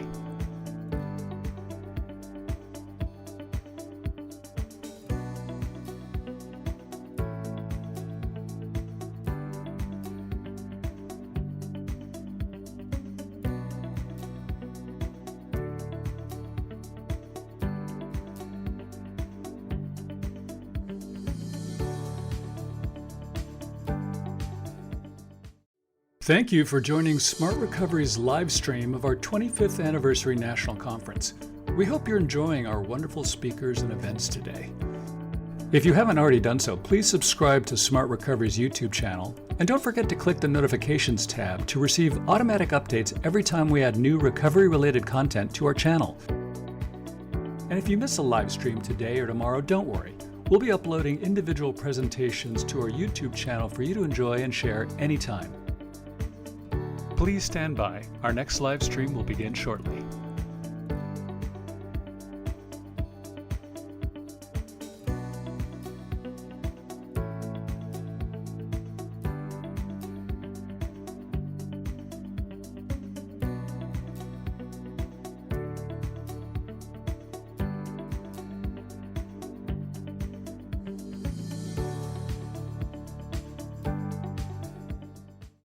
Thank you for joining Smart Recovery's live stream of our 25th Anniversary National Conference. We hope you're enjoying our wonderful speakers and events today. If you haven't already done so, please subscribe to Smart Recovery's YouTube channel, and don't forget to click the Notifications tab to receive automatic updates every time we add new recovery-related content to our channel. And if you miss a live stream today or tomorrow, don't worry. We'll be uploading individual presentations to our YouTube channel for you to enjoy and share anytime. Please stand by. Our next live stream will begin shortly.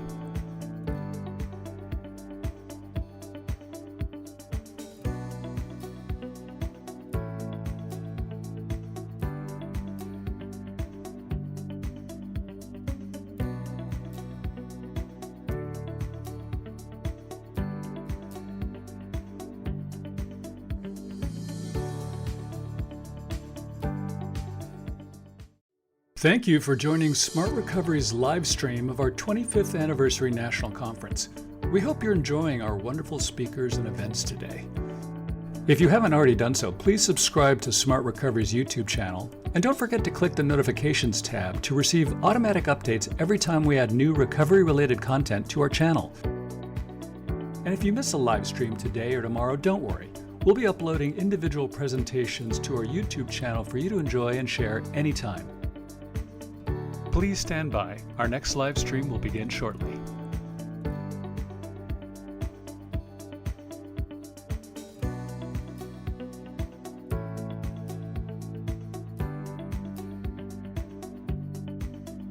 Click. Are we on? Can you hear us? Yeah? Yeah? Okay, great. Start. Okay. Hello, everybody. I take it we can't hear from here whether or not you can hear us.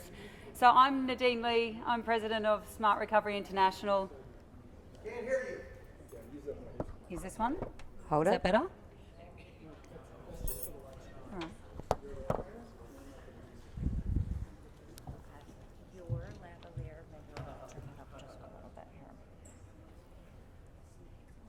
See if that's better. If not, we have the handheld. Can you hear me better now? No? No? I can hold that. Hold on.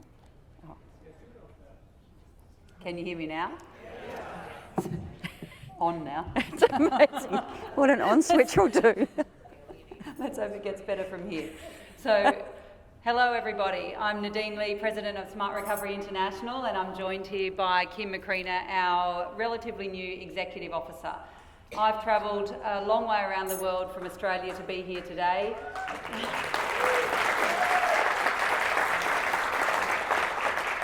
And there's a very clear reason that I've done that.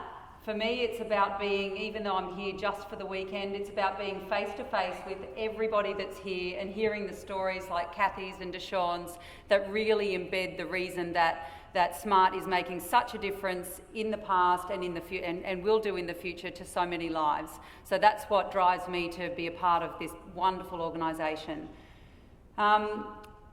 One thing that I hear in a lot of the conversations today is that people believe that if they knew earlier about Smart, or if they could share the news more globally about Smart, then that would make just the difference. So I think that that's one of the fundamental reasons that Smart Recovery International exists, is for us to be able to synthesise our view of what's happening internationally and see how we can raise the profile and therefore the expectations and the success of the program worldwide. So we're very clear about what our vision is with Smart Recovery, certainly from an international perspective, that we have an addiction-free world where people strive together to lead the best life for themselves, their families and their communities. And Kathy started to talk about some of the values that underpin that, and I think that that's certainly something, if we look at, I guess, potentially some new information for you today about SRI, is that our values are what underpin the internal operations, but also the way that we view everybody that's a part of Smart and the way that we talk about the organisation. So we are strong believers and advocates for empowerment, for acceptance, for accessibility, for openness and for liberation. And in having this inclusive view, we really believe that that's what's going to drive the organisation forward. Kim, joining us from Indonesia, albeit also Australian, is going to talk a little bit more today about where we've come from in the last 12 months and where we're planning to go in the next 12. Yeah. Hi, everyone. Can you hear me? No. The handheld? Okay, now? We're not real good at this, are we? We don't have microphones in Australia. No, we don't. Okay, now okay, now I know you can hear me because I can hear myself, which is a little weird, but okay, we'll go with this. Nice to be here. In fact, it's amazing to be here. This is the most incredible organisation. I've worked for over 30 years in not-for-profit organisations, and this is an amazing organisation. I consider myself privileged and honoured to actually have been chosen for the role of EO with Smart Recovery International, and it's really, really awesome to be here. Obviously, Bill referred to in his earlier opening remarks of how Smart Recovery became a global organisation a long time before the inception of Smart Recovery International. And it wasn't long after the first meetings established in America that Smart Recovery began meetings in Australia, in the UK, and in Canada. Of course, now we're here in 2009, and we have meetings in over 23 countries across the world. And it's that rapid growth that created the need for Smart Recovery International, the arm of the organisation that oversees the international growth of the meetings across the world. We continue to receive ongoing weekly interest in Smart Recovery and receive queries from around the world all the time. In the 9 months that I've been with the organisation, we've received over 115 queries, separate queries, from individuals from across the world, from 23 different countries, all wanting information about Smart, to start Smart in their communities. So there is a continuous growing need for Smart Recovery across the world. SRI was formally established. It was the idea was conceived many years ago, but it became an actual organisation last year. And those people who were at the Smart Recovery Conference last year in Tempe, Arizona, would have had the pleasure of listening and hearing from Nadene for the first time, and Bill, who introduced Smart Recovery International to the Smart Recovery community. It was after that particular conference that the Smart Recovery International Board of Directors met for the very first time to have their first strategy planning session. So 1 year on, Nadene and I are going to spend a short period of time just bringing you up to date with what the activities have been over the last 12 months. I'll just hand back to Nadene so she can talk about the Board of Directors. So Bill shared with you an array of wonderful talent and dedicated individuals around the world on different boards. So I will just say, related to the International Board of Directors, that we have 3 independents. Myself, last year I was based in Beijing, China. We still have Lorena, who's in China, and we have Madeline, who's in Australia. And then we have also our UK and our US board directors. In addition, we have our executive directors from our member countries, Australia, the US and the UK, and of course Kim, who joins all of our meetings. And the reason I think it's very important that we have a very strong representation from member countries is because we want to not be dictators in what we believe is the ideal way forward for the organisation, but to be working in consultation with the different countries to understand not only what the global vision is, but then how do we make it a reality in consideration for local differences. We currently meet every 2 months. But as you'll hear, based on the progress that we've been able to gain traction with over the last 12 months, a lot of work goes on behind the scenes. So Kim is our only paid employee. The directors are all working on a voluntary basis. And in a moment, after Kim shares some of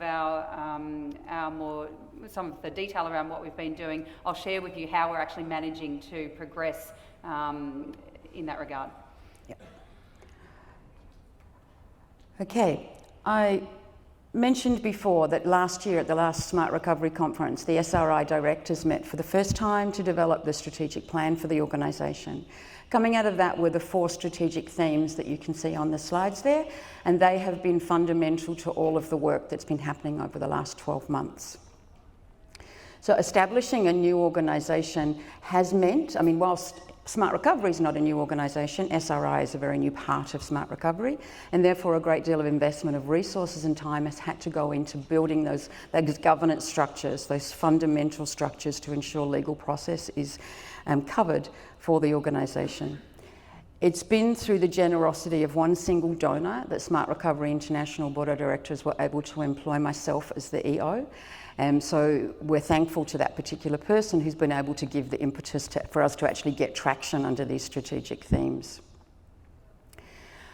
If you take just a few seconds to focus and reflect upon the SRI strategic themes, you can see that they all have a different area of focus, obviously, but there is one constant running amongst all of them, and that is to ensure the fidelity of the SMART program. Overseeing a global operation is a significant responsibility, and I know that the SRI Board of Directors take that responsibility very seriously.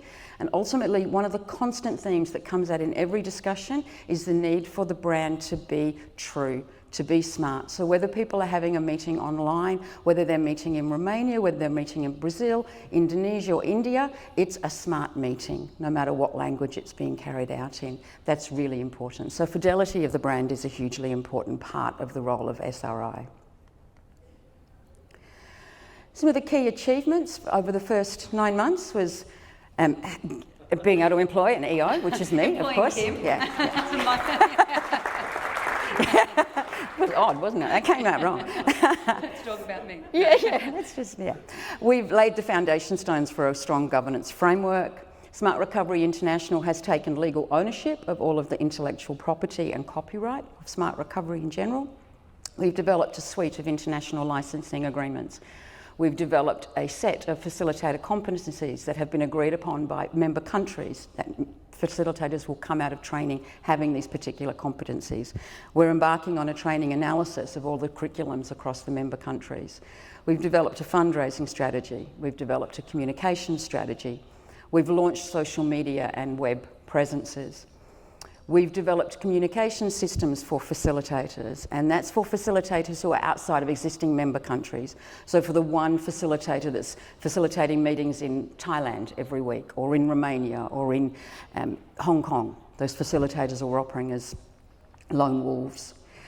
We've licensed Smart Recovery Ireland, which was a huge achievement. Yay, Darren. And we've also commenced smart meetings in South Korea, Romania, Iceland, and in the Caribbean. Handbooks are being translated into Portuguese and Icelandic, and as I said before, we continue to receive inquiries from many countries around the world. It's been a busy 9 months. Nadene will now talk a bit more about the governance structure. So busy 9 months, however, as I mentioned, because Kim's the only employee of SRI, we rely on the board directors and a number of other key stakeholders from around the world to sit on some of our committees. They're quite self-explanatory: finance, audit and risk, brand and communications, and the fundraising and global training committees. So each of those have a large number of people working, sometimes on a daily basis, but certainly on a weekly basis, to make sure that what it is that, that we're trying to achieve is actually becoming operational. Okay, just in relation to, we're all aware that addiction is a global health epidemic, and addiction has no borders. We all know that sort of language, but addiction is also a development issue. This particularly relates to Smart Recovery International Board of Directors deciding the positioning for Smart Recovery International, looking at where we're going to fit in the global addiction context. It's great that we continue to receive inquiries and organically will grow, and that's fantastic, but we also need to look where we're going to be strategically and position ourselves where we know there is need and where the program can be of greatest benefit in some countries. Now, the Sustainable Development Goals, this set that was signed off in 2015 for the very first time, actually identify addiction as an issue, as a development issue. Sustainable Development Goal number 3, health and well-being, actually has a target activity that countries are measured against to see how they're doing for their population. And this particular target activity is to strengthen the prevention and treatment programs. And it's much longer than that, but that's pretty much what it means. How countries are actually strengthening the prevention and treatment programs for their citizens within the countries. There's an area there for smart recovery to actually identify that it can fulfill that need in developing countries that are signatories towards the SDGs. The World Drug Report, the United Nations Office on Drugs and Crime, you can see the quote there, have identified that in order for treatment programs to be effective and to change the approach of war on drugs and to actually look at treating and targeting the demand of drugs rather than the supply of drugs, that treatment programs need to be based in science and they need to have a respect for human rights. Again, there's a room there for SMART to actually fit that particular model. And we know that messaging is already getting out, and we know that there are countries who are looking for those particular, for programs that are based in science. We're currently in conversation with the Special Task Force for Drugs from the Punjabi region in India, who have heard about the Smart Recovery Program and who wish to explore putting it into 180 of their addiction rehabilitation centres, because they know that it's based in science, they know that there is no stigma and no blame involved with it. And they also know that they're signed up to the SDGs, so they're looking at ways to actually improve the circumstances for people who use drugs in their communities. This slide here is just some quotes that Nadene and I have gathered over a few months. There were a lot more, but these are ones that we just pulled out because it is all about the people. It's totally and utterly about the people who actually use the program, the people who facilitate the program. SMART is person-centric, and this is a way of just reinforcing that even at Smart Recovery International level, it's still about the people, and it's the people who use the program and the people who facilitate the program. So these are comments from facilitators and from SMART participants from around the world. This next one, and we have our fingers crossed that it is going to work because this video has caused huge problems, so we're just going to see if it works. This video kind of sums up exactly, I think, very nicely how SMART actually does work from a human rights perspective and how SMART, the non-stigma, actually encourages people to actually manage their behaviours. I see it. She's holding up a 1 to me, so I know I've got to hurry up. Alaric Tan is a Smart Recovery facilitator and participant from an organisation called the Greenhouse in Singapore. The Greenhouse is a rehabilitation facility for people from LGBTQ communities in Singapore, hugely marginalised within that particular community, and they're also active drug users. Rick has very kindly decided to share his story, very quick story with us, to show how the SMART program actually serves his community members.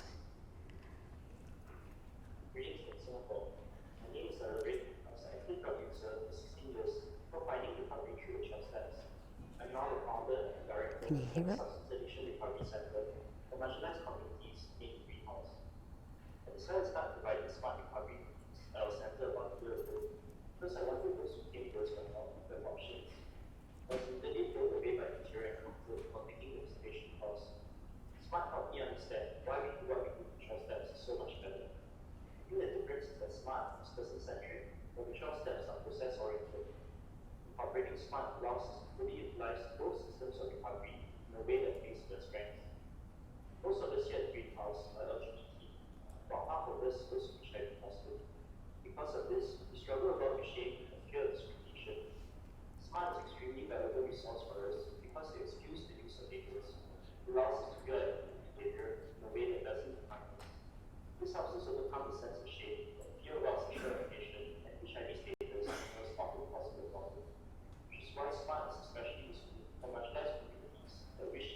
I think that Rick kind of just sums up that whole inclusive recovery, which is the term that Nadene used at the beginning, which is that SMART is inclusive. It meets people where they are, in their recovery journey, and Rick's program in the greenhouse really sum up that inclusivity that is SMART. Our last slide is just a summary of the plans that we have for the next 12 months.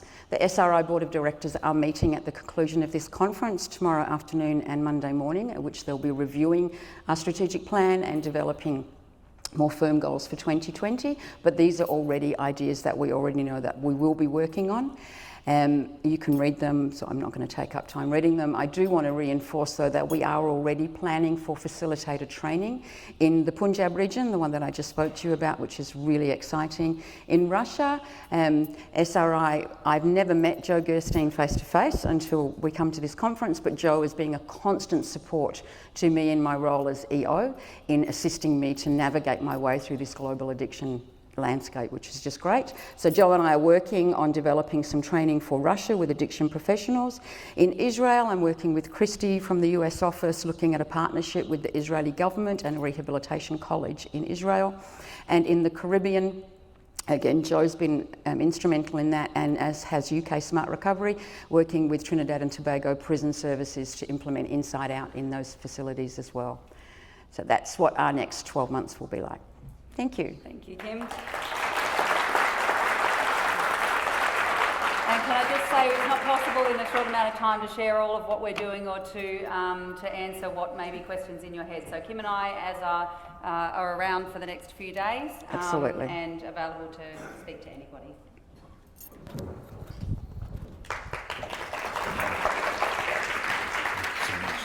Thank you for joining Smart Recovery's live stream of our 25th Anniversary National Conference. We hope you're enjoying our wonderful speakers and events today.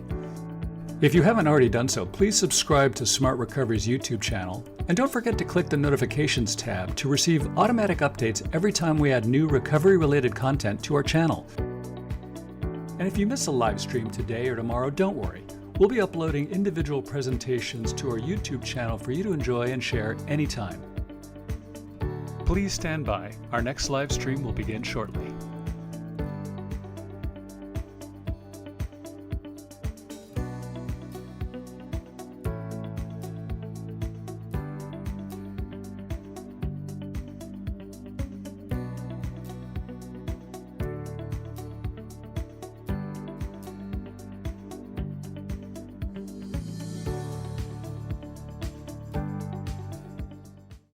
Thank you for joining Smart Recovery's live stream of our 25th Anniversary National Conference. We hope you're enjoying our wonderful speakers and events today. If you haven't already done so, please